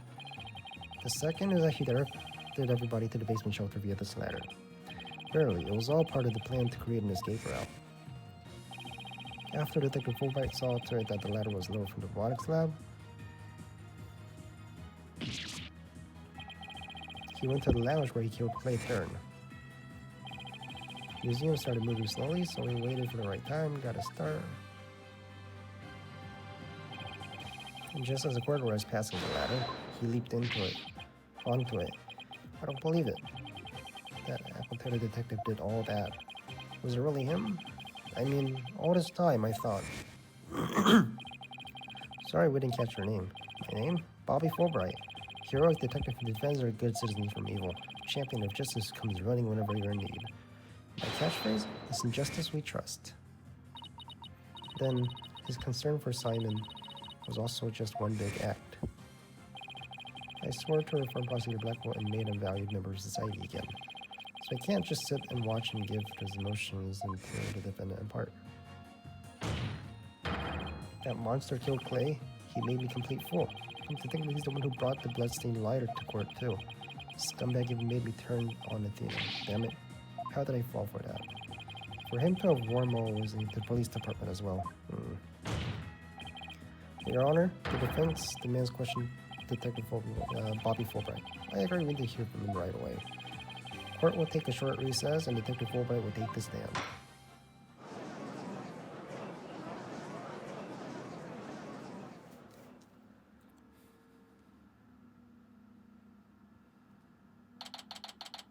December 20th, 5:13.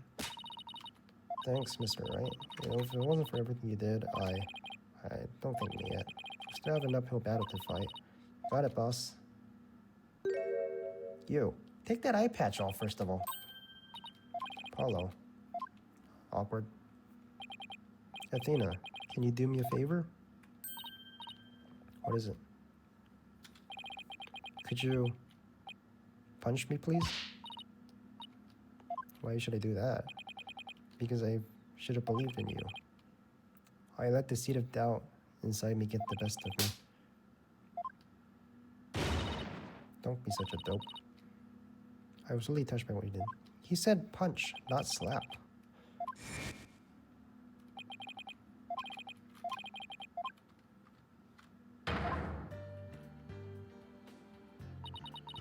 You took the time and effort to genuinely think of who I am and what I'm made of. After that, how could I punch a true friend? You just did. You just slapped them. Thanks, Athena. Thanks for waking me up to reality again. So could you take the eye patch off now? Sup? Edgeworth. Yeah, I think they're pretty great myself. They're not afraid to give me one. Anyway, I have very good news for you. Aura Blackwell has surrendered and hostages set them free. Trucy and the others? Thank goodness. Miss Blackwell says she has something she really needed to do. So I granted her special permission to do what she must. I wonder what it is. Blackwell? I didn't come to apologize if that's what you're thinking. My actions are what allowed the truth of what happened 7 years ago to come to light. But I did come because I have something to say to all of you. She'd better not be here to complain about something. I want to apologize to you. The fact that you couldn't trust this court system is our fault. Yes, it's true that the courts are filled with incompetent fools. Still, I suppose I could let you handle the rest of this case for me. Of course not. Be quiet, hunk of junk. It's just, I couldn't mind if you were the ones who took Medusa's killer down. Leave it to us, we'll get him. So I guess that means she's starting to trust us at least. You want to take those chains off? Simon, I'm glad you both in person was cleared of all suspicion. It's thanks to me and my robots, you better be grateful. You want to take those chains off, though? I don't recall requesting your help. As close as ever, I see. Well, at least I guess it's my turn to go and live in this land. I just hope you're not the prosecutor for my trial. Probably give me death penalty. You know me all too well. I guess love can take on a variety of expressions, including stunted on their case. Looks like I won't be crossing the sticks just yet. You have my heartfelt thanks, Sora. I'm sorry I caused you so much anguish. What about me? You're not gonna thank me? She's crying. So glad, Simon. I'm very glad to hear you say that. How did you get these scars, though? Under your eyes. Did you cry, too? That's enough of that. Wait, take me to the detention center. There was a fly. Out of her brother. I can't wrap my mind around Detective Fulbright being the Phantom. Can't believe he killed Clay. Right. And murdered my mentor, which brought great distress upon little Athena. Chief Prosecutor. Yes? I would ask a favor. Would you allow me to stand at the prosecutor bench for this trial? I wish to claim the Phantom's head by my own hand. That was my plan all along. After all, it's highly unconventional for a man of my position to stand in court. Okay, look at this guy. Look at his ego. His fucking ego, bro. But you're hereby conditionally released. Please take the prosecutor's bench in your official capacity and uncover the truth by your own hand. I'm much obliged. Yeah, take him off, man. Prosecutor, could you?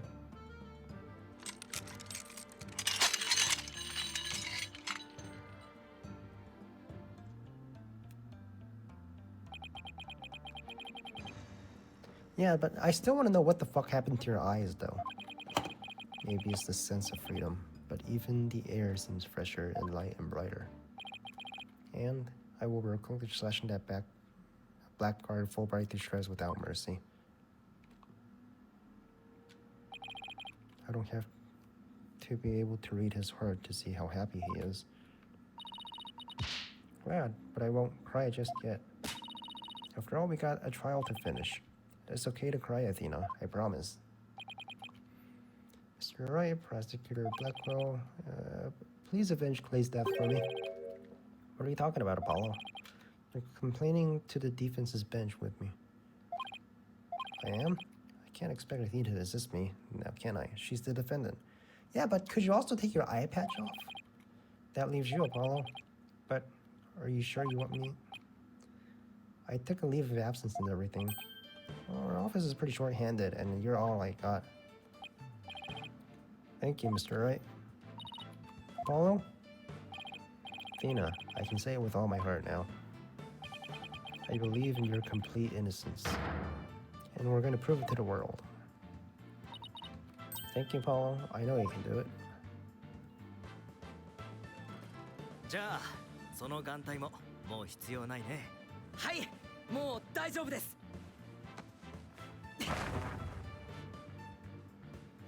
You can keep the jacket.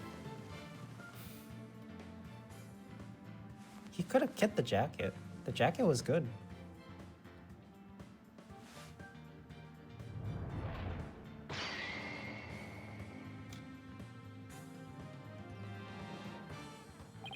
He's back. Welcome back, Apollo. It's almost time for the trial to restart, though we'll get things all in hand. Yep. Head back to the prosecutor's office. But why? I want to look into a few things. Namely, the first people on the scene 7 years ago, the facial data registered by the robot, and Detective Fulbright's background. Sounds great, Edgeworth. Thanks. I expect to be repaid with the victory, right? Now, if you'll excuse me. Okay, you two all set to go? Bet I am. Let's do this.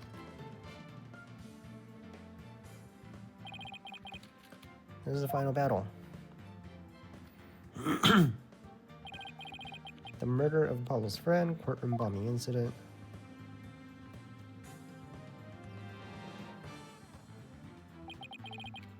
And the case ushered in the dark age of the law 7 years ago.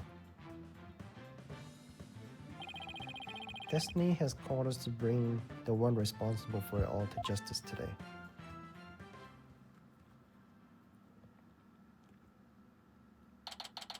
The December 20th, 5:27. Alright, we're back. Let us now reconvene. Defense is ready, Your Honor. Prosecutor has never been more ready. You know, this is the first time we've been at the defense bench together since I debuted. Now that you mention it, although back then, I thought you were more loud than you were reliable. You've really come a long way since then, Apollo. You've grown a lot. Well, there have been some hiccups, but I'm glad I've done pretty well. He's still got an ego of his, though. But well, with the 7-year mistake now resolved, you can finally take your rightful place. Bailiff, please bring the witness immediately. Even with the handcuffs off, Prosecutor Blackwell seems pretty much the same. 7 years of grumpiness doesn't go away easily, I guess.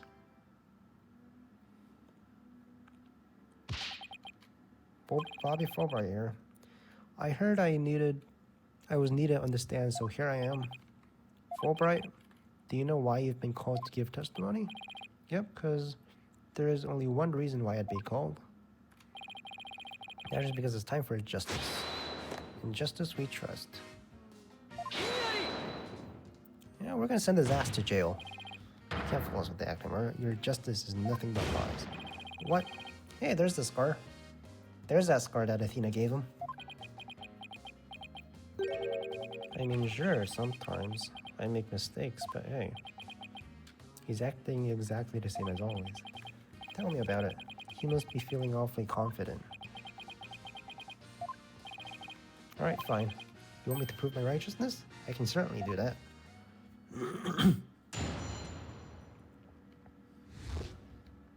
The embodiment of justice. I'm the very embodiment of justice itself. I won't have you make me into villain with your far-fetched arguments and just what escape route is only a theory. You don't have any proof. What we do have is proof that Athena Sykes is a culprit, liar, having a persona. So you're saying the suspicion against you are completely false and that the defendant is a true culprit. That's right. Mr. Lawyer's escape route is totally circumstantial. He doesn't have any proof that he made a big leap into the ladder. We don't have proof if you're correct about that. However, you don't have any proof for your claim either. Nah, I guess you're right. But you can't define justice with evidence. Who can define it anyway? Justice just is. Don't make me break out with you. Please don't throw the book at me. Tell me the Phantom Ninja's making me set up a stupid pun for him. Try not to lose focus, alright? My justice is crystal clear.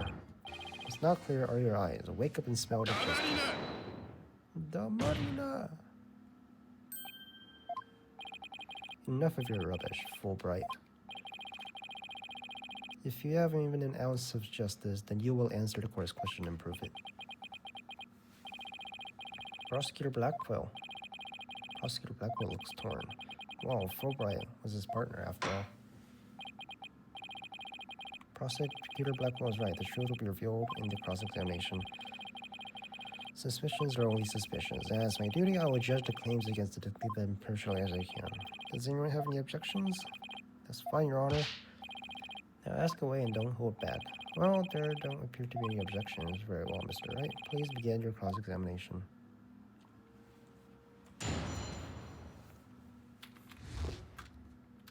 The embodiment of justice.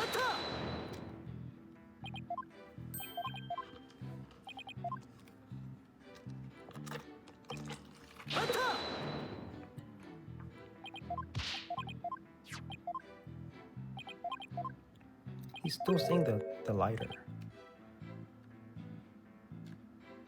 The number of prints? Hold up.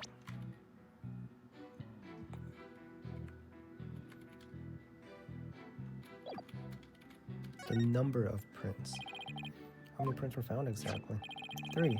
Thumb, index finger, and the middle finger. Thumb, index, and middle finger on the right hand. Prints. Yeah, can we please have it?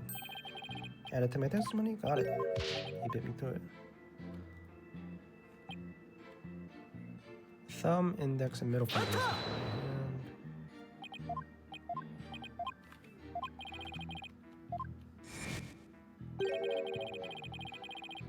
Athena always wears the glove in her right hand, right?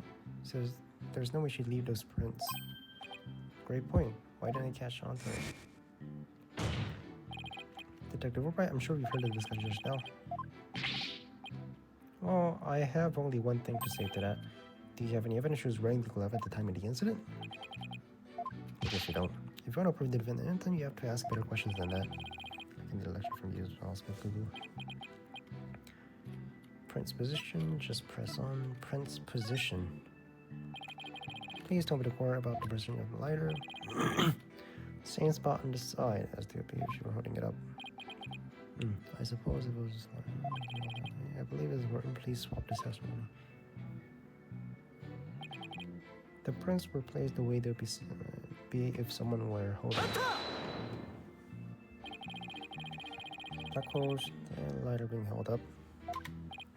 Yep, meaning the person in this black hole saw were the owner, strength and recommending Miss Sykes.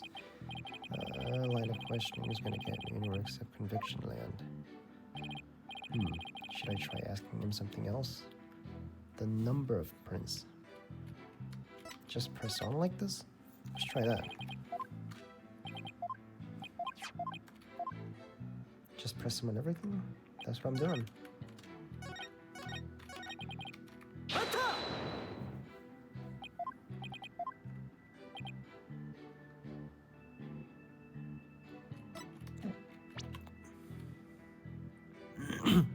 Tell us more about the circumstances surrounding the latter.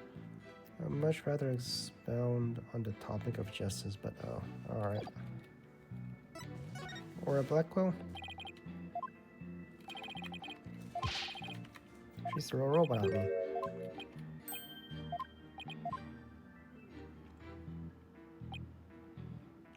Was extremely crabby about having her work interrupted.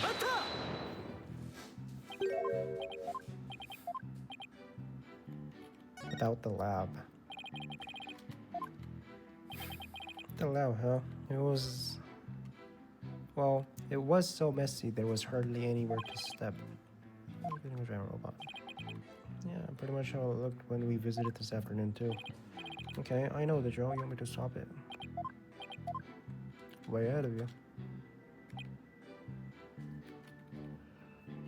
Kind of poor choice for the evacuation.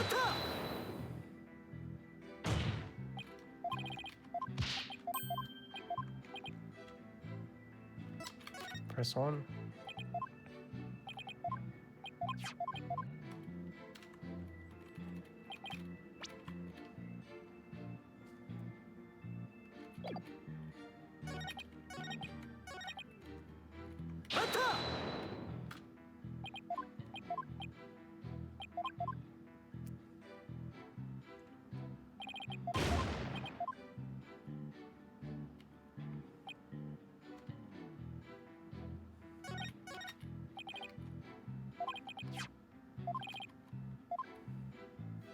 Press them on everything until he cracks.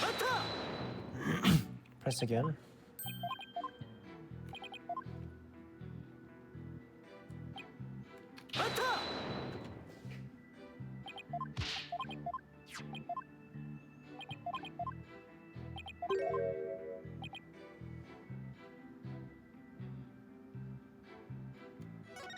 The number of prints.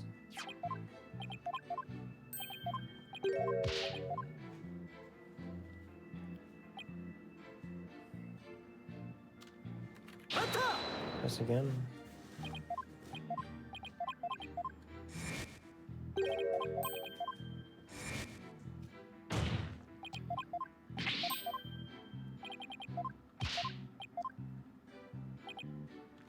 Just press on.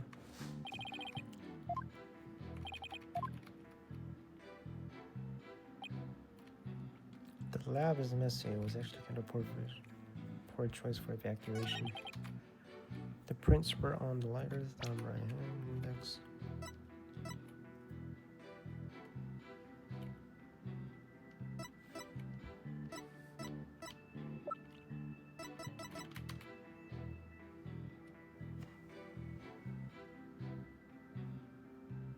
The evidence found by Detective Bright, it has Athena's prints on it. In the victim's blood.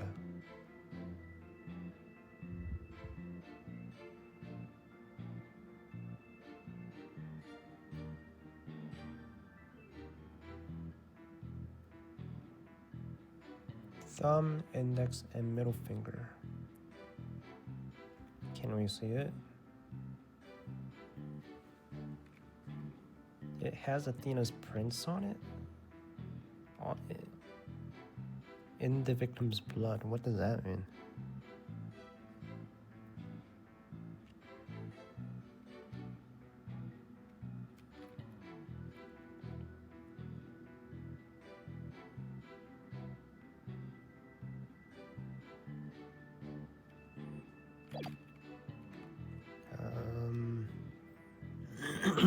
Three prints were found on the lighter, thumb, index, middle fingers of her right hand.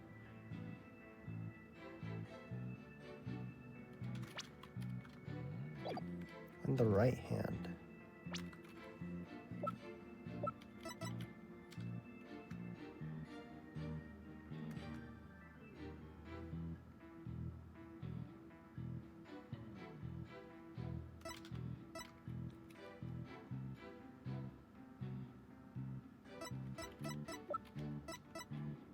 Do we go with the lighter or do we go with the knife?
The print's position.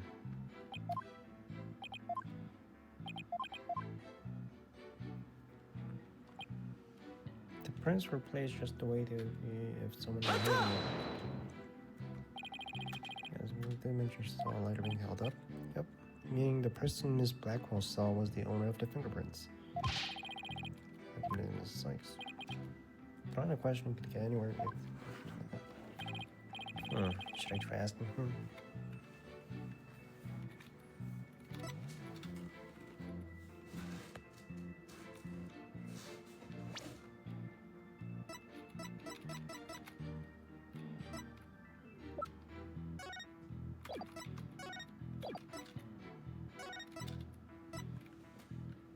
Prints recognition attempts. Starbucks prints were found in the scanners into the new.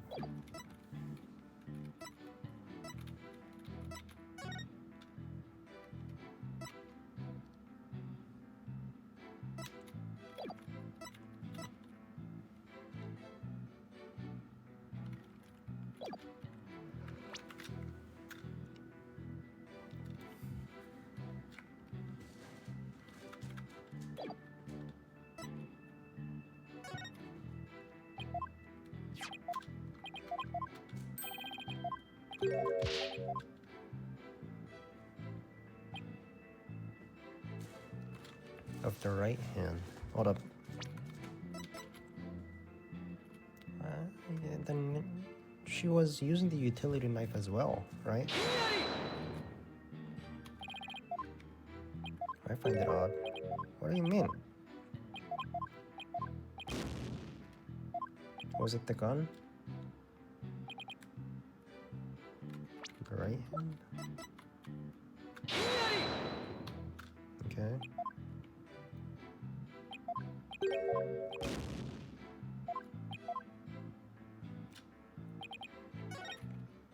The lab was very messy. It was actually kind of poor choice for this console.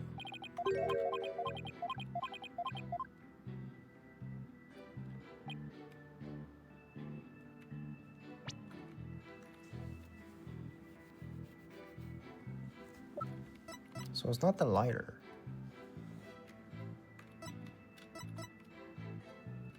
Lighter with on the left hand. Like, oh, there it is. How the fuck did I miss that?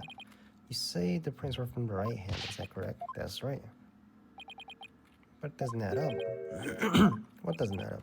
According to Miss Blackwell, who saw the culprit herself, this person held the lighter in their left hand and then knife in their right. Why are their friends from the right hand instead of a left? You're right, doesn't make sense, does it? I hope you have a good explanation for this. I just can't understand that. They're definitely right hand prints. But then, why are they inconsistent with Miss Blackwell's statement? Got it. The mirror. The witness must have seen a reflection. Go on. Miss Blackwell was looking through the window of the boarding lounge 1, wasn't she? I believe so. If you mean the little window at the back of the room, that's right. And then across the room on the opposite wall, it's a large mirror.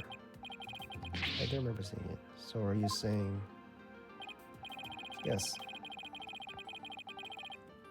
The culprit Miss Blackwell saw must have been a reflection of the person in the mirror. I see. In that case, right and left would appear reversed, wouldn't they? Now you see? It's the logic of pure justice. But you're gonna only conjecture. You don't have any proof, but that will be solved. Why are you on his side? Huh? That's right. Besides, the lighter couldn't have been in the left hand. Why not? Since she saw an earth emblem with lighters, didn't she? Emblem was on one side of the lighter. So, it was the mirror, right? Exactly, as per the that judges skill, the lighter on their left hand would have been covered by the emblem. Uh-oh. What's more, this kind of lighter you see flick open with your thumb before the lighting. And the left hand with the emblem invisible, they wouldn't be able to open it, let alone light it. But if they had held it in the right hand, they could easily open it and light it. This all means the culprit was definitely holding the lighter in the right hand.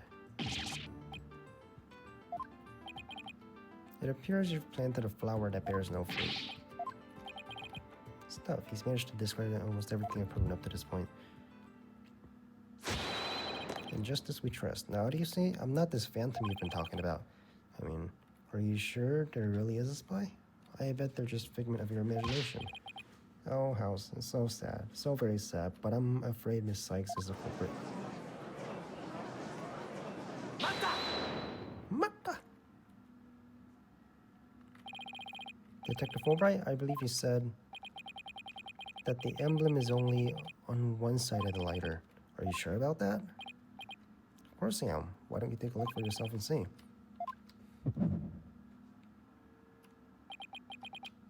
I knew it. You're lying, Detective.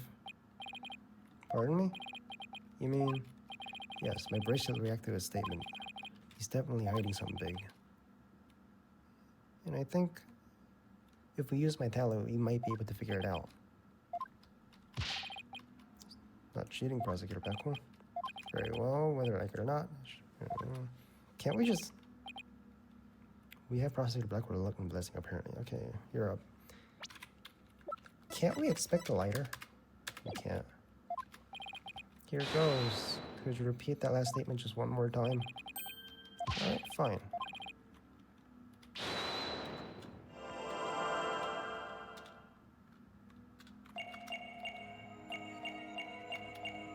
Look at his hand.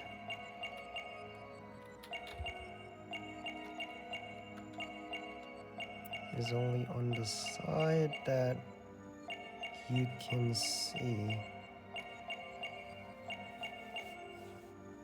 when held in the right hand.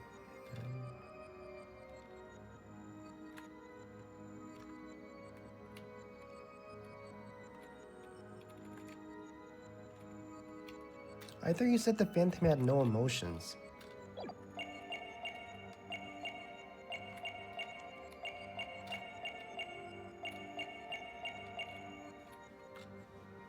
Listen again.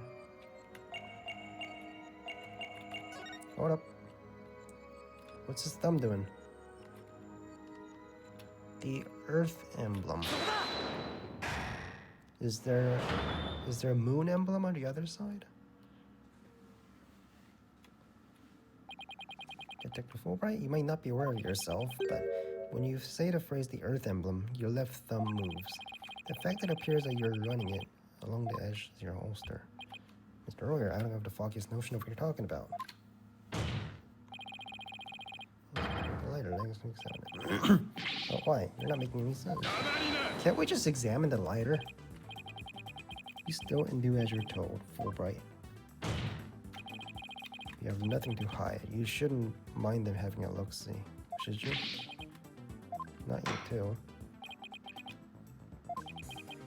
Some important will allow the defense to examine the lighter. Why can't we just do this before? The back is covered with blood. So you notice anything funny about this? You're right. It suddenly breaks off naturally. You're right, there's something off here. Open it. Can you open it though?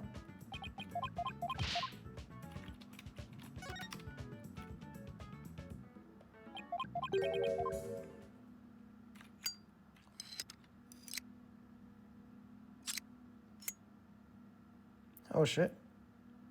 It's a gun? Transformed into something. A handle, a trigger. Is this what I think it is?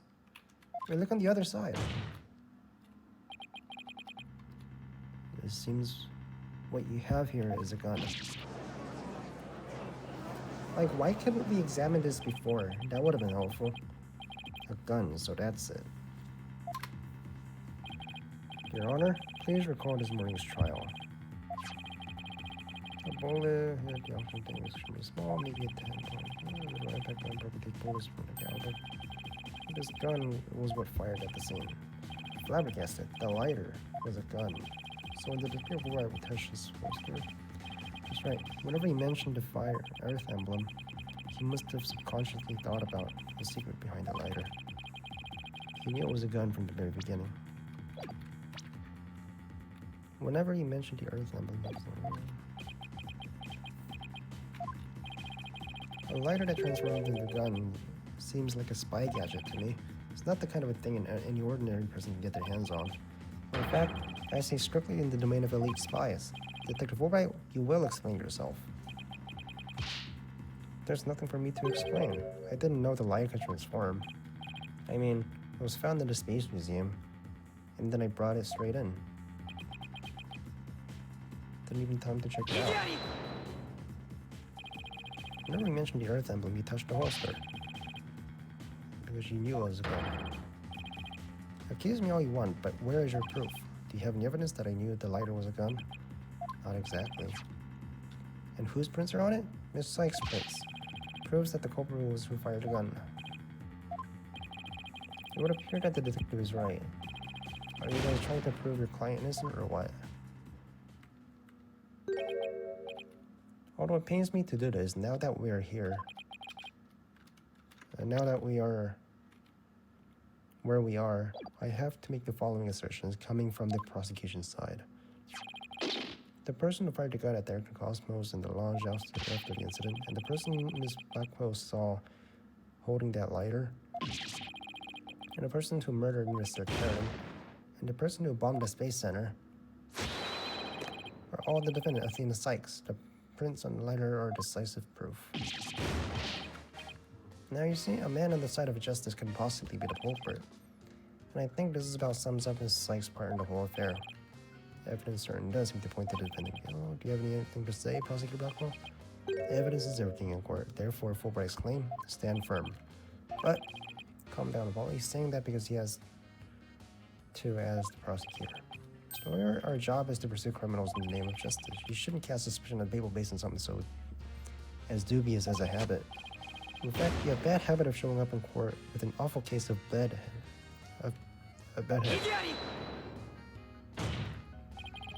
Says the man who wears sunglasses at night. It's proof you want. It's proof you'll get. Sounds like you hit on something, Apollo. Just the presence of the lighter are basis for accusing Athena. I think we should reconsider the credibility of the evidence itself. You mean you think the lighter might be forged evidence? That's right. It could be all part of Fulbright's bigger plot. Did he do anything out of the ordinary while I was off my own? I can definitely think of a few things. Have a look at this. What is this? A lighter? I'd like to run a comparison on some prints we found. Compile a list of data from make a copy, consider it a gift. If you assume he's been laying a big trap for us all along, there's got to be something off about this proof of evidence. How the prints were left on it, where the prints are on it.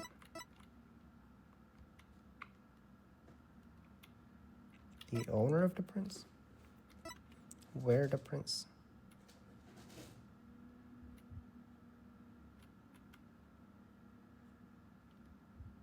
Like, these two are the same thing. How the prints are left on it, where the prints are. It's the same fucking thing. No, I guess I don't see anything strange about it. Nothing unusual. Where the prints are on it? Anything odd about where the prints are? No.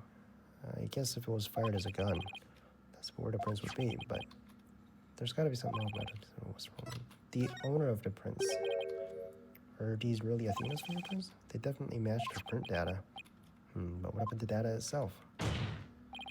Detective Fulbright, you were the one who provided us with the lighter and print data. Isn't that correct? Yes, what about it? You said Miss Sykes' prints matched the print data, but I have to wonder, was the data used official?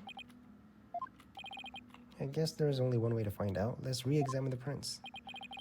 Using the official sanctioned print data of the people involved in this case. There's no need for such evidence. Your Honor, I lend my voice to defense's request. Very well, bailiff. Then whose prints are they? It appears the official data is here. And the results? It's just as the defense claims.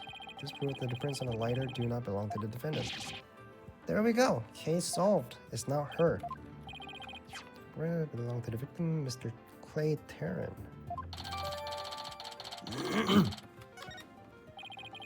Those were Clay's fingerprints on the lighter. I see. Come to think of it,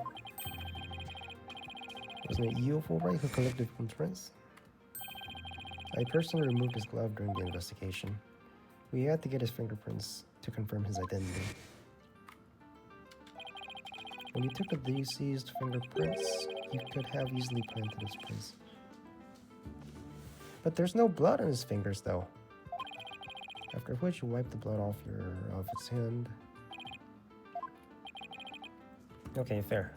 By your own admission, you're also the one who compiled the phone print data. All to put the blame on Miss Sykes.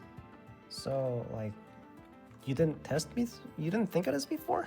That we could just check the prints? That's kind of stupid. I must have been to distract us from the Phantom who was behind everything. You were out to create the impression that the Phantom wasn't the true culprit. So does this mean Detective Fulbright really is the Phantom? Remember the killer's escape route.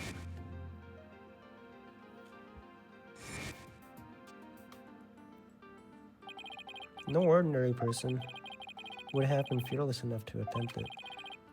Nobody but the Phantom, man with no emotions, could have done it. Detective Fulbright, you're the only one who could have used that escape route. Hi. Fulbright, are you really the Phantom? Answer. I confess, I'm not the Phantom.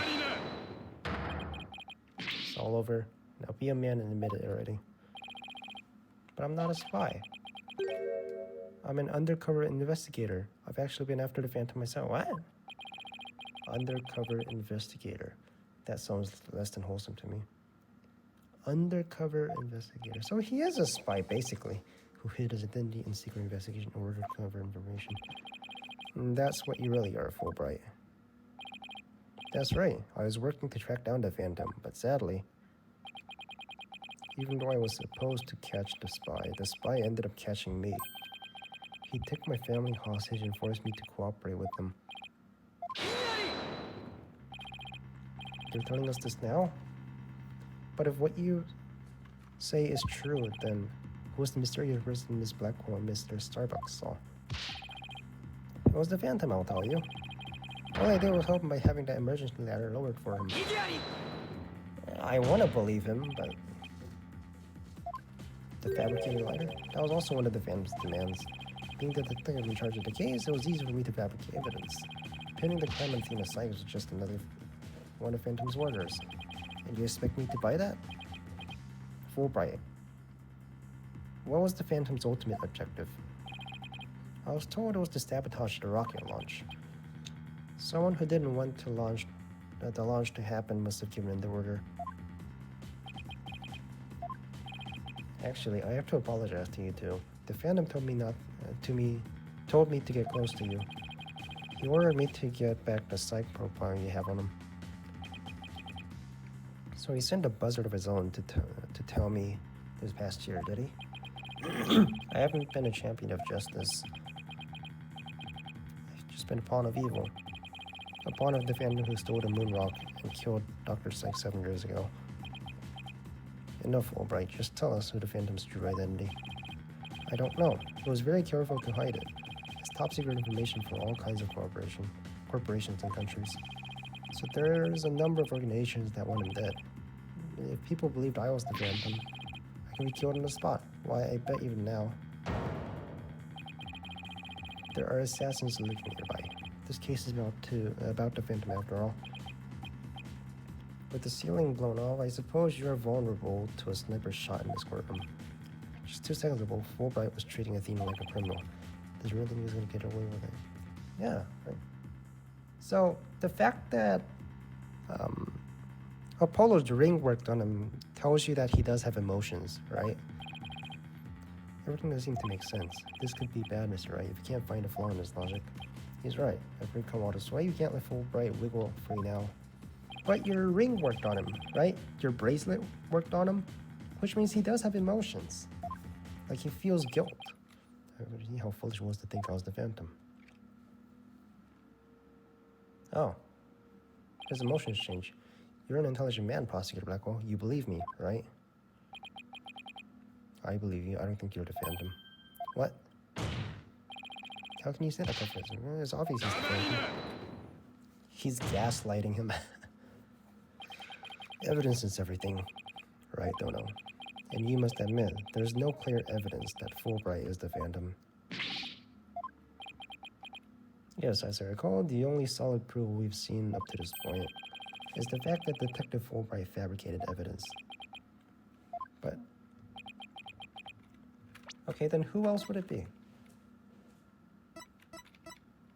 Clay? Starbuck? Bobby? Candace? Yuri? Tonko? There's no one else but Bobby. I've known Fulbright for over a year now, and all this time he's quite intent on rehabilitating me. I don't believe his efforts were a lie. If you say so. This fool truly thought he could reform a death row inmate like me. He went out of his way in his efforts for me. He actually became quite a nuisance. Really. You believe me? Please tell me Prosecutor Blackwell hasn't really been taken in by this big phony. However, even if it was against your will, you still acted as the Phantom's accomplice, and you will have to pay the price for that. Throw yourself at my mercy, and don't you ever betray me again. Have you got that? Yes, oh thank you. Such a bonding trust is a rare and beautiful thing. In any case, it looks like everything has been resolved.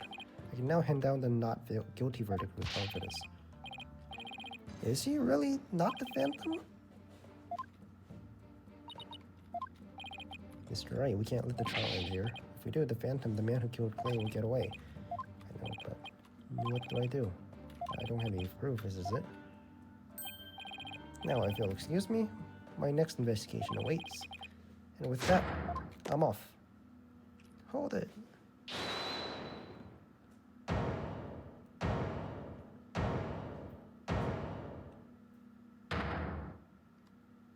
What you got, bruh? Defense? No, not the defense. The defendant feels it's not time for a verdict yet and would like to see this trial continue.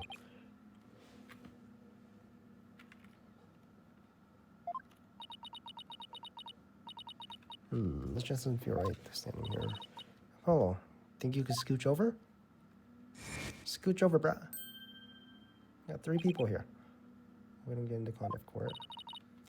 I have some questions for you, Detective Fulbright. Are you relieved that you are no longer under suspicion of being a phantom? Are you grateful to Prosecutor Blackwell for what he's done for you? Of course I am, and I'm truly grateful from the bottom of my heart. Athena, where are you going with these questions? Single emotion behind Detective Fulbright's pause. Use the widget? It's been cleared, but he's not feeling happy at all. Does that mean... We may not have evidence, but the heart doesn't lie. Use the widget. If he doesn't get counseling right away, who knows what may happen to him. Prosecutor Blackwell, can you believe the nonsense the defense is spouting? Let us do our thing. I think you better have that counseling. Not you too. You've been making bad remarks ever since you were accused of being the Phantom. Such as, you're an undercover investigator and your family has been taken hostage. I fear you might have finally lost it. But I thought you believed me. Oh, how you amuse me so. What's going on here? That was an excellent bit of psychological manipulation just now. I knew you would catch on. Mind filling me in here? Simon was only pretending to believe Detective Fulbright because he knew I'd noticed that there was a lack of emotion. Kind of a stretch. Come on now, Athena. Show us what's inside Fulbright's heart. Got it. Time to check the instant replay. Widget, let's do this.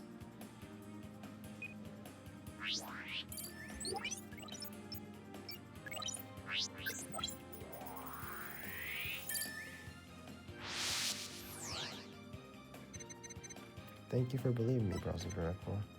I'm an undercover investigator who's getting worse than me. Just don't remember off. No emotion, man. He's registering no emotion. It's just like I thought.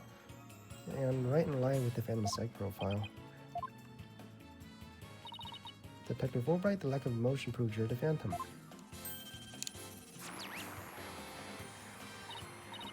What's going on? Wait, hold it. What do you think you're doing, Detective? Me? I'm not doing anything. Trying to hack the mood matrix. So that's how he was able to hide it. Yeah. Fancy device you here, but I'll tolerate no cheating, thank you. Undercover agent, I tend to use my secret arsenal without even thinking. More like a spy. Thanks, Prosecutor Blackwell. There, now that you can't hack me anymore, I dare you to try to hide your emotions from us. Lack of emotion? What are you talking about? Of course I have feelings. As a matter of fact, you wounded me very deeply with that accusation. What's going on? All of a sudden, I'm getting an overly happy reading. He's literally crying us a river over there. My mistake, how about this? Yeah, because now he's angry all of a sudden? What's he trying to pull? Like as not, it would appear our friend is not completely without emotion. It was the device. Makeup with almost no emotional fluctuation. Unique psychological makeup. I get it. So he has some emotions, right? Precisely. Which leads me to wonder why he can't sense any emotion. It was the device he had. He's controlling his emotions. Very good. You're correct. It's the result of my daily training. Very important skill for us undercover investigators, you know. For us spies, seriously. But I wonder why he suddenly showed us several strong emotions. What do I think of that? There's a feeling you're trying to hide with your exaggerated emotions. Alright, that's a good one. For all I've been trying to show you the range of deep emotion I truly possess. Then you have no objections to me analyzing you, right? Don't analyze away. Da, da, da, da.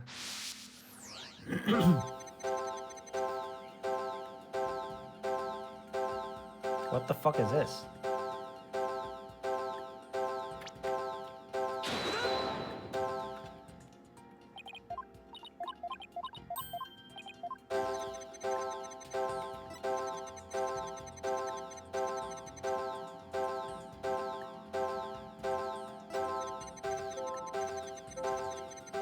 Oh, something changed.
Sad. I found it. I found what emotions you're truly feeling. What? Hidden in the middle of the chaotic storm, I saw one emotion that never disappeared.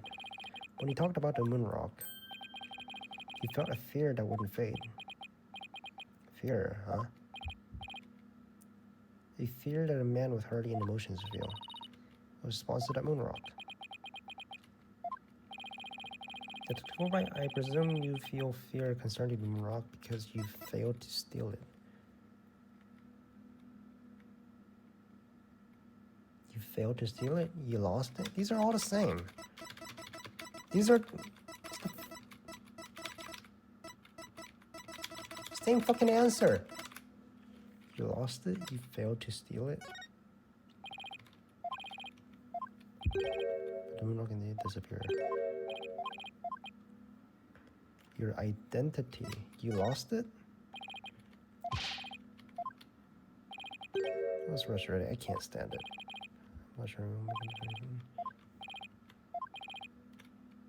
Your true identity will be revealed. Of course. That's it. No, alright. Just tell us the truth and defend true identity. I don't know. He was careful to hide it.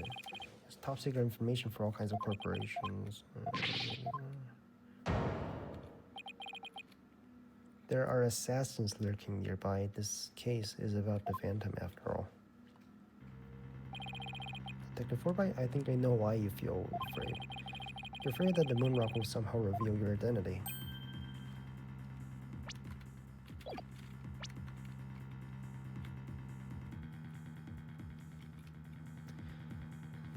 If people believe I was the Phantom, I could be killed on the spot. Why? I bet even now there are assassins nearby. This case is about the Phantom.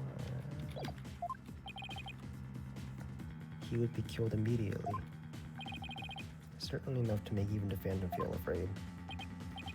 Me afraid? I don't know what you're talking about. So, there really is something about the moon rock that would reveal his identity. Apparently so. Wait a minute, maybe the Phantom didn't steal the moon rock, but more like he had to take it with him? Because there was something on it that would reveal his true identity.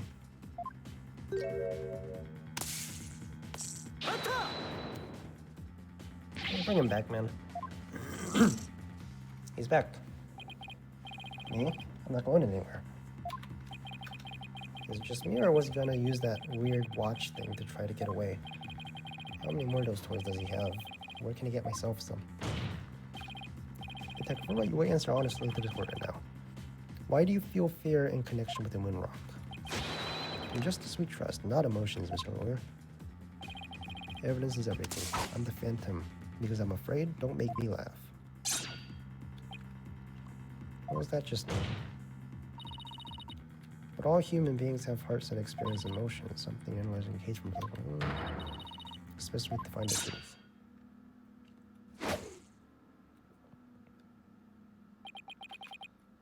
It's all just a waste of time. All your efforts at analysis serve no purpose. And now, in this dark age of the law, nobody will believe your claim that it's effective. In an era when evidence is fabricated, do you truly expect feelings to be accepted as proof? Well, I admit, I don't have any conventional proof. It's also that examining a person's heart has its merits. Really, then why don't you listen carefully with those special ears of yours? Listen to the voices of the hearts, the people in the gallery.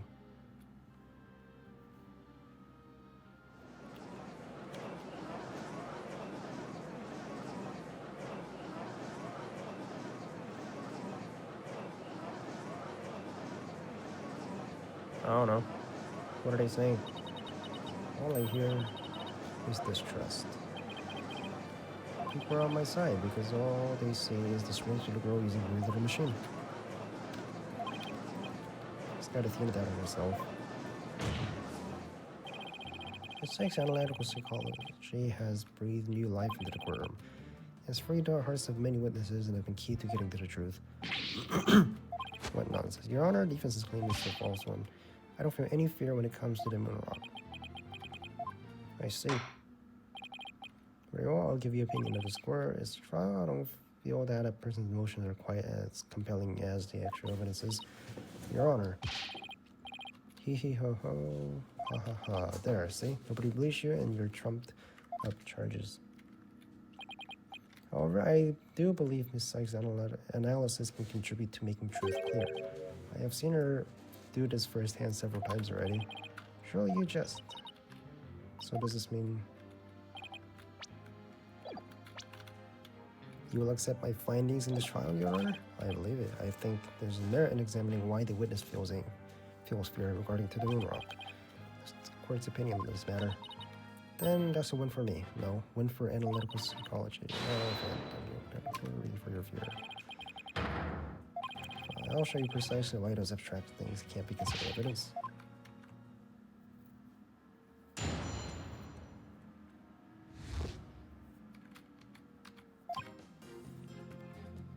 I felt fear when talking about them. You remind me of the phantom. My family hostage. No, to the fear back. I'm afraid of the moons. I'm not afraid of them. In fact, it's all of justice. I can just press on everything. There you have it. Sure, you sound convincing enough. But so does any two-bit con artist. It's all meaningless in the absence of evidence.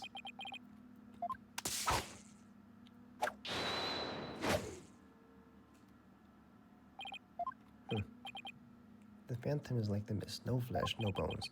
My sword alone cannot cut it. Right, Dono?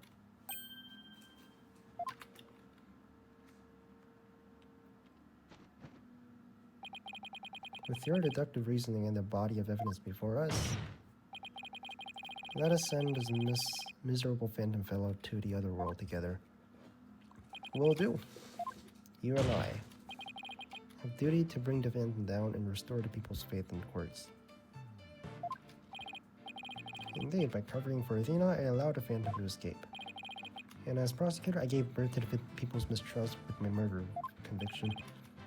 I bear part of responsibility as well, for being suspected of forging evidence and losing my attorney's badge as a result. I got it back. It is also our burden to cut away the foul specter we created, is it not? Until all that remains is the righteousness of the court and the faith of the people. Trust, understanding, fragile ideals of the masses who are controlled by emotions. Humans can't truly trust each other, which is exactly why the illusion of trust is so enticing. Once two people overcome their misgivings, that's where real trust gets found.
He took my family hostage. What reason would I defend that?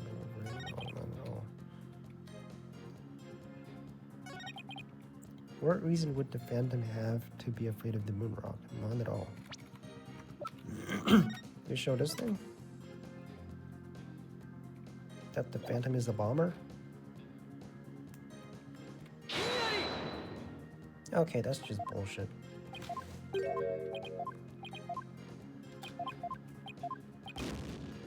Oh, what the fuck, man?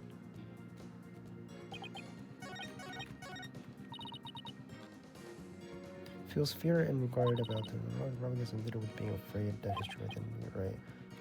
They take the moon rock with him 7 years ago. In that case, if we had something to show the real cause of Fulbright's fear.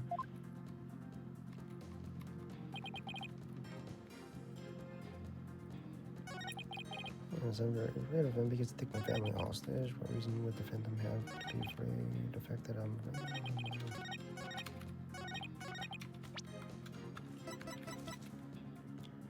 Einstein launched into space and returned to a few days.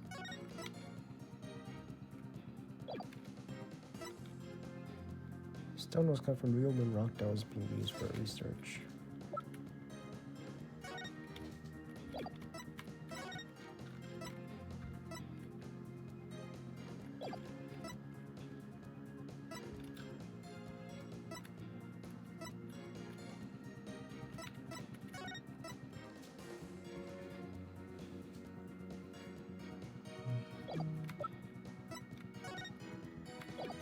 I don't know.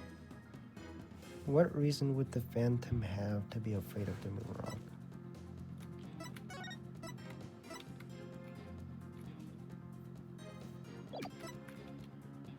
I was at the crime scene 7 years ago, launched into space, and only returned to Earth a few days ago.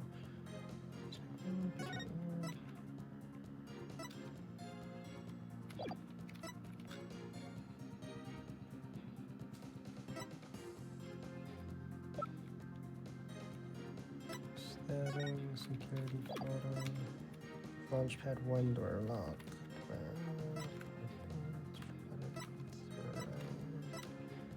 Lighter that can transform into a handgun has clay Terran's fingerprint. It was lowered to the ground from the window of the 4th floor robotics lab.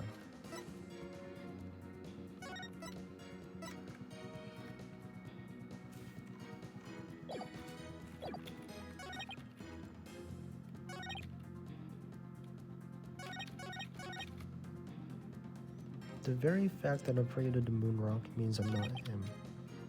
In this sort of distance. Like, what do we press here?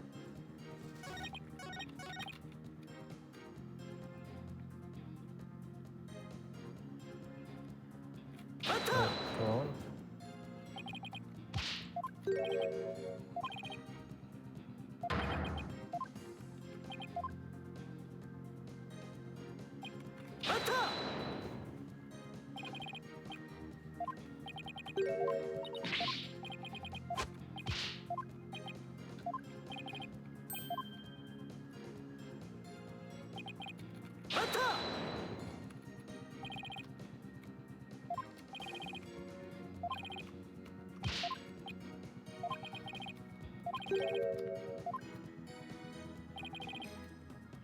I'm willing to bet that the moon rock has something to do with his identity, but what? Maybe the Phantom his fingerprints on the rock?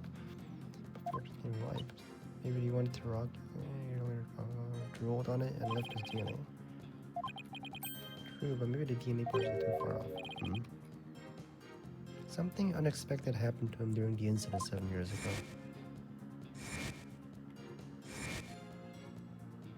His hand's bleeding.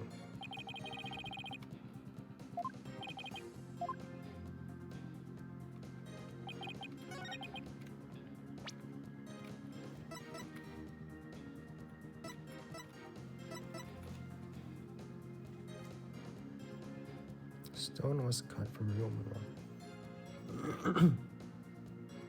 I don't know, maybe this? Okay.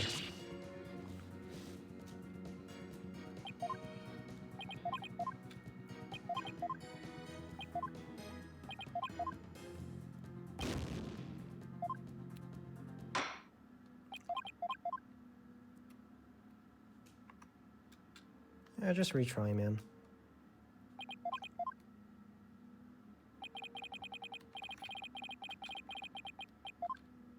Just retry.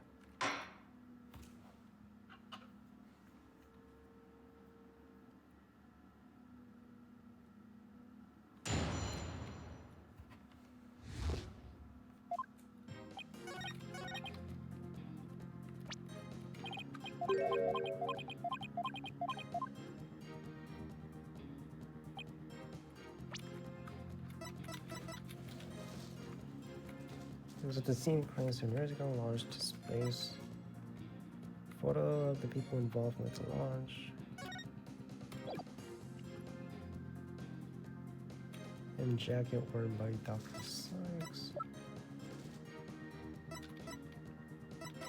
We presented this, a bomb with the moon rock in it. We also presented the earring, which didn't do much.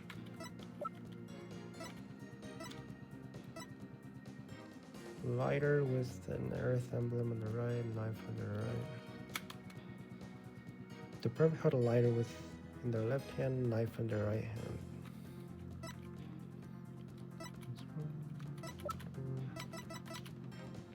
Hope capsule. It was at the scene 7 years ago. It was at the scene 7 years ago. Try that? No.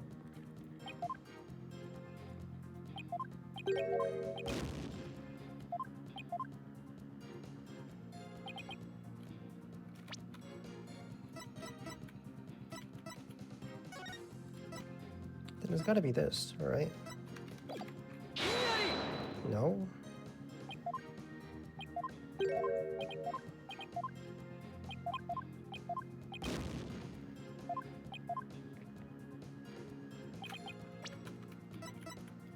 What reason would the Phantom have to be afraid? Doesn't experience feelings like normal people do. Stabbing. Victim was discovered in third floor bottom. Security footage? I don't know.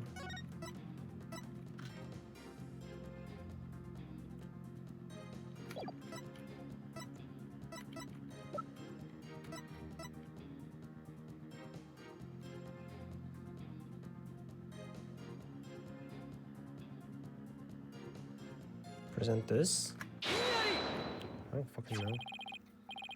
I assume you know what this is. Why would be afraid of the moon rock? That's the knife enemy used to kill Clay Terran. That's right, and the exact same type of knife Psyche used 7 years ago when she stabbed the Phantom's hand. Yes, that was discussed earlier. He dodged first, but I only got his clothes, but I tried again. This time you got him, didn't you?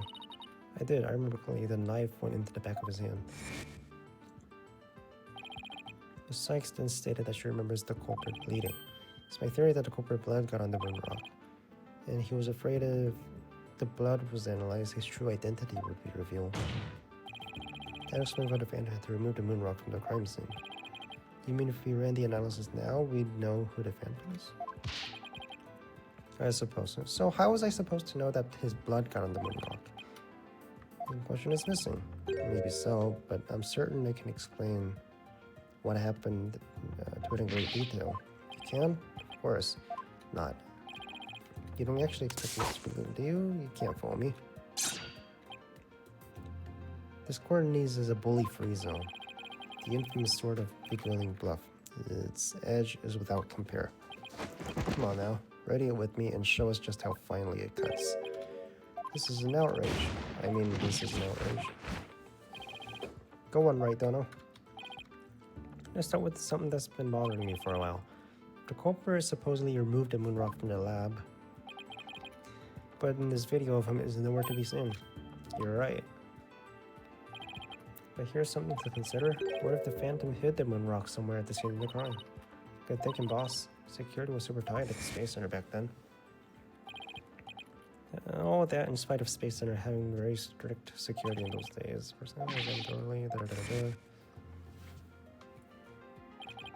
Does this mean that the moon rock is still somewhere in the Space Center? In the name of justice, I claim that's impossible. Why is that? The Space Center was searched from top to bottom, especially in the lab, but the moon rock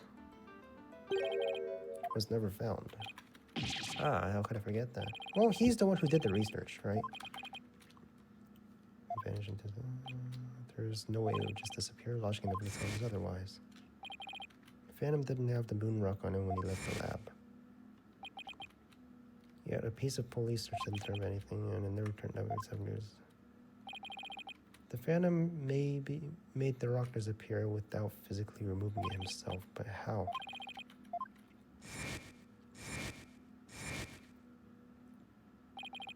How did the moon rock vanish from the robotics lab?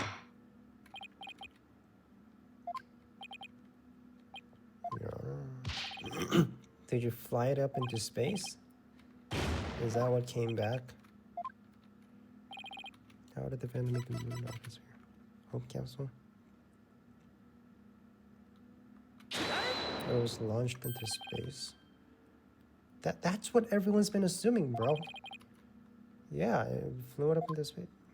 What else would it be? He couldn't carry that rock, but he couldn't leave it in the center to be found either. So there was only one safe place to stash it. Hope capsule that was in the lab that day. The moon rock would have been launched into space with the rocket. I mean, it was in space the whole time. The Phantom got rid of the rock in the most cosmic way he knew how. It was out in the depths of space aboard the Hope space probe.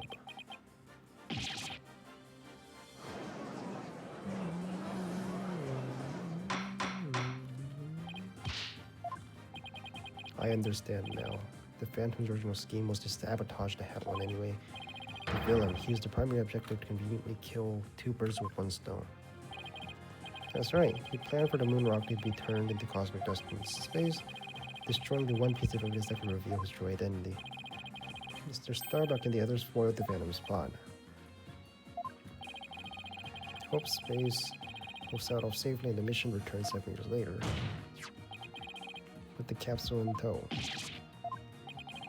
If we analyze the blood in the moon rock, it should make one thing crystal clear. That you were the Phantom all along, Detective Albright. So he killed Clay just so he can get the moon rock back. I believe so. His original assignment may have been just to sabotage the tattoo, but at the same time, he also had to retrieve the evidence of his crime 7 years ago. He attacked Clay as he made his escape out of the rocket with the capsule. In the end, it was all so he could just escape himself, so he didn't get the capsule. He made everything just awful, right? He probably hung on to that capsule for all it was worth until the last breath. Boy, he's totally out of whack now. It's game over for you, Detective Albright. Why don't you admit it now?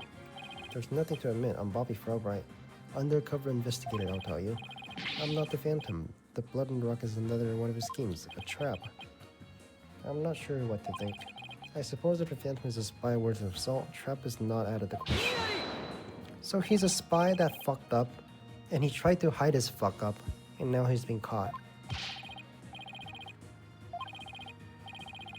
I've been framed to make Your Honor, I believe further investigation is needed. Further investigation? More like plotting your escape. But no more. I will bring justice to myself. I must here and now. I guess it's time to show you just what I'm really capable of. Die, Simon Blackwell. Hey, you guys are ready.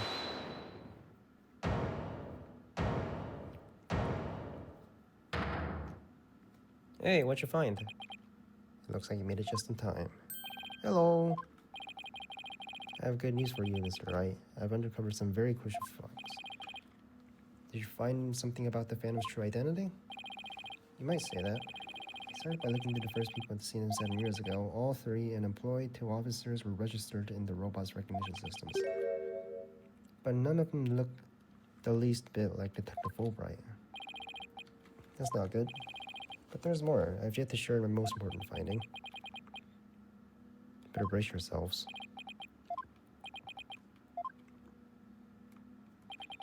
The man you see there before you, Bobby Fulbright, is already long dead. What's that supposed to? So just lock him up. None of his body was found a year ago. Possess Bobby Fulbright's fingerprints. Then does this mean? Yes, that means there is an imposter pretending to be Bobby Fulbright.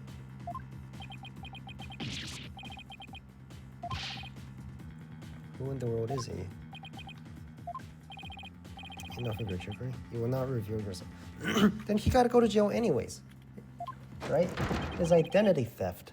He gotta go to jail either ways.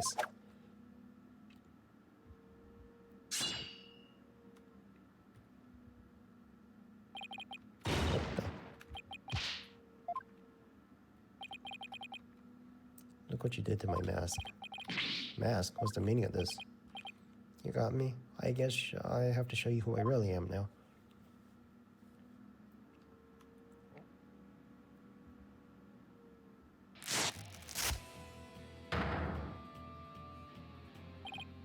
Wait, that's Apollo. It's me, Solomon Starbuck. Can't be right. Can't really be the Phantom, can you? Of course not. The real Starbuck was aboard the Hat 1, which was set to be destroyed. Yeah, there's another mask. I mean, I didn't tell you. I'm an undercover investigator. I can change the identities at will. I can be anyone I want. Not so fast. I have the Phantom's psych profile right here. File profile on you and compare your results. Prove you're the Phantom. What is this? What is this nonsense? And justifies the means. Oh, it's the professor, right? Professor Means. I cannot accept such evidence here, Miss Sykes. Necessary now. Give me that evidence.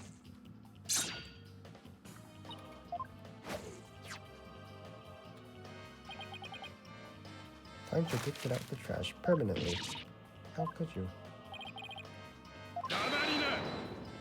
This is such nonsense. So you're telling me Bobby Fulbright was never a person? Perhaps really the case that you don't even know who you are anymore. What must you see when you look in the mirror, Phantom? Not an awful lot, I wager. Why don't you just mess yourself up? Oh, that's right. I don't know who I am. I'm always looking at someone else for it. So you're saying Bobby Fulbright really did kill the person 7 years ago, and then this Phantom killed Bobby Fulbright, and then killed someone else? Killed Clay Terran?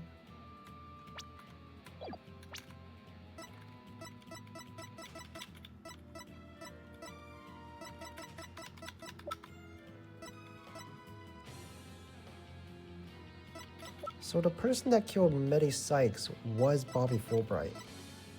And then the person that killed Clay Terran was Bobby Fulbright the Phantom? What was I? My face, memories, present, belief, emotion, soul. I have no self. I'm no one. I'm nothing but an endless abyss. What's with this guy? Is he even human?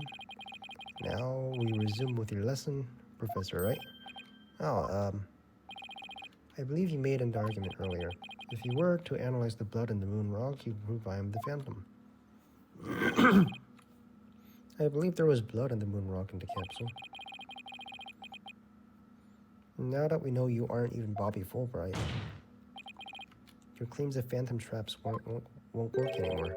Why don't you bring this moon rock in? This decisive evidence from Hope Capsule. I think I'll do that. Get ready, because the Hope Capsule is able to seal your... That was the courtroom bombing from the other day.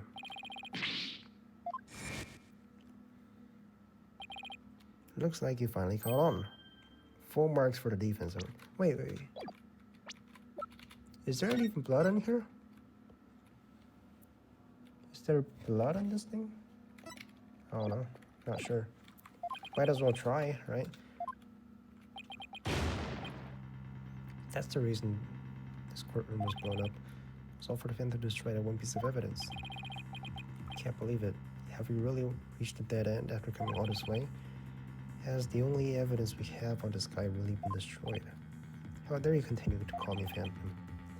I'm just a nameless undercover agent. And the defense will continue to assert that you are the Phantom. Furthermore, we have proof. Or at least a prayer. I'm afraid that won't do, Mr. Right.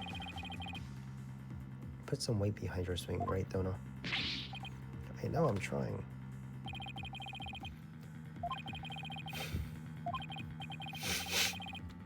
Has it really gone without some trace, or is tiny perfect? Yeah, it exists. Just get to the point. Just get to the bomb, right? Isn't this the bomb that blew in the courtroom with the moon rock in it? Or are you saying this will reveal definitively? Yes, Your Honor. Focus here. Please take a look at this newspaper article. This article about the Hat 1. Please look at the strange black and yellow rock on the left. That's the moon rock, and when we look at this photo of the bomb fragments, see how there's a rock shaped like with the same colorization? I can see it. It would seem that the moon rock was much more durable than the Phantom thought. If we take a look at the fragments that the police found, we will likely find one with blood. DNA testimony from the unbelievable. Impossible. Surprised to be sure, that's one bloody tough rock. And you'll be having a DNA test too, Fulbright. Contact the police immediately and order the testing.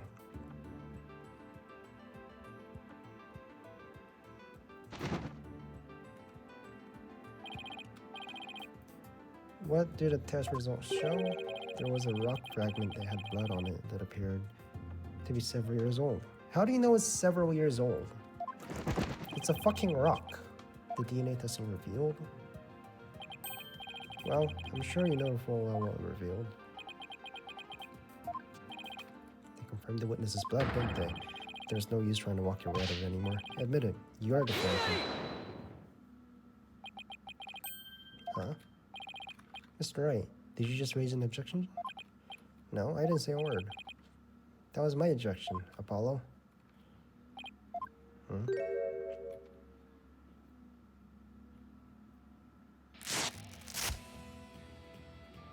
Okay, he's having a meltdown. Why? It was a pretty good objection too, don't you think? Now he's me. So, do you have an objection or not, Mr. Wright? No, not really. No, not you, Mr. Wright. I mean the witness, Mr. Wright. Mr. Wright, with this fragment of rock in the photograph, and those just like it, how can you be sure they're pieces of the same moon rock that was at the robotics lab? Care to explain what you mean?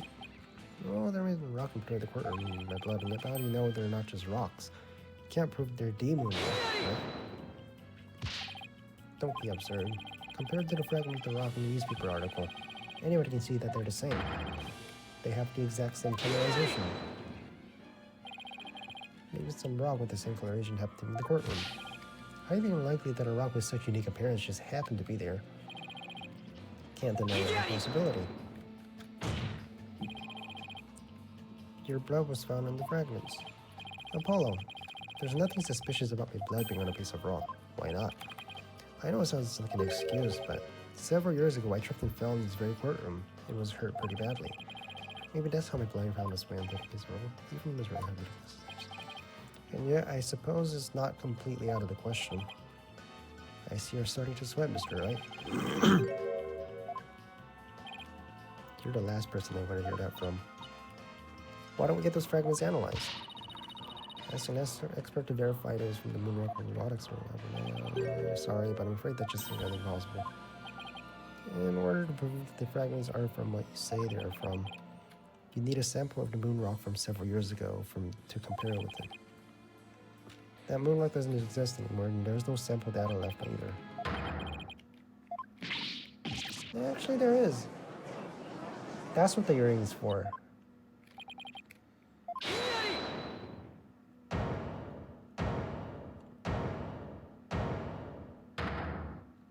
Did you see their faces, though? The moonrock doesn't exist anymore, huh? That's right. It was such a valuable rock, too. A shame, really. But it's lost forever. He's wrong. It's not completely lost. You have what now? Final fragment of hope that was passed down with great love and care. It's your earring. Is it true? Pay no attention to him, he's just bluffing as usual. But the bluffing works, though. Try me. The moonrock earring. Just about the only thing left are remaining widgets. In this earring. Maybe she did love me in her own way. Athena, you may not know it, but your mother left you with a very important piece of evidence. You're bluffing, you don't have anything of kind. But we do. Evidence that will finally corner you because we have a moonrock of your own. Oh. You mean...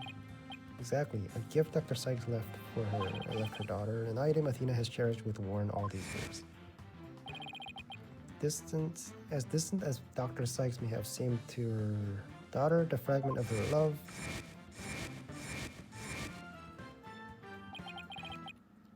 will shake off the darkness of past and give us all hope for the future. This is the different sample of the moonrock. That's your sample?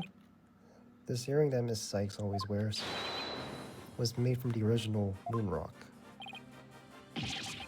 All this time. It's right here all along.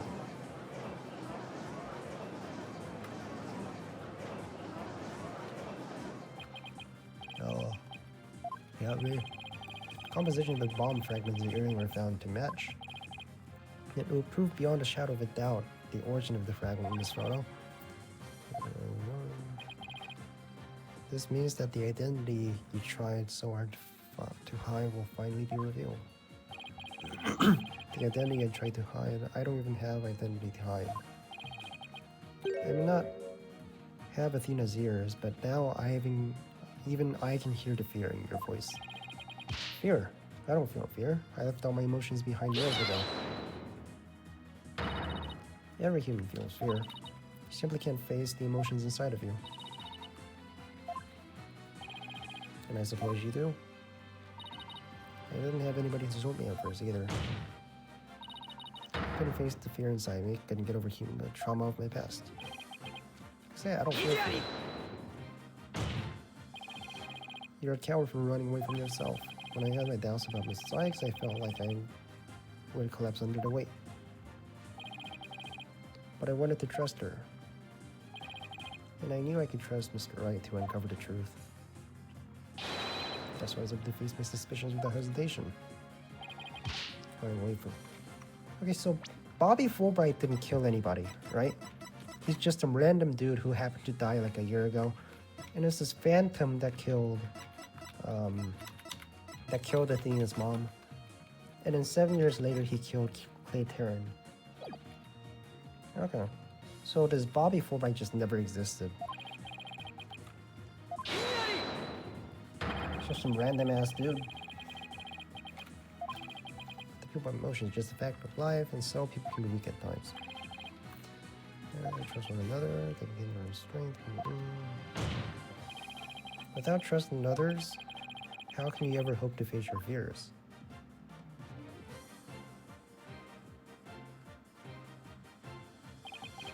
The fear inside me is this. He would never make that fucking face. You can't outrun yourself. Remove that mask. Confront your guilt head on. It's triple objection.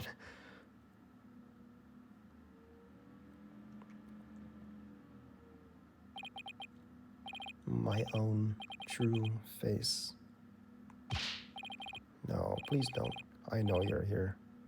Where are you? See, I don't have revealed anything yet.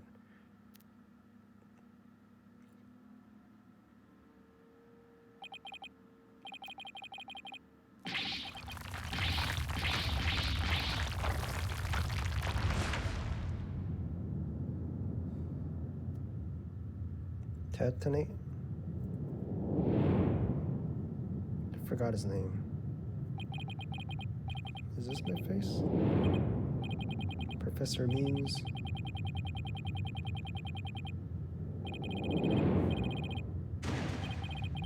The student. Laura. Simon.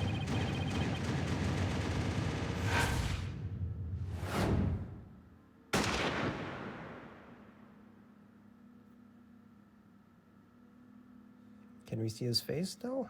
Like, what's his actual face?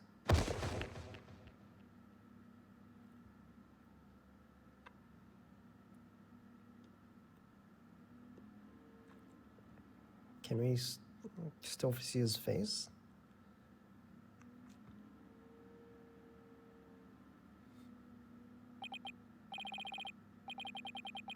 A sniper attack in his very courtroom.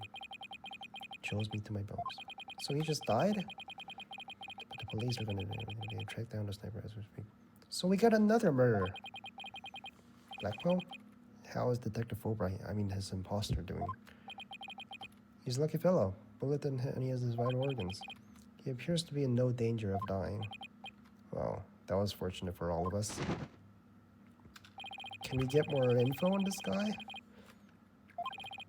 Combustion earring and the fragment with the blood on it match. We can now be certain that it is a fragment of the moon rock in question. The murder and the bombings at the Space Center, both past and present. Bombing at the courtroom number 4, and all of his other crimes, as numerous as the stars. Under suspicion of all his things, the spy known as the Phantom has been incarcerated. The prosecutor's office is now responsible for his well-being. There are still many myriad of things we wish him to tell us about after all. Thank you, Prosecutor Glauco. It's it's time to finally bring this trial to an end. But before I do, would the defendant please return to her proper place? Yes, Your Honor.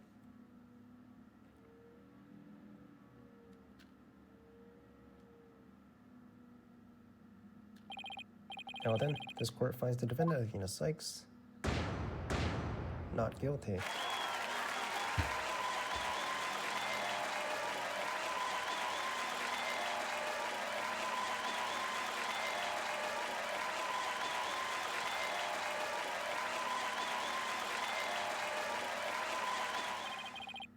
Court's adjourned.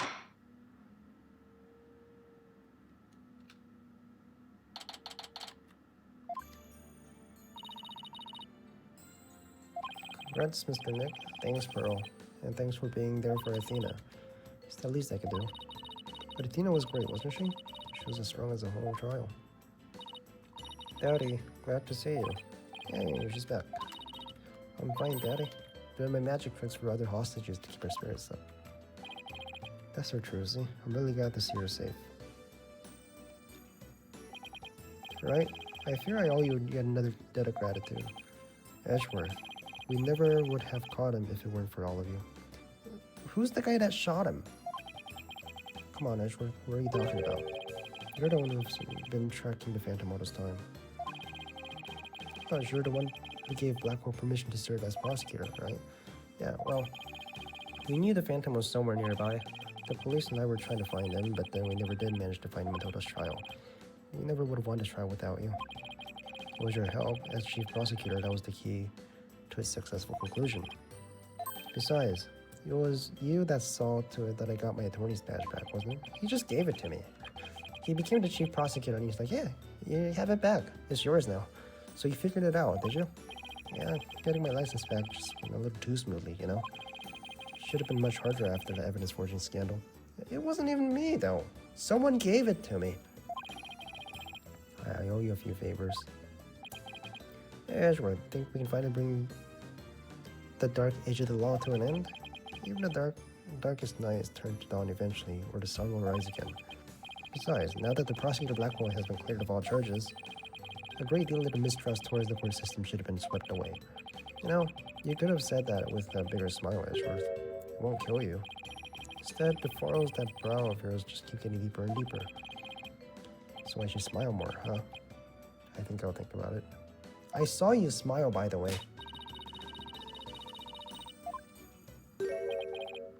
Athena. Hey, Simon. I'm forever in your debt. What about me? Went through all the trouble even taking the... Okay, maybe not me. Athena went more for this guy, right? Well, I knew if I can get your sentence overturned fast, you'll be executed. I studied and studied. It was frantic. I don't think he would have been executed. I don't think he would have been executed. There's the chief prosecutor right there. I don't think Edgeworth would have let that happen, right? Still made it.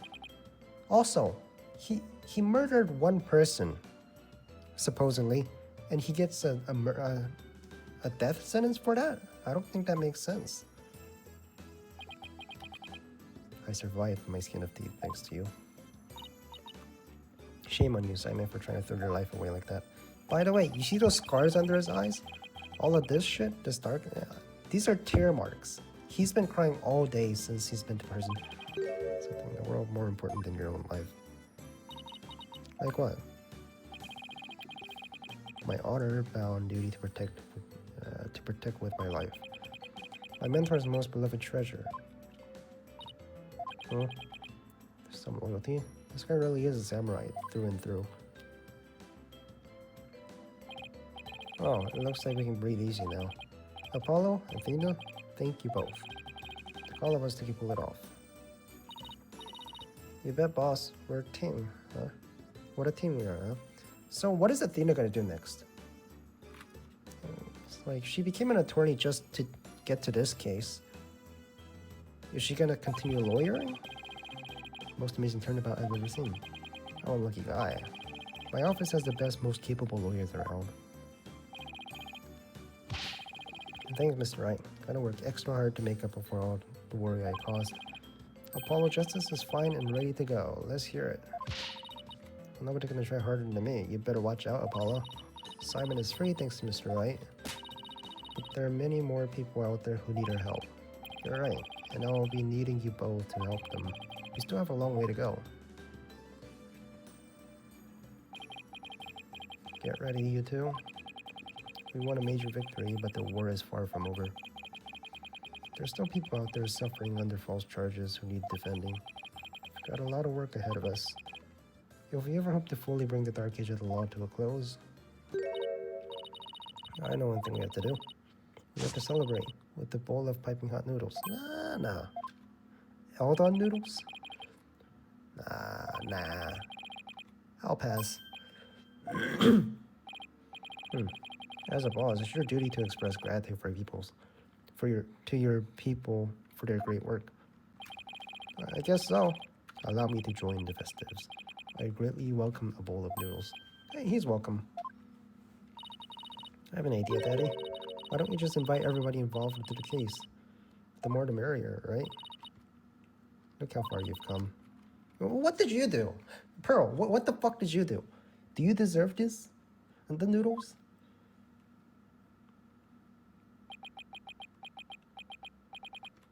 Guys, under these circumstances, there's only one thing I can say. Only if I get to join in. No fair. I want to say it too. You guys aren't even paying for it. What are you objecting to? Alright, we're done.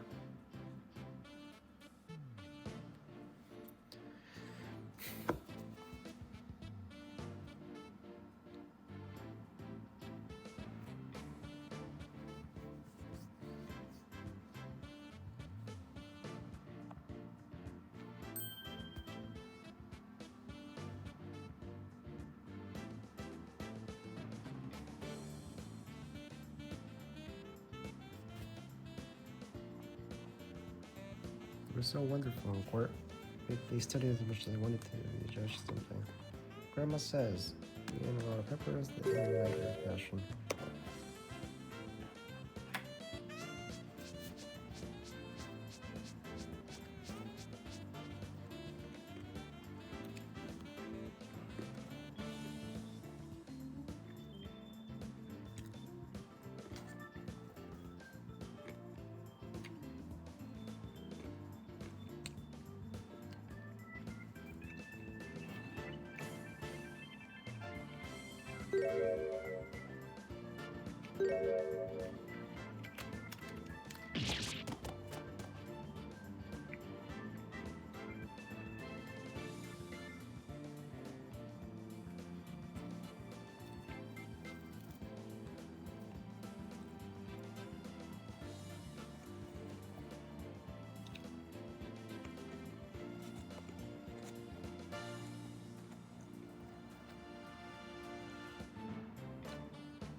Felch, I fucking hate this guy. I fucking hate this guy. Filch. Get him in jail.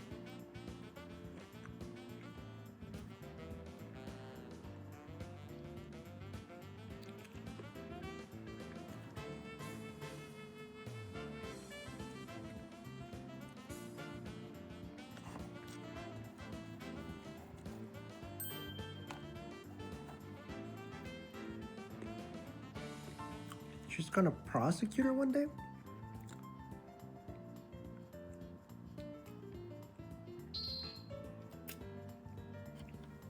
Get out of here, you fucking failure. 100% my ass. Get your family to pay for that shit.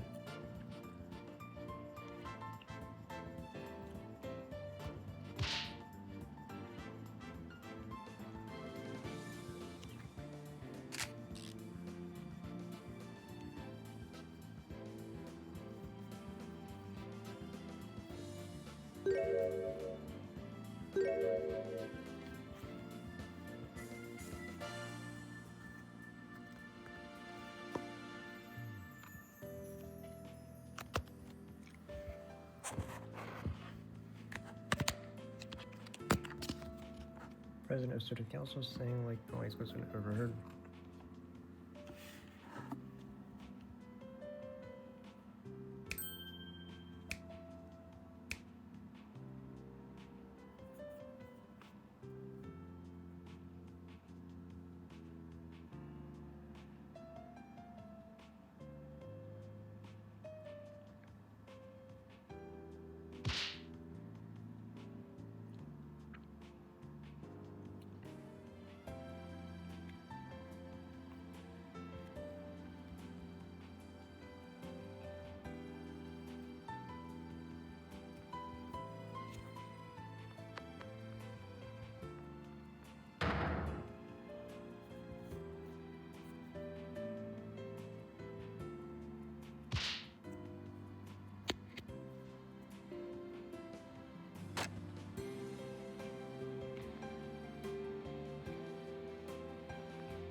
I'm not employed here. I simply came to request service. Depends of my misery. Okay, wait for a long time. So he's gonna work here too.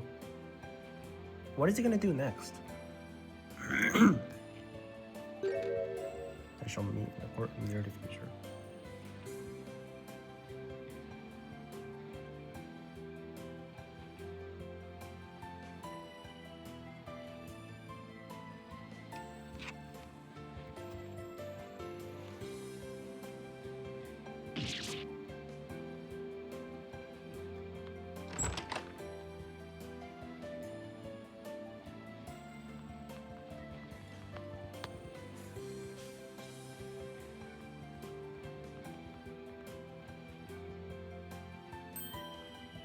We'll pay him one day. He can trust in that.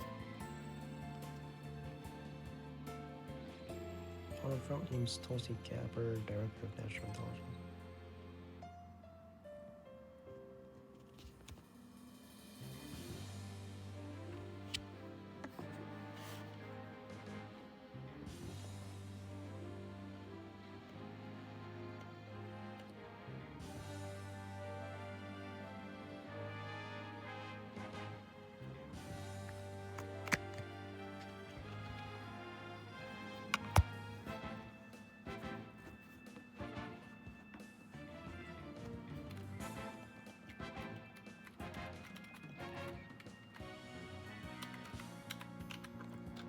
I want to know if there's anything more after this.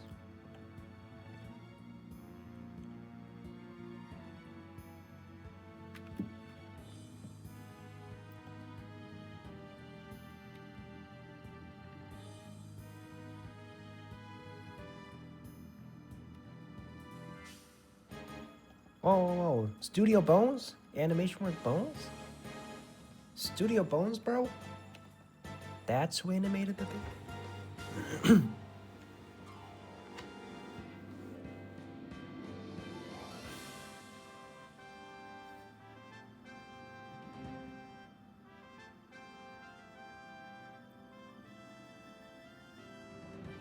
Additional background design, 77 Yoko Aka.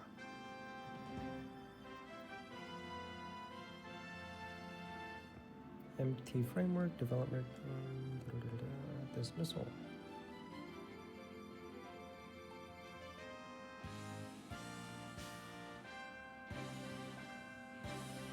I'm still unsatisfied with the final villain of this series, of this game.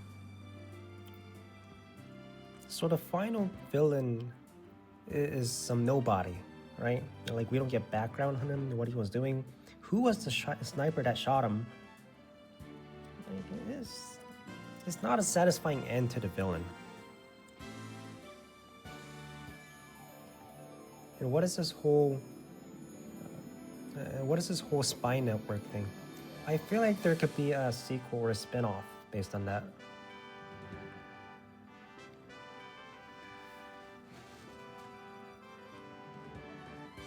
So Bobby Fulbright died a year ago. So the person with that face and that kind of comedy did exist, right? The real Bobby Fulbright did exist, right? With that expressive personality, justice, whatever.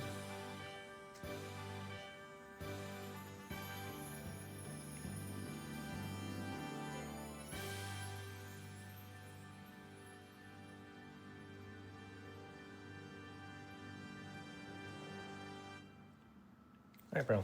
Anything? Epilogue? Epilogue!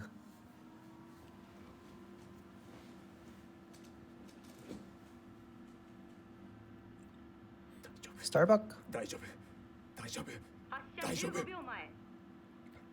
Who's the guy on the left? 9、8、7、6、5、 Going way too fast, man.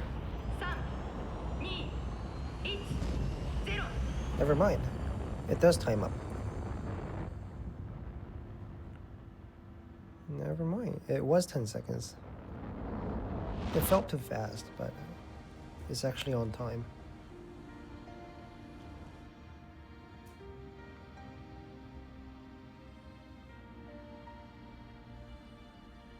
Aura? She's in jail?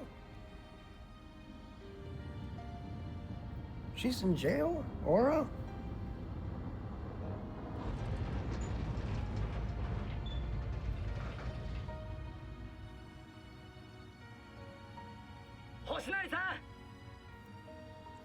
Mr. 大丈夫で Starbuck. す星成さんならできますよ 大丈夫です He's not going to the moon. He's going to outer space.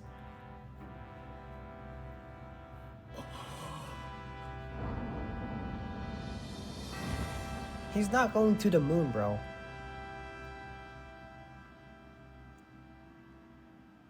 I would have made it back from space anyway. He's not going to the moon. He's going to outer orbit, right?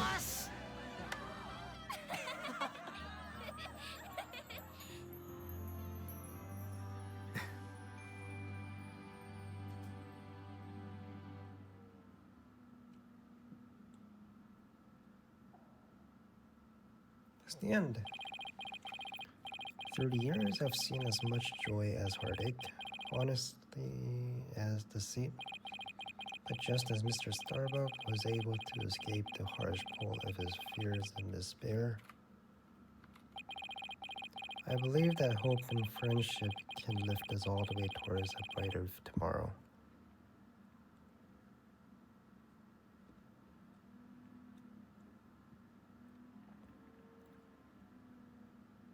The ending is always good for the series.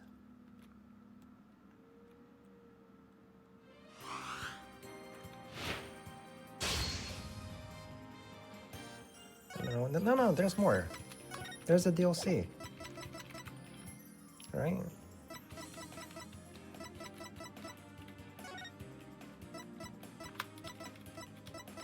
Hey, what the fuck? Spoiling.